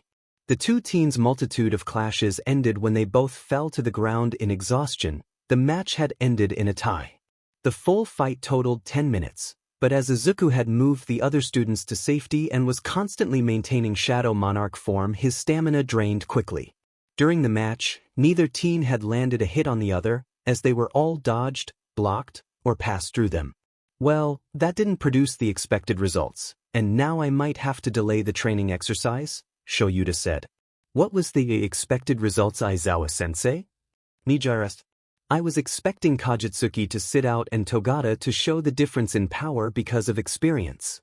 Shoyuta explained. Yeah, that's unexpected. No one has been able to match Mirio in a while, Tamaki said.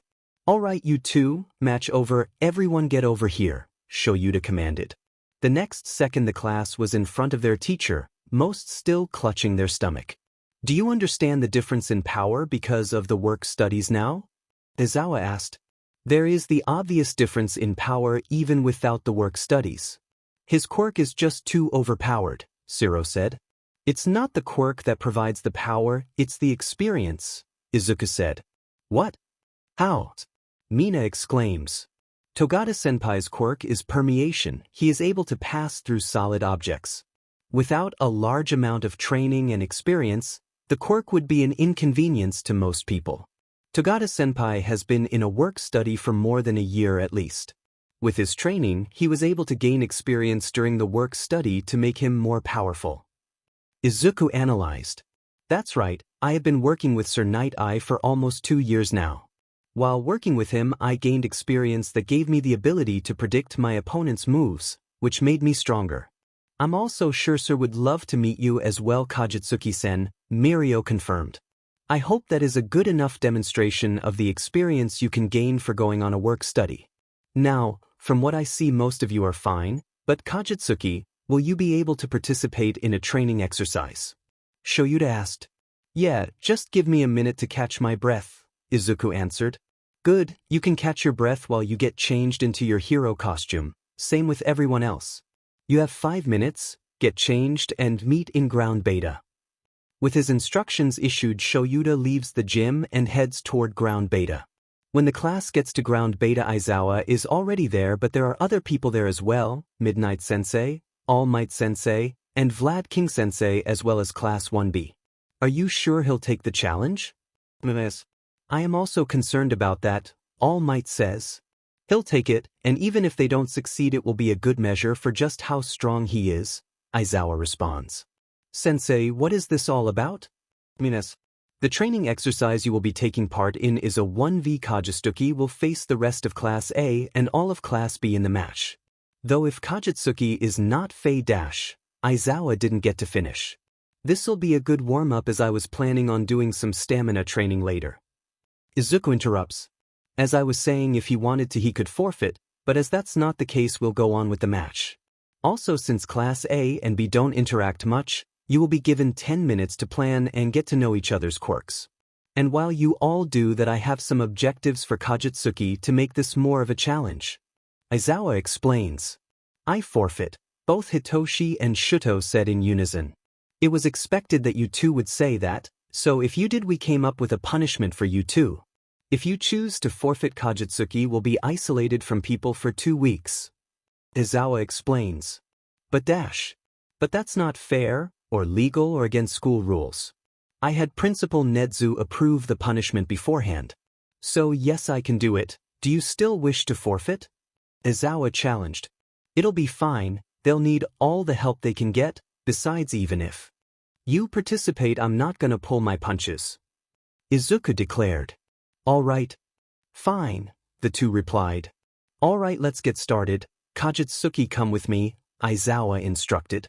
As Aizawa led Izuku away from the group of students and towards the huddle of teachers, he started explaining his objectives. This exercise is not only training but a grade. They are guaranteed a passing grade, but the more damage they do to you, the more their grade increases. For you, you start with a 0 and your grade increases with the more objectives you complete. This is so you don't just end it too quickly. Aizawa explains. Your first objective is, do not use any ultimate moves, which means you cannot use shadow surfing, binding, or dome. This objective is worth 50 points. All Might says. Next, defeat Bakugo first, value 15 points. Midnight continues. Objective 3 is victory without the use of your quirk, value 10 points. Just because you use your quirk constantly doesn't mean we underestimate your physical abilities, Aizawa says. Objective 4, capture 10 foes without harm, meaning you capture 10 of your foes without harming them yourself. Value 10 points, Vlad King says with a triumphant smile on his face. Only 4 in and this is getting more fun. What's next? Izuku introduces. Objectives 5 and 6. Do not enter a building and do not use objects from the terrain, value 5 points each. All Might says. Lastly, achieve victory without being harmed, basically win without getting a scratch. Aizawa finishes. That does seem difficult. Is there anything else? Izuku inquires. Those were the passing conditions. You also have a failing condition. You automatically fail if you use Shadow Monarch. This is your only failing condition. Any questions? Aizawa explained. Do I incur any punishments if I fail? Izuku asked. Yes, if you fail you will be barred from participating in the work studies, Aizawa answered. So it would be equivalent to the death of my hero career, Izuku pointed out. Yes, now there is still some time before you start. We are going to check up on the other students. You can make your way into ground beta, Aizawa says. Okay, is all Izuku says before walking into ground beta. Why is the nerd going in before us? Doesn't that give him an advantage? Bakugu questions. That one advantage is nothing compared to all the disadvantages we've piled on him. Aizawa states. And what are those? Hitoshi questions. You're not going to know all of them, but I'll explain some things. First, his score will consist of completing the objectives. If he fails, he will face a punishment. Also, most of his objectives are meant to cut down his combat power. Next, Kajitsuki will automatically fail if he uses Shadow Monarch. Aizawa explains. Anything else? A Class B student asks. I guess, be careful Bakugu should suffice, Aizawa stated. What's that mean? The teen exclaims. You still have a minute left, do with it as you will, Aizawa says. When the teachers walk away, Hitoshi and Shudo exchange a look. In that exchange a conversation is had and an agreement is made. When the two look away their gazes fall upon the gates of ground beta, to their lover who is most definitely waiting for them. The buzzers sound for the training exercise to begin and the group of 39 skilled students rush through the gates of the battlefield ready for a fight. What waits for them on the other side is not what they were expecting. On the other side of the gate is an empty street. And empty means empty, no cars, no trash cans, no street lights or signs. When the first of the group comes to his senses, he charges forward. Where are you, shitty nerd? Bakugu yells. I'm behind you, Izuku says. When he does, Bakugu whirls around and lets loose an explosion. When the smoke clears, no one is there, but some of the other students have become the collateral of his explosion. What the hell, you psycho? Ever heard of allies? You're not supposed to hurt them. Class B Setsuna says. Huh, where's the nerd? He was just behind me. Bakugu returns. There was a blur of something, but Kajitsuki was never behind you, Bakugu Rosa says. The nerd's gotten faster then. We need to split up and find him, Bakugu commands, before flying off with his explosions. The explosive blonde doesn't make it past the end of the street before the forest green capture weapon is wrapped around him. Bakugu Katsuki has been captured, plays over the PA system. Another announcement plays. Kajitsuki Izuku has completed the objective. Capture Katsuki Bakugu first. That's one of 7 objectives, only 6 left. Be ready, Izuku's voice is heard in the distance. The next second other students are being captured left and right.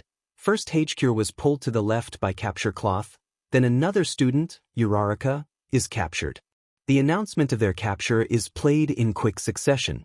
As the students stand there, more of the students are taken. After a minute an announcement is played. Kajitsuki Izuku has completed the objective. Capture 10 without harm. That's 2 of 7, though I will tell you that the other 5 won't be completed until the end of the exercise. Also, I should tell you, just because my quirk is strong doesn't mean my body is weak. Most of you have only seen a small portion of my full physical abilities. I've completed all that I want to right now, so I'll let you collect yourselves, Izuku explains. Weren't his objectives meant to give us an advantage? Before we go on, we need to do a head count to see who has been captured, Ida says. It looks to be 9 Class A kids and Monama have been captured, Yayarosa says. Now what, we need a plan and a good one at that. So far Aizu has only taken students based on the quirk they have, Shudo says. Minus Bakugu, that is. Apparently he was the only person mentioned in the objectives specifically. Hitoshi interjects. What do you mean? Hagecure, Uraraka, Aoyama, Kaminari, Siro, Jiro, Ajui, Ojiro, Bakugu, and Monama. These 10 are the ones who have been taken. Minus Bakugu, all of them rely on teamwork or he has extensive information on. And they were targeted for that reason. Hitoshi explains. I forget that you and he are very close sometimes, Mina says. Well, since you two are close, why don't you become our leader? Kendo asks. No, Shudo and I didn't want to participate in this for a reason. So neither of us is going to be the leader, he says, putting air quotes on the leader. Why is that? Arrow says. It's called atheism for a reason, Hitoshi. Wait, you three are dating? Mina says. No, we're F-buddies, Shudo says. Oh, Mina says dejectedly. As Hitoshi is about to point out the sarcasm, he decides not to. It would be more amusing to let the class believe they were F-buddies. I believe that was sarcasm, Mina, Kendo says. What? The girl exclaims. Sho was being sarcastic. Of course, we're dating, Hitoshi says exasperatedly. We've gone off topic, everyone. So what do we do now that the two people that know the most about Kajitsuki-san have decided to not help us? Arrow says. Despair, Izuku says as he pulls Hitoshi and Shudo into an alleyway. Sorry, Hitosho. I wanted to get you guys last, but I'm almost out of capture cloth, Izuku whispers to them. Dimon, don't you usually carry a shit ton of it? Hitoshi asks. Yeah, but capturing Bakugo took more than what I expected, and so did Ojiro surprisingly. Izuku answers while going through Hitoshi's tool belt. Oh, also why haven't you used your quirk yet? Hitoshi asks. I'm going for a perfect score, and I can't use my quirk if I want that, Izuku explains. Alright, love you, Hitoshi says. Love you as well, Shudo says. I love you both too, see you in a bit, Izuku says, running off. If Kajitsuki has a reason for taking the people he does, why them? Kirishima. Shinsu-san uses the same capture cloth as Kajitsuki. He might have needed to take some from Shinsu-san, Yayarosa theorizes. For heroes, you sure do stand around a lot, Izuku says, standing in front of the group. Finally, so what the deal?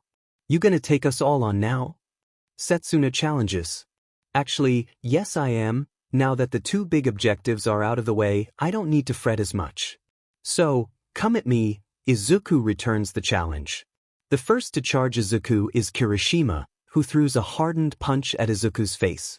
The punch is dodged and the teen is quickly tied up in a light purple capture weapon.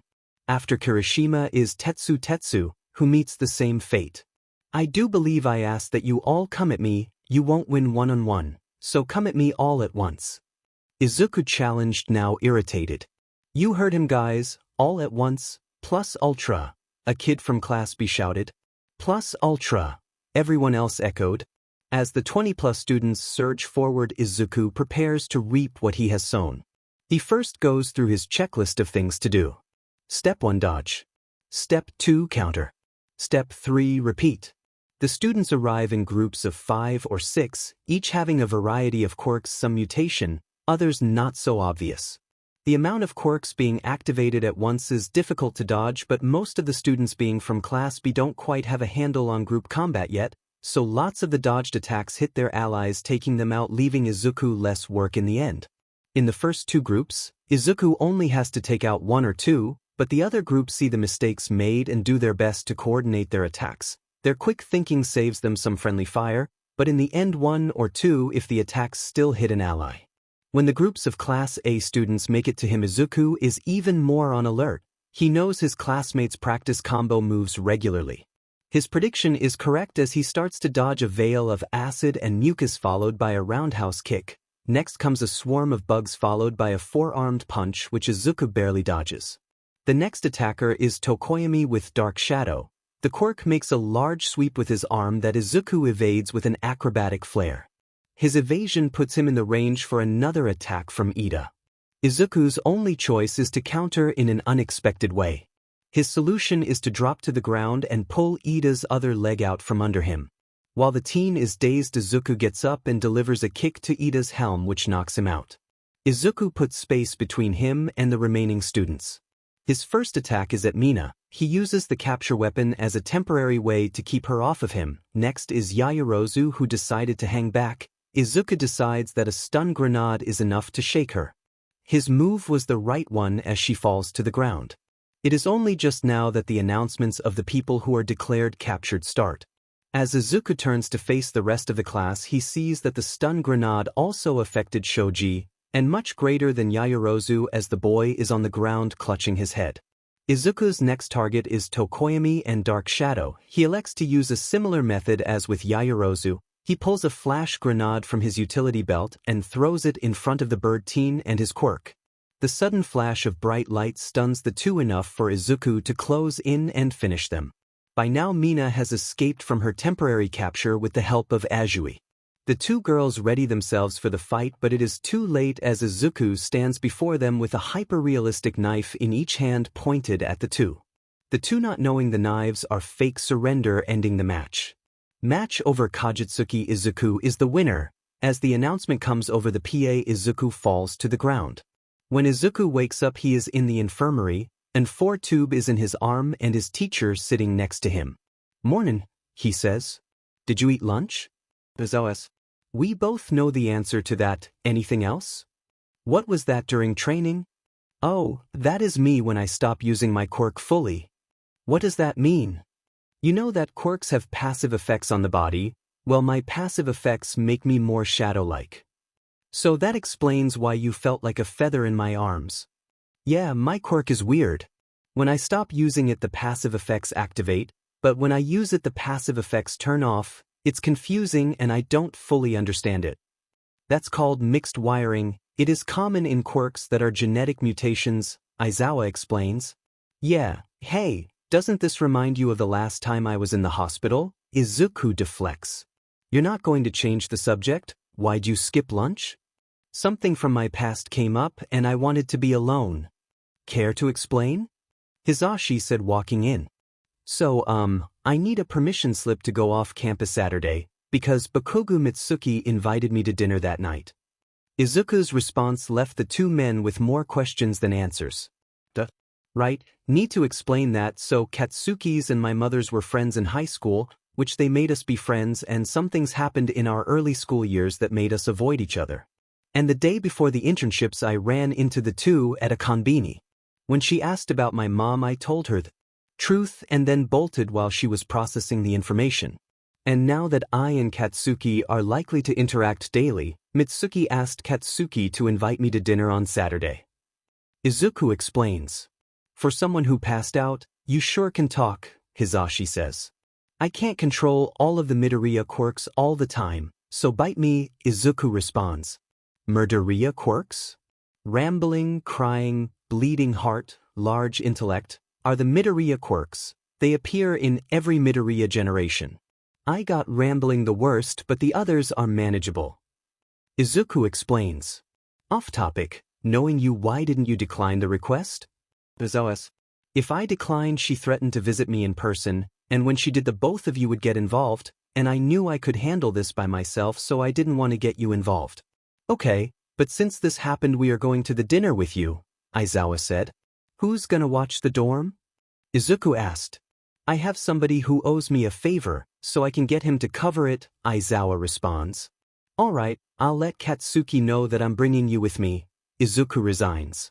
"Alright, also recovery girl said you're good to go when you get through the 4-bag, so you have around 20 minutes, Aizawa informs. "Cool, I'm going back to sleep." "Before that, you have other visitors," Hisashi says, opening the door. When he does, Hitoshi and Shudo rush into the room and over to Izuku. Hitoshi is the first to start inspecting Izuku, and soon Shudo joins in. When they finish, Izuku is faced with two upset boyfriends. "So, how's it going?" Izuku says. Hitoshi raises an eyebrow. "We're fine, how are you doing?" Shout inquires. "Oh, pretty good, just waiting for this to finish, then I can leave," Izuku says, holding up his arm with the 4 sticking out of it. "You are not getting out of this. Why did you skip lunch? It's understandable if you want alone time, but that doesn't mean you don't eat food. I'm pretty sure you guessed that there was a training exercise today, as well," Hitoshi interjects. "Did I do that?" Izuku jokes. "Take this seriously, both Shudo and I are upset at this. You got exhausted during the work studies demonstration and then overworked yourself in the exercise. And what even was that during the exercise? How did you do that?" Hitoshi chides. "The exercise is difficult to explain as I don't know everything myself, but I didn't think that going all out would drain me as much as it did. And I know that's not an excuse and I should have been more careful, and I'm sorry, I messed up and the fault lies on me." Izuku admits. "Just because you're taking responsibility doesn't mean you get away scot-free, even if you won't face punishment from Aizawa," doesn't mean you won't face one from us, Shudo says. I understand, and I'll take whatever punishment you decide on. Izuku accepts. Good, because we already discussed this and we decided that we will be joining you for the dinner at Bakugu's house, Hitoshi says with a smirk. Okay, so both dads and my boyfriends will be going with me, anything else? Not from us, Shudo says. Same here, Hisashi says. Okay, now back to the exercise. Did I get a perfect score? Izuku asks. Yes, you got the perfect score. Also, we decided that your punishment for not taking care of yourself is a day of house arrest. Aizawa said. Fair enough, now I'm gonna go back to sleep. Love you all, Izuku says. We love you too, both Hisashi and Hitoshi say. The Saturday of the dinner approaches quicker than Izuku had expected. As he stands in front of the mirror checking over his outfit, his lovers walk in. Well, don't you look dashing, Aizu, Hitoshi teases. I could say the same for both of you as well, Hitosho. So, what did you need? Izuku returns. Just coming to get you. You know, making sure you don't ditch the dinner is all, Hitoshi replies. Yeah, I kinda figured. I'm ready as I'll ever be, so let's go, Izuku says, turning off lights and shooing his boyfriends out of his room. The car ride there had been a quiet one that was filled with both Hisashi and Aizawa glancing at the back seat filled with 4 teenagers. Izuku and his boyfriends plus Bakugu Katsuki. Explain to me again why your boyfriends and dads are coming with us, the ashen blonde teen asked. Because I passed out after the training exercise. Shudo and Hitoshi got upset, and the two of them tagging along is my punishment. My dads are coming because, at first I didn't want to involve them, but since I skipped lunch and passed out, they became involved, making them aware of the plans, and then they wanted to go as well. Izuku sums up. So because you skipped lunch 4 more people wanted to attend a private dinner, Katsuki says. Yep, but this is also a chance to get your mom off my back by showing her I have people that care for me. Izuku tried. Fair enough for me, Katsuki said. The rest of the car ride was silent except for the radio playing. When the group of 6 arrived at the Bakugu residence, Katsuki was the first to enter, followed by Izuku and then everyone else. Let's get this over, Izuku says before running into Katsuki's back. What the hell, Katsuki, Izuku says, looking around the boy before pausing all the same. Shoyuta doesn't like the fact that the 2 teens in the lead paused before walking, getting to the Genkan. So he pushes his way to the front of the group. When he gets to the front, he sees the 2 adult Bakugas and another person, a small green-haired lady that is also shocked. What's the problem? That's my mother. That's his mother. The 2 boys say, talking over one another. When the surprise wears off of the older man, his attempt to surge toward the woman comes to a halt when his feet won't move. When he looks down and sees that from his feet to his knees are pitch black. As his quirk activates, his vision is blocked by pitch black darkness. Kid, you know I love you, but you gotta let me go. She needs to be arrested, the man says with rage burning. I can't let you do that, yet, he says, stressing the yet in the sentence. Fine, I won't arrest her until you say promise. The man says. Good, I'll hold you to that, Izuku says, releasing Aizawa and Hisashi, who didn't get a word in as his quirk was silenced by Izuku. Bakugu was the first of the other teens to recover. Why the hell is she here? He should. Katsuki. Keep your voice down. Bakugu Mitsuki returns. I also want to know why she is here, Izuku interjects. Well, she recently came back to Japan and didn't know how to get in contact with you, so she came to us, Mitsuki explained. Why are you back in Japan? It was to my understanding that you didn't want to be anywhere near me, Izuku says pointedly at his mother. I want to be fam dash, she's cut off. No, Aizawa, Hisashi, Shuto, Hitoshi, and Izuku say at the same time. Oh, I just dash. You don't get to just anything, you left, not me. There are no takes backsies when you up and leave your son with a place to stay for a week and barely any money. And if you can't tell, I've already moved on. Izuku admonished. I know, Inko says weakly. What? I know. I know I'm a terrible parent. I know I left you with nothing. I know I can't just show up and make demands of you. I know, the woman says. Incorrect, you're not terrible, you're horrendous, appalling, grotesque, the worst, Izuku corrects. Well, that doesn't matter, I'm all the family you have, so get over it, Inko bites back. Incorrect again. I have 2 amazing dads that took me in without hesitation, not to mention my 2 boyfriends who love and care for me more than you ever did. Here, let me introduce you. Shitty mother, these are my dads Aizawa Shoyuta, Pro Hero Eraserhead, and Yamada Hizashi, Pro Hero Present Mike. My 2 boyfriends Shinso Hitoshi and Todoroki Shudo. Dad, Pops, Hito, Sho, meet my shitty mother Midoriya Inko. Now that you've met, I'm done. Dad, Pops, feel free to arrest her, Izuku said before walking out the door. Following behind him are Hitoshi, Shuto, and Katsuki. Hey, Kajitsuki, I just wanted to tell you that I didn't know, Katsuki says. Huh. I didn't know that my parents were doing this. I was just as surprised as you when I saw her. Also, I don't think your dads would blame you if you just went back to Ua. You won't have to worry about me. I'm staying the weekend anyway. Katsuki explains. Alright, make sure they know we left, Izuku says, grabbing Hitoshi and Shudo and disappearing into their combined shadow. Midoriya Inko, you are under arrest for child neglect, child endangerment, and child abandonment. Put your hands behind your back. Aizawa instructs while Hizashi calls Detective Tsukachi. A few minutes later, a police car pulls up to the Bakugo residence. When Tsukachi steps out of the car, Aizawa is already approaching him with Midoriya Inko in HNDCFFS. With this, Kajitsuki Izuku will finally get justice, Tsukachi says. Yeah, something like that, Aizawa says. I'm glad that this is over with. Where is the kid anyway? Tsukachi asks. He already went back to UA with Hitoshi and Shudo, Hizashi informs. It's a shame I missed him, but give the kid my best wishes, okay? The detective asks. Sure thing, also thanks for taking care of this. I know you enjoy taking in people that don't do right by their kids, but this means a lot to us and Izuku. Aizawa says. No need, it's my pleasure. Now, I need to get her booked, so I'll be leaving you. Good luck, you too. Tsukachi says before leaving. Hag, I know she's your friend from high school, but what did you expect? That they would just make up and go back to being family? Katsuki asks.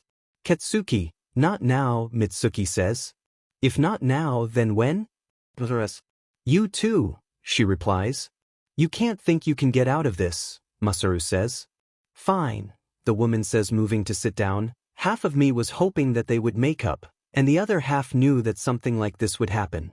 But I guess Izuku has changed more than I thought. I didn't expect him to be that bitter, Mitsuki explains. The nerd has been different for years, it's just that he didn't show it. It was only recently that he learned what a loving family is like, so compared to them, Auntie is like a parasite. Katsuki explains. Yeah, you're right.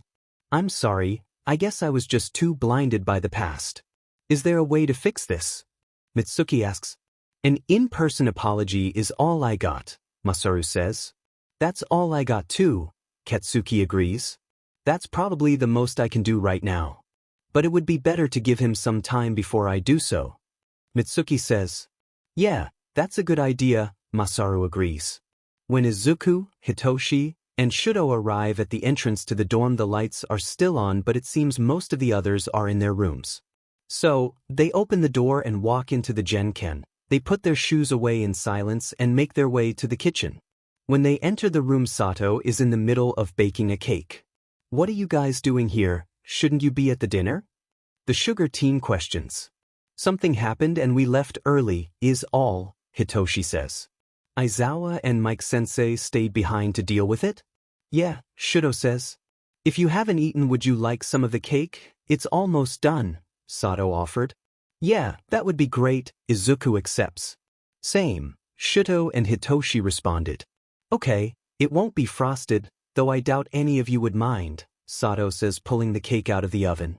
As he sets the pan on a cooling rack, a shadow brings over a knife and 4 plates along with some silverware. Thanks, Sato says. 5 minutes later, the cake that was freshly baked was eaten by 4 hungry teenagers. After the cake was gone, the lover trio gave their thanks to Sato and went to go upstairs before being stopped by a skeleton of a man. I believe this is the first time we have met. I am Yagi Tashinori, the one filling in for Aizawa-san. And speaking of the man, where is he? Yes. Something happened at the dinner that required Aizawa and Yamada to stay behind, Shuto explained. I see, well then have a good evening you three, and just because Aizawa isn't here doesn't mean you can do whatever you want, Yagi said. Yes, sir, Izuku said overenthusiastically. After their interaction, the trio continued on their way. They had decided to change into more casual clothes and then meet in Izuku's room for a movie. When homeroom starts on Monday, Aizawa makes his needed announcement about the due date for the work studies SBMson and then takes a nap. Izuku, Hitoshi, and Shuto follow suit by piling up in the back corner of the classroom and sleeping as well. Though no one says anything, most of the class is confused by the mirroring behavior of the teacher and the trio. When all the classes had ended that day, the teacher went to the teacher's lounge. Once in the lounge, the three approached their homeroom teacher. What do you need? The man asked. We're here to turn in our selections for the upcoming work studies, Izuku responds. Okay, who are you choosing because I'll need to approve your absence for the day of your meeting with them? The man asked. I'm choosing my father, and I've already gotten his approval, Shuto says, handing in the contract that has been signed. Okay, Hitoshi, can I assume you want to work with me? Aizawa asks. Yep, all I need is your approval and it's done, the teen responds. Okay, and you Izuku?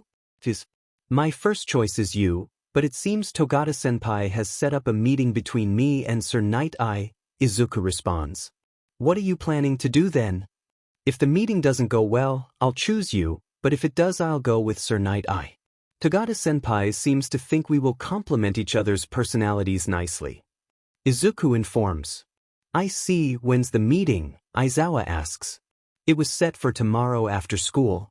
Okay, I'll get everything handled for the meeting, now you three don't cause any trouble, the man said, turning back to his computer. The trio, not willing to move more than necessary, walk over to the couches in the corner of the room and lay down on separate couches. The next day after school has ended found Izuku and Mirio on a train headed to the Night-Eye agency. On the ride there, Mirio had started up small talk about school and quirk training, but the chatter quickly fell into a lull. It wasn't until the two got to the agency building that Izuku started participating in the conversation, aside from the few times he said, sure, or understandable. Though the conversation was about Sir Night-Eye this time, as it turns out Mirio was advising about how to impress the hero. When the two teens entered the building, they were greeted by a nice receptionist. Mirio only showed his employee pass, and Izuku was given a visitor's pass. The older teen then guided Izuku to the hero's office and opened the door. Sir, I've brought my kohai, Kajutsuki Izuku, the boy announced with great enthusiasm. The scene that the two walked in on was Sir Night-Eye standing in front of another hero who was strapped to a table being tickled.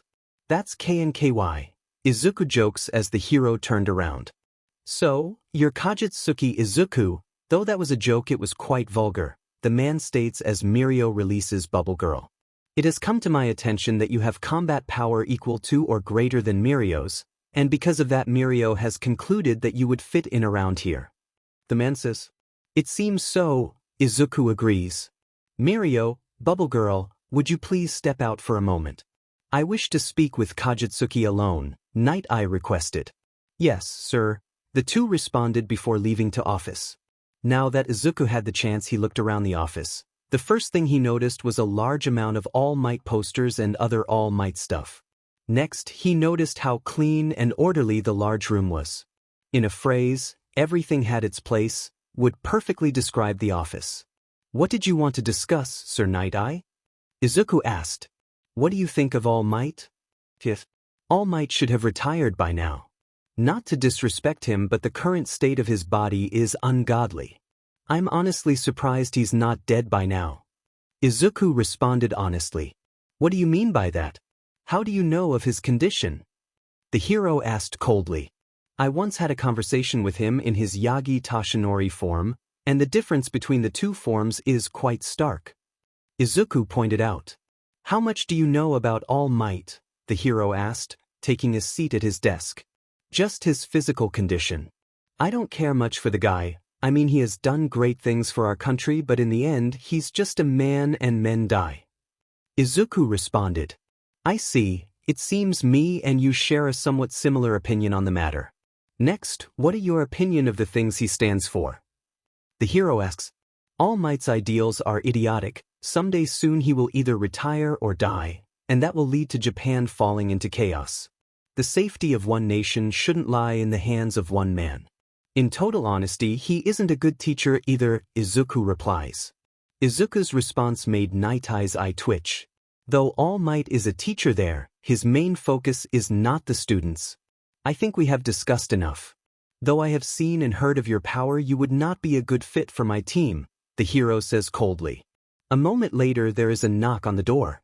Pardon the intrusion, Mirio says opening the door. It's fine, we have just finished talking, Night Eye says. Mirio, I thank you for your recommendation, but it seems Kajitsuki is not a good fit. So, you both may return to school, there is nothing else to do today. The hero dismisses. Yes sir, they replied. The two boys then exit the office and make their way to the reception area.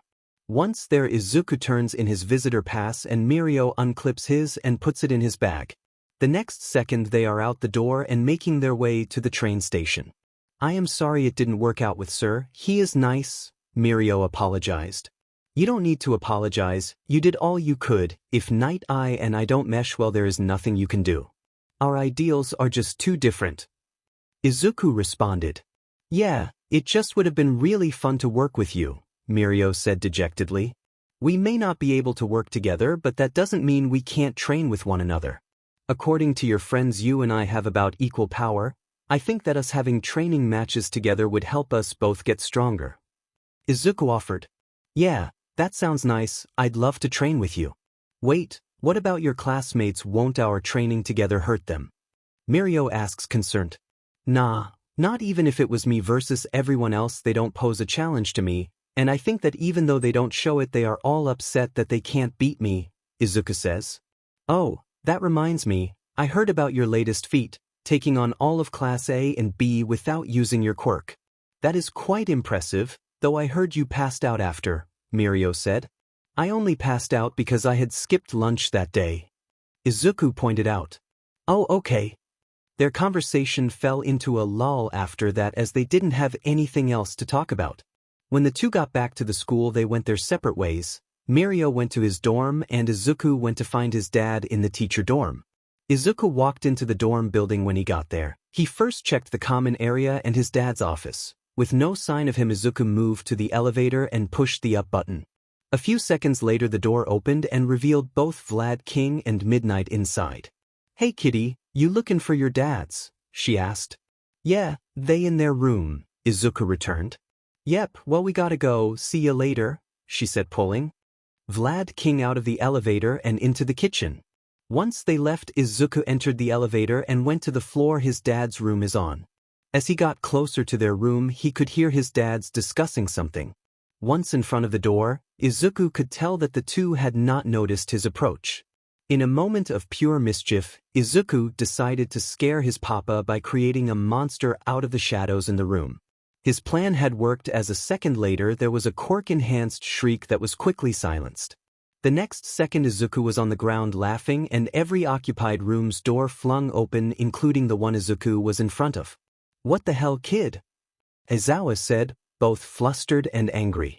The only response was Izuku still laughing so much that he started hiccuping. Now that the other teachers had realized that it was just a prank, they joined Izuku in laughing at the reaction of the two men. Izuku, still on the ground laughing, didn't notice the other teachers stop laughing and quickly retreat into their rooms. What he did notice was the capture weapon wrapping around him and his quirk being erased. Oh, are you done laughing now? Aizawa says, deadly serious. Yes sir, Izuku says meekly. What did you want? He asks. I came to get you to be my work stud mentor, Izuku says, still meek. So you and Sir Knight, I didn't work out, the man says, less serious. Yeah, apparently I didn't fit well with his team, to steal his words, which I'm pretty sure means he doesn't like me. Though there's not much I can do about that. Izuku says. I see, I'll be more than happy to take you in as a work study. Now for your punishment for that little stunt. You once said, and I quote, you'll get tired before I do, in regards to making you run. So, how about we test out that theory, shall we? And you should get a good night's sleep, because if you don't measure up you'll have an even worse punishment. Aizawa said before closing the door.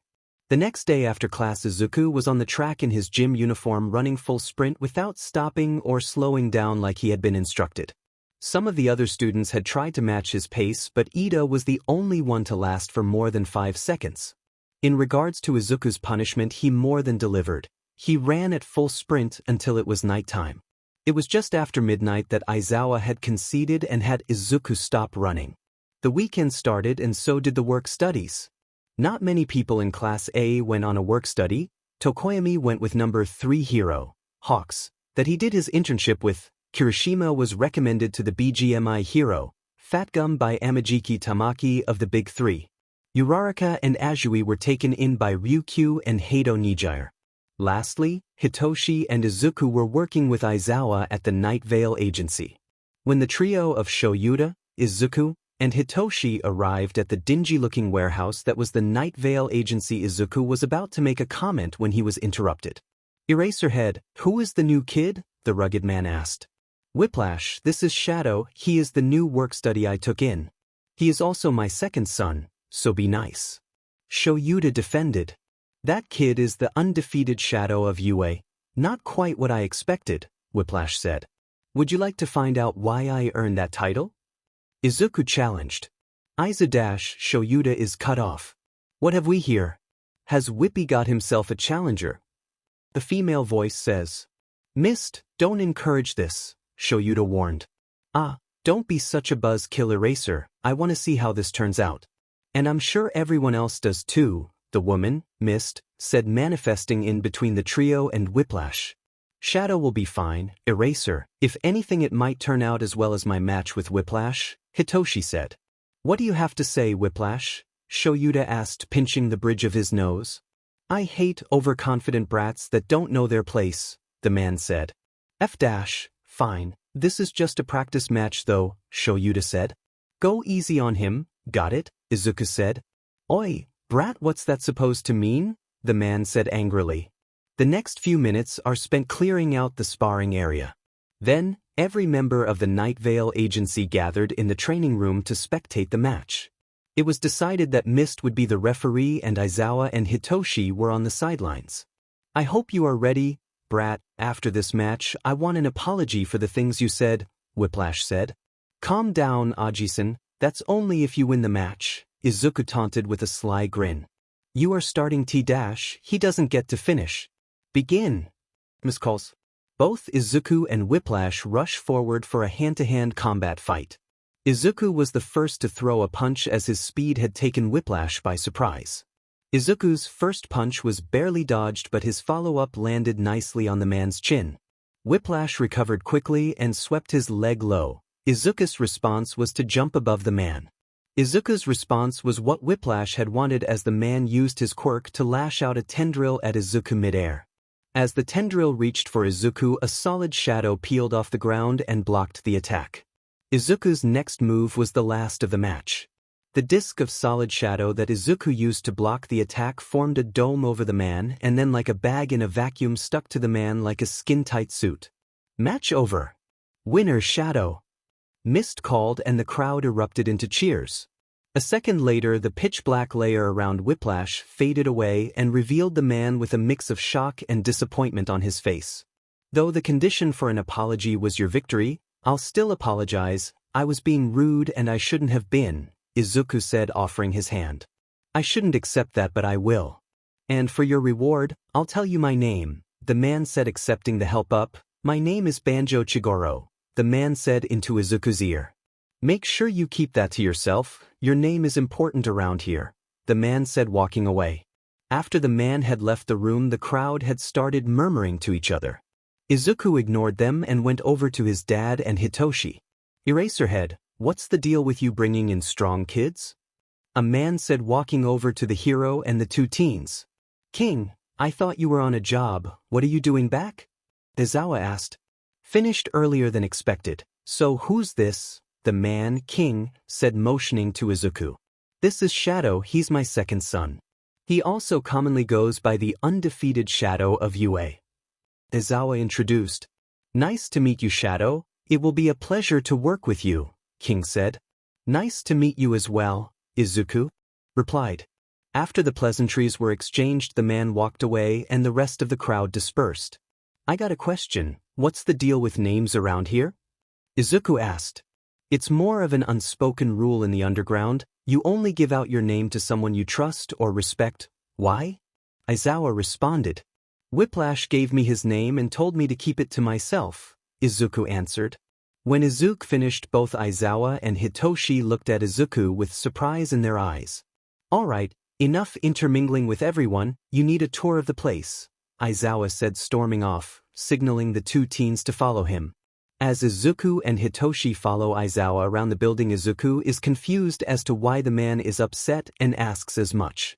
Hey, what's your hero name? Izuku asks Hitoshi. It's Mind-Why? Hitoshi returns. I guess I didn't catch it when we decided on them, Izuku answers. How'd you manage that? Hitoshi asks. Hero names for the students were decided on just after the sports festival. Shadow had something else on his mind at the time, Aizawa interjects. Yeah, that's true, Hitoshi responds. So why are we just walking around the building? Izuku asks Aizawa. Right, a tour of the building. First, we're going to my favorite room, then we'll go from there. The man said, slowing down to his regular stalking pace. When the three arrived at the favorite room, Izuku understood why. It was a fancy coffee bar. The man running the place was also a hero but didn't go on too many missions as his quirk had a very specific use. You two, take a seat, I'll get us drinks. Coffee good? The man asks. Yeah. It's fine, Izuku said, yawning. With their confirmations, Aizawa went up to the bar and started to order. Shadow, you okay? A fight like that shouldn't have made you tired, Hitoshi commented. I think it's a mix of his quirk and my conversation with Night Eye still bugging me, but I'll be fine for patrol, Izuku dismisses. Be honest, what did you two discuss? Hitoshi inquired. He asked me about my views on All Might, and after he told me that I wouldn't fit, Izuku answered. Why is that bothering you? Normally you wouldn't care about that. Hitoshi returns. Sir Night Eye was All Might's only sidekick, that's common knowledge, but the two separated 6 years ago, so I've just been wondering why the man is still so concerned with All Might, Izuku responds. Yeah, that's kinda weird, Hitoshi said. Just then Aizawa returned with 3 cups of coffee. What's weird? The man asked. Night Eye is still concerned about All Might, Hitoshi responded. Just then the man's shadow enraptured him, leaving only his head exposed. Who are you? And where's Eraserhead? Izuku interrogated. Shadow, what are you doing? Hitoshi asked worriedly. Look at the 3 coffees the person brought, 2 of them are black and 1 has milk in it. All 3 of us drink coffee black, and both you and I know Eraser would throw a fit if there was milk in his coffee, Izuku responded. Well done, little hero, you are pretty good, though I feel the coffee was obvious, the person said. It wasn't the coffee that gave it away. It was the fact that you tried to insert yourself into our conversation, Izuku corrected. Now, who are you? Izuku asked again. The figure of Aizawa then melted away and revealed a woman with blue hair and green skin. The names Shift and Eraser is fine, he just went to the bathroom, the woman, Shift, explained. Hope you plan on fixing the coffee, Hitoshi said as Aizawa appeared behind her. Old man Eraser won't care about a little milk in his coffee, the woman said, leaning back. You mean that Eraser, Izuku said, motioning behind her. What's this about milk in my coffee? The man said on cue. When he did, Shift froze in place. After the 3 finished their coffee, they began the rest of the tour around the building. Their first stop was the infirmary where Shift was getting looked at. Then they went to the command center where missions and raids were planned. Next was the training facilities. There was the sparring room where Izuku had his fight with Whiplash, and then there was the workout room that was filled with weight machines and treadmills. So, when's our first patrol? Izuku asked. Tonight, we'll be patrolling Sector C and D from 8 to 4, Aizawa informed. That seems a little much, Hitoshi commented. Apparently King thinks that you two should be enough for Sector D and I'll be alone in Sector D, Aizawa said. Though I'm strong, I'm not experienced in dealing with the police, Izuku said. I told King that, but his reasoning was since Mind patrolled with me during the internships, he should be able to manage, Aizawa answered. Well, no point in arguing now, Izuku said, resigning himself. As Izuku and Hitoshi are crossing roof after roof, a scream rings out through the night sky and the two take a very sharp turn in the direction it came from. Izuku looks toward Hitoshi, asking a silent question. Izuku gets a nod in response and picks up his pace. To Hitoshi it looks as if Izuku starts to fly across the cityscapes. When Izuku arrives, the woman who had screamed was backed against the wall surrounded by two men, one taller than the other. As Izuku takes a closer look, he recognizes both of them. The taller one was the creeper from the mall. The other one was actually a kid, and to be specific, it was Mineta Minoru, the purple ball-haired kid from the first day of school. Izuku's first move is to make sure the woman is safe. He does this by putting a dome around the two would-be RPSTs. When the two had been covered, he decided then would be a good time to drop down. "Hey, are you okay?" he asks the woman. "Oh, thank God you're here," the woman responded. "Are you hurt?" he asks. "No, they only cornered me and were talking about their plans," the woman says. "Okay, that's good," Izuku said as the two perverts let out a noise of pain as they had both been struck in the gut in the dome. "If you'll wait here, my partner should be arriving with the police momentarily. They'll collect your statement," Izuku informed. "Thank you again," the woman said. Just then a police car arrived with Hitoshi following from the rooftops. Izuku then released his shadow dome and the officer arrested the two men. After taking the statement of the woman, the officer came up to Izuku. "I'm Officer Tashikawa of the Mizudafu Police," the man introduced himself. "Shadow, provisionally licensed hero," Izuku introduced. "I just need your statement and agency and you can continue your patrol," the officer said. After Izuku gave his recount of the incident and informed the officer he was with Night Veil, Izuku and Hitoshi continued on their patrol. The only other encounter they had that night was with a mugger who, when he saw the two teens, tried to run but was tripped by Izuku and tied up by Hitoshi's capture weapon. As time passed, the name Shadow spread through the underground and the police station. To some, Shadow was the boogeyman, and to others, he was the second coming of Eraserhead. Izuku did become quite acquainted with Tasukachi, as the detective was the one who responded to most of his calls. After 2 weeks of patrolling together, Izuku was left to patrol alone and Hitoshi would be partnered with either his dad or another Night Veil hero. Hitoshi's first patrol with Whiplash was filled with questions from the officers that responded. "Mind if Dash? Why aren't you with Shadow? You two normally patrol together," the officer said. "I was only with him to teach him the ropes, so now he's on his own. He doesn't need a partner to patrol, and in all reality, I was slowing him down, so expect a lot more calls from him," Hitoshi responded. "Okay, I'll let everyone at the station know, and good luck out there you two," the officer responded. "Thanks," Whiplash replied. "Why can you say you were slowing Shadow down without feeling bad?" Whiplash asked. Hitoshi looked the man over before responding. "This stays with us, but I and Shadow are dating, no point in getting butthurt over it." Hitoshi responds. "Oh, got it, well let's pick up the pace a bit," Whiplash says, speeding up. A week later, Izuku and Shoyuta were called to King's office. With no other information, the two obliged and made their way there. When they arrived, Aizawa was the one to knock on the door, and shortly after they were told to enter. "Eraser, Shadow, glad you're here," the man greeted. "There would be more pleasantries, but it would be better to get down to business. The Night Eye Agency asked us for some people to help for a raid on a Yakuza compound. You two will be joining them. Thoughts, questions, concerns?" the man finished. "I have none if Shadow doesn't," Shoyuta responded. "None here," Izuku responded. "Good, they are having a meeting tomorrow afternoon. It will be at the Night Eye Agency. There will be other heroes there as well, so play nice." The man finished dismissing the two. The next afternoon finds the two on a train to the Night Eye Agency, as well as the Big Three along with the Kohai their mentors took on. Kirishima was the first to speak. "Where are you guys going?" he asked. "We don't know, Ryukyu just gave us an address and told us to be there," Azui said. "Yeah, it was strange," Uraraka commented. Izuku opened his mouth to make a comment of his own, but Shoyuta quickly smacked the back of his head. "I've heard the rumors about your mouth. Save the comments for criminals and not your classmates," Shoyuta said. "So where are you going?"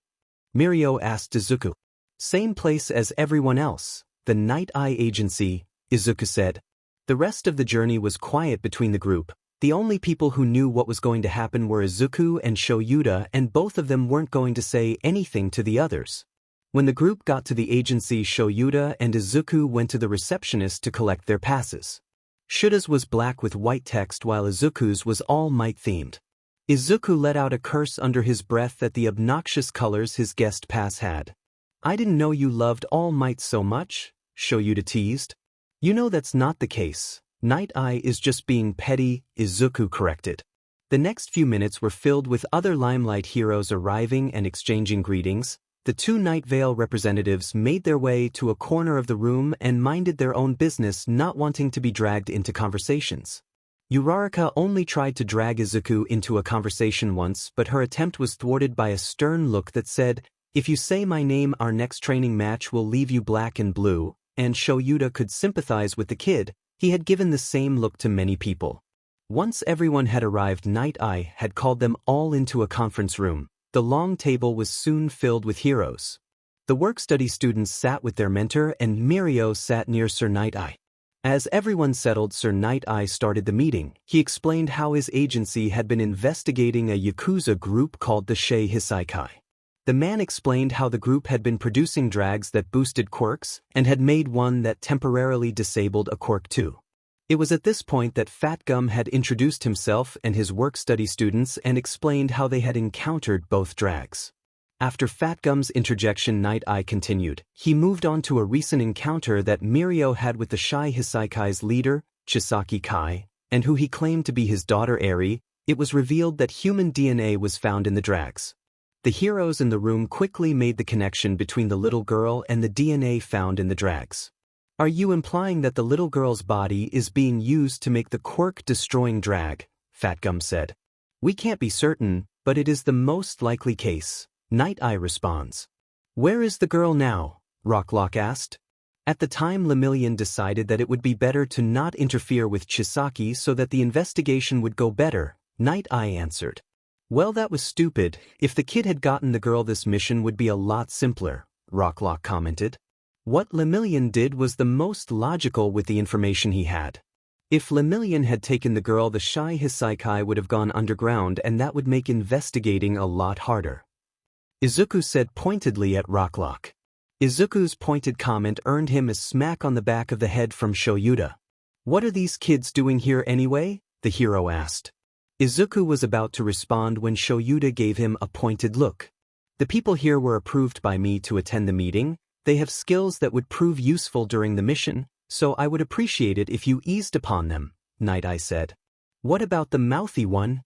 Rocklock said, looking at Izuku. "As it stands, the only person here that stands a chance against him is Lemillion. He will be an invaluable asset on the raid," Night Eye said reluctantly. "What? There are over 20 other heroes in the room and only a Lemillion stands a chance," Rocklock says. "I think you overestimate him," the hero finishes. When Rocklock stops talking, all the students of Class 1A look down, as well as Lemillion. "Fine, if you doubt me so much," Izuku said, disappearing into his shadow.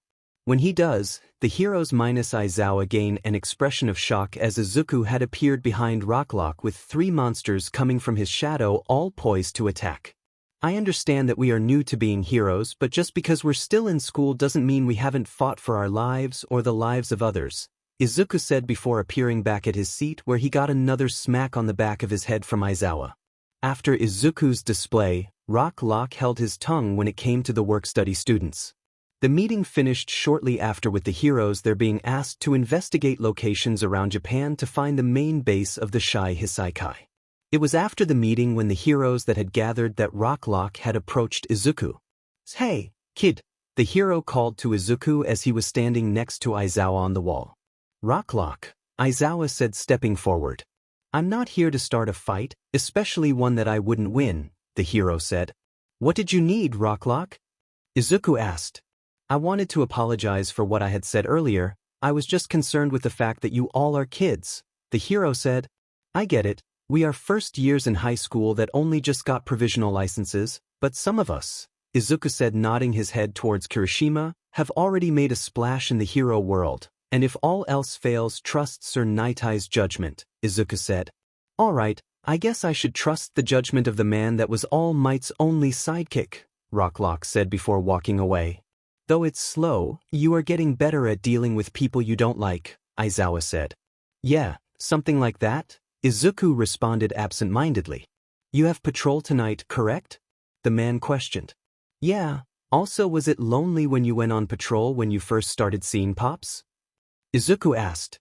The sudden question startled Aizawa for a moment before he responded. Yeah, that's why we decided to work at UA together, so we could see each other more often, Aizawa responded. Okay, also can me, Hito, and Sho go off campus Saturday? Izuku asked.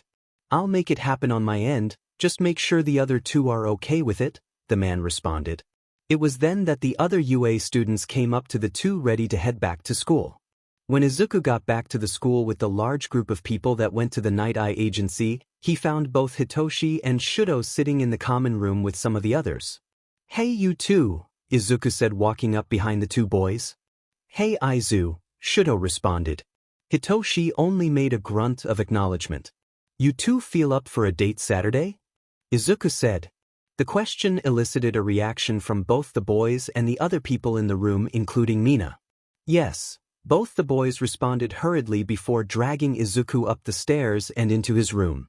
Aizu, what the hell, why would you ask in front of Mina of all people?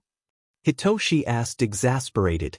Because I'll give her that she won't be able to ignore, Izuku responded. The two other boys raised an eyebrow at the air quotes around T. Hitoshi was the one to ask. What do you mean, T? I overheard Uraraka and Azui planning on hanging out Saturday, so I'm gonna tell Mina that it's a date, Izuku explained. Why are Uraraka and Azui more important than us? Shudo asked. Because to Mina, this would be their first date, while ours wouldn't be, Izuku said.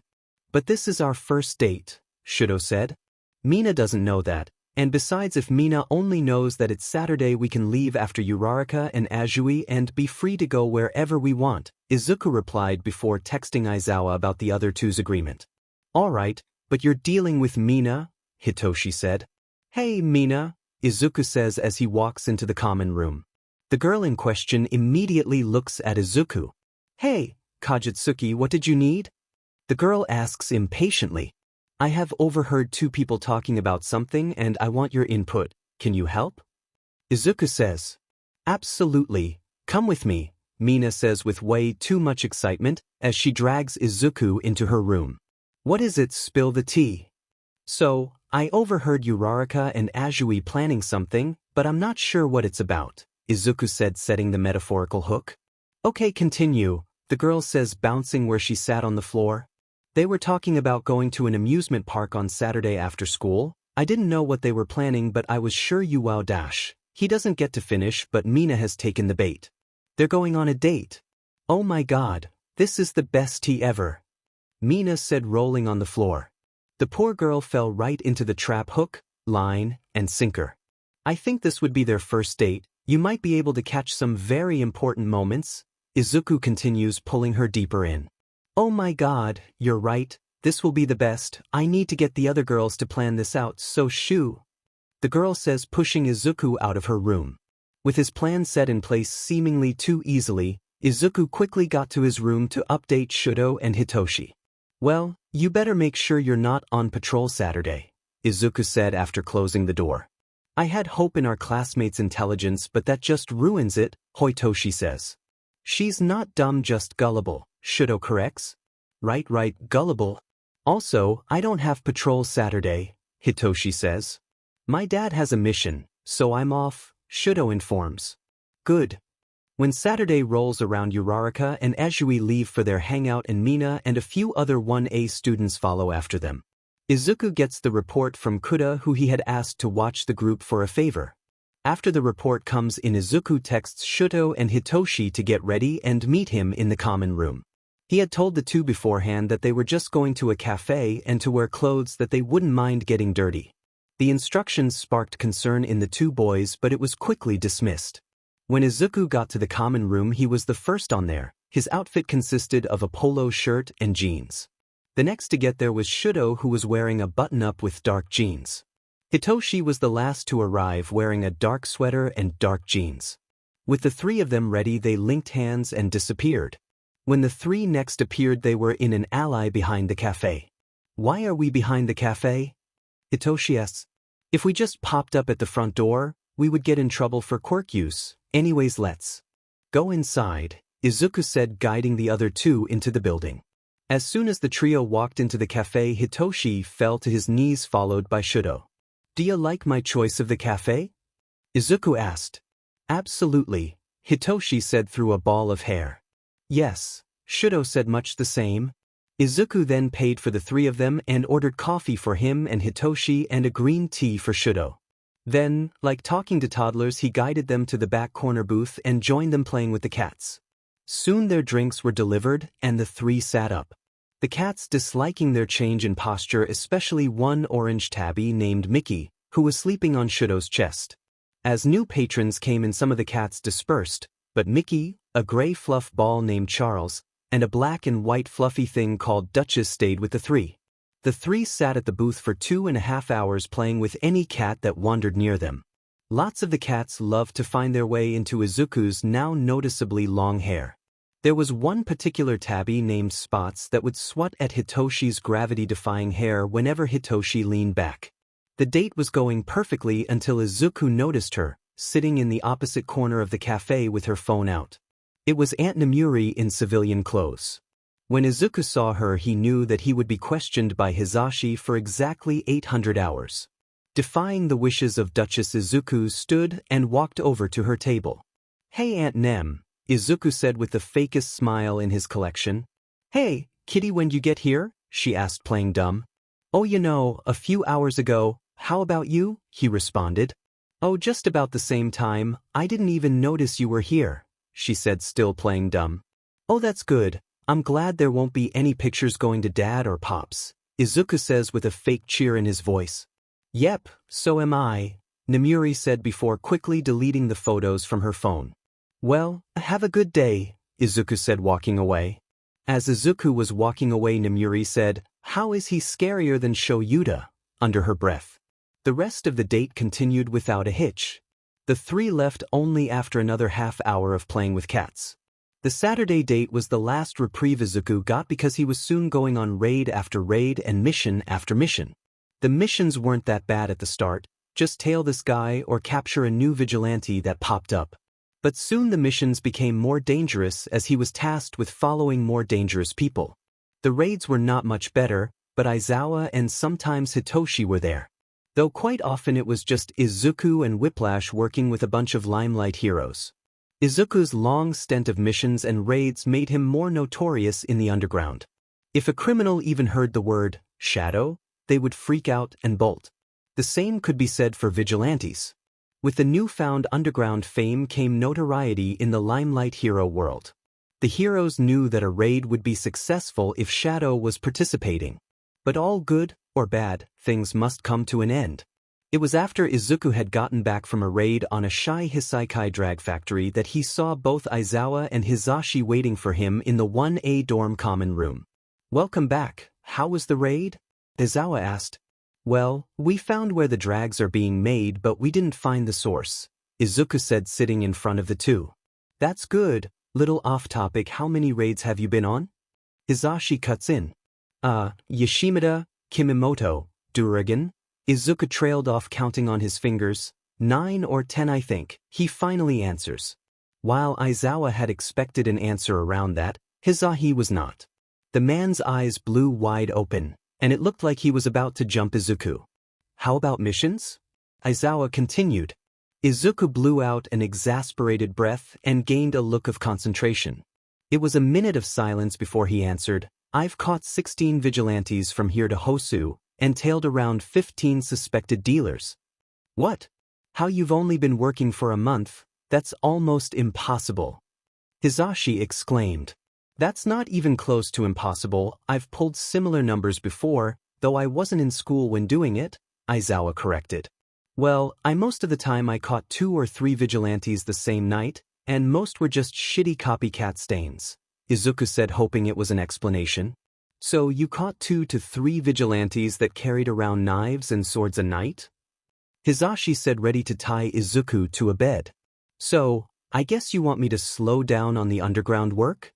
Izuku said, trying to deflect. You, slow down, that must be a joke. I know for a fact you won't say no to a mission King gives you. I want to know why you are working so much, Aizawa says pointedly. I'm guessing, because I want to be a good hero. Doesn't work, Izuku said with a sheepish smile. Yeah, Aizawa said curtly. Well, I overheard Bakugo wants to talk to me and I want to avoid that, and more importantly Togata-senpai has been off since the meeting at the Night Eye Agency. I think he's worried about the little girl. And well, the more raids and information gathering we do on the locations suspected, the closer we get to finding her, Izuku explains. So you're worried about Togata? Hisashi says, confused. I don't mean any disrespect, but Togata-senpai has been the only person to give me a challenge, and I want to make sure he is okay, Izuku answers. For right now we can't intervene in with the work study since it's not affecting your grades or you getting proper rest and nutrition, but we will talk about it after the final raid on the Yakuza, Aizawa says, standing up. Actually, I want to suspend my work study after the raid as well, Izuku said quickly. The outburst made both men stop in their tracks. What? They said in confused unison. 2 nights ago I had a slip-up and I got cut, Izuku explained. And with that, both men rushed Izuku looking for the cut. It was on his left arm, only small enough for 1 stitch but big enough to leave a scar. What happened? This has never happened before, Hisashi says with way too much worry in his voice. I overworked myself one of the nights. I took down 3 copycat stains and the last one of the night managed to cut me, though I did slam a solid shadow into him after the fact, Izuku said, rubbing the back of his neck. Does Hitoshi and Todoroki know? Hisashi asked. They were the first to know. Hitoshi only laughed at me and Shudo did poke it a few times, but that night we discussed my continuing the work study, Izuku informed. Good, because even if this slip-up was caused by exhaustion, it is very serious that someone who rarely gets hurt actually does, Aizawa says. Yeah, the officer who responded to my call about the vigilante was concerned about it as well, Izuku said. Okay, since this matter has been settled, go to bed. You have a math test today anyway, Aizawa said with a stern voice. Yes, sir, Izuku responded. After a few more weeks of missions and info gathering, it was time for the raid on the Shai Hisaikai's main compound. The location was a large estate. It was 12 square kilometers. The building above ground only took up a fraction of that space. The real compound was underground, which is where the rescue team is currently searching for Eri. Are you sure that this is the right way, Night Eye? Rocklock asks. Yes, Overhaul must have prepared for our raid, but it seems he set up obstacles, the hero said. I'll go ahead and check if the hallway continues after this blockade, Mirio said, taking off his headgear. Be careful, Lemillion, Night Eye said as the boy permeated through the wall. A moment later the teen's head came through the wall. The hallway does continue on, but there are more blockades like this one. I will continue on ahead. It would take too much time to break through each barrier, Mirio says. Don't do anything stupid, Mirio, is all Night Eye says before Mirio disappears through the wall again. Now, we need to get through these walls, Rocklock says. Red Riot, you good to go, Izuku says, calling forth a monster more than 3 meters tall with arms the size of a grown man. Anytime, Kajibro, let's do this, Kirishima says as both he and the hulking shadow monster start crushing wall after wall. As the 2 wall destroyers make it through the last wall, beads of sweat form on Izuku's brow and Kirishima is a little out of breath. That's the last one. For now, let's keep moving, Izuku says. I thought you were all underhanded tricks, but you have some firepower, kid, Rocklock said. To borrow the words of a great hero, you can't be a pro with only one trick up your sleeve, Izuku replies. As Aizawa is listening to their conversation, he can't help but be proud that Izuku has taken his words to heart. Just then a portion of the wall shoots out at Aizawa. The hero isn't the one who is pushed into the wall, but Fatgum and Kirishima were both trying to save the older man. There is no point in worrying about those 2, they will be fine. We're moving on, Night Eye commands. The heroes and police follow him forward. The group moves forward, but they soon encounter 3 of the 8th bullets. Sun Eater stays behind to deal with the 3 villains. The next obstacle the group encounters is a large hole opening below them, The hole forces the group into a large cavern where they are separated. Izuku quickly breaks through the walls, getting the group together again. Izuku decides to enter Shadow Monarch and look in on Lemillion through the shadows. I have an update on Lemillion. He is currently fighting off both Overhaul and Shigaraki to protect Eri, so in the interest of getting there faster, grab the closest person to you and close your eyes, Izuku says. Aizawa, trusting Izuku, grabs both Rocklock and a police officer. Night Eye follows suit, not knowing what is going to happen. The police officers there grab onto one another and close their eyes as instructed. Mirio is on his last legs. It is taking everything he has to keep Eri safe while fighting off Chisaki, but the other villain that is here is taking a toll on him. He has patches of skin that have disintegrated as well as a few holes in him from Overhaul manipulating the ground into spikes.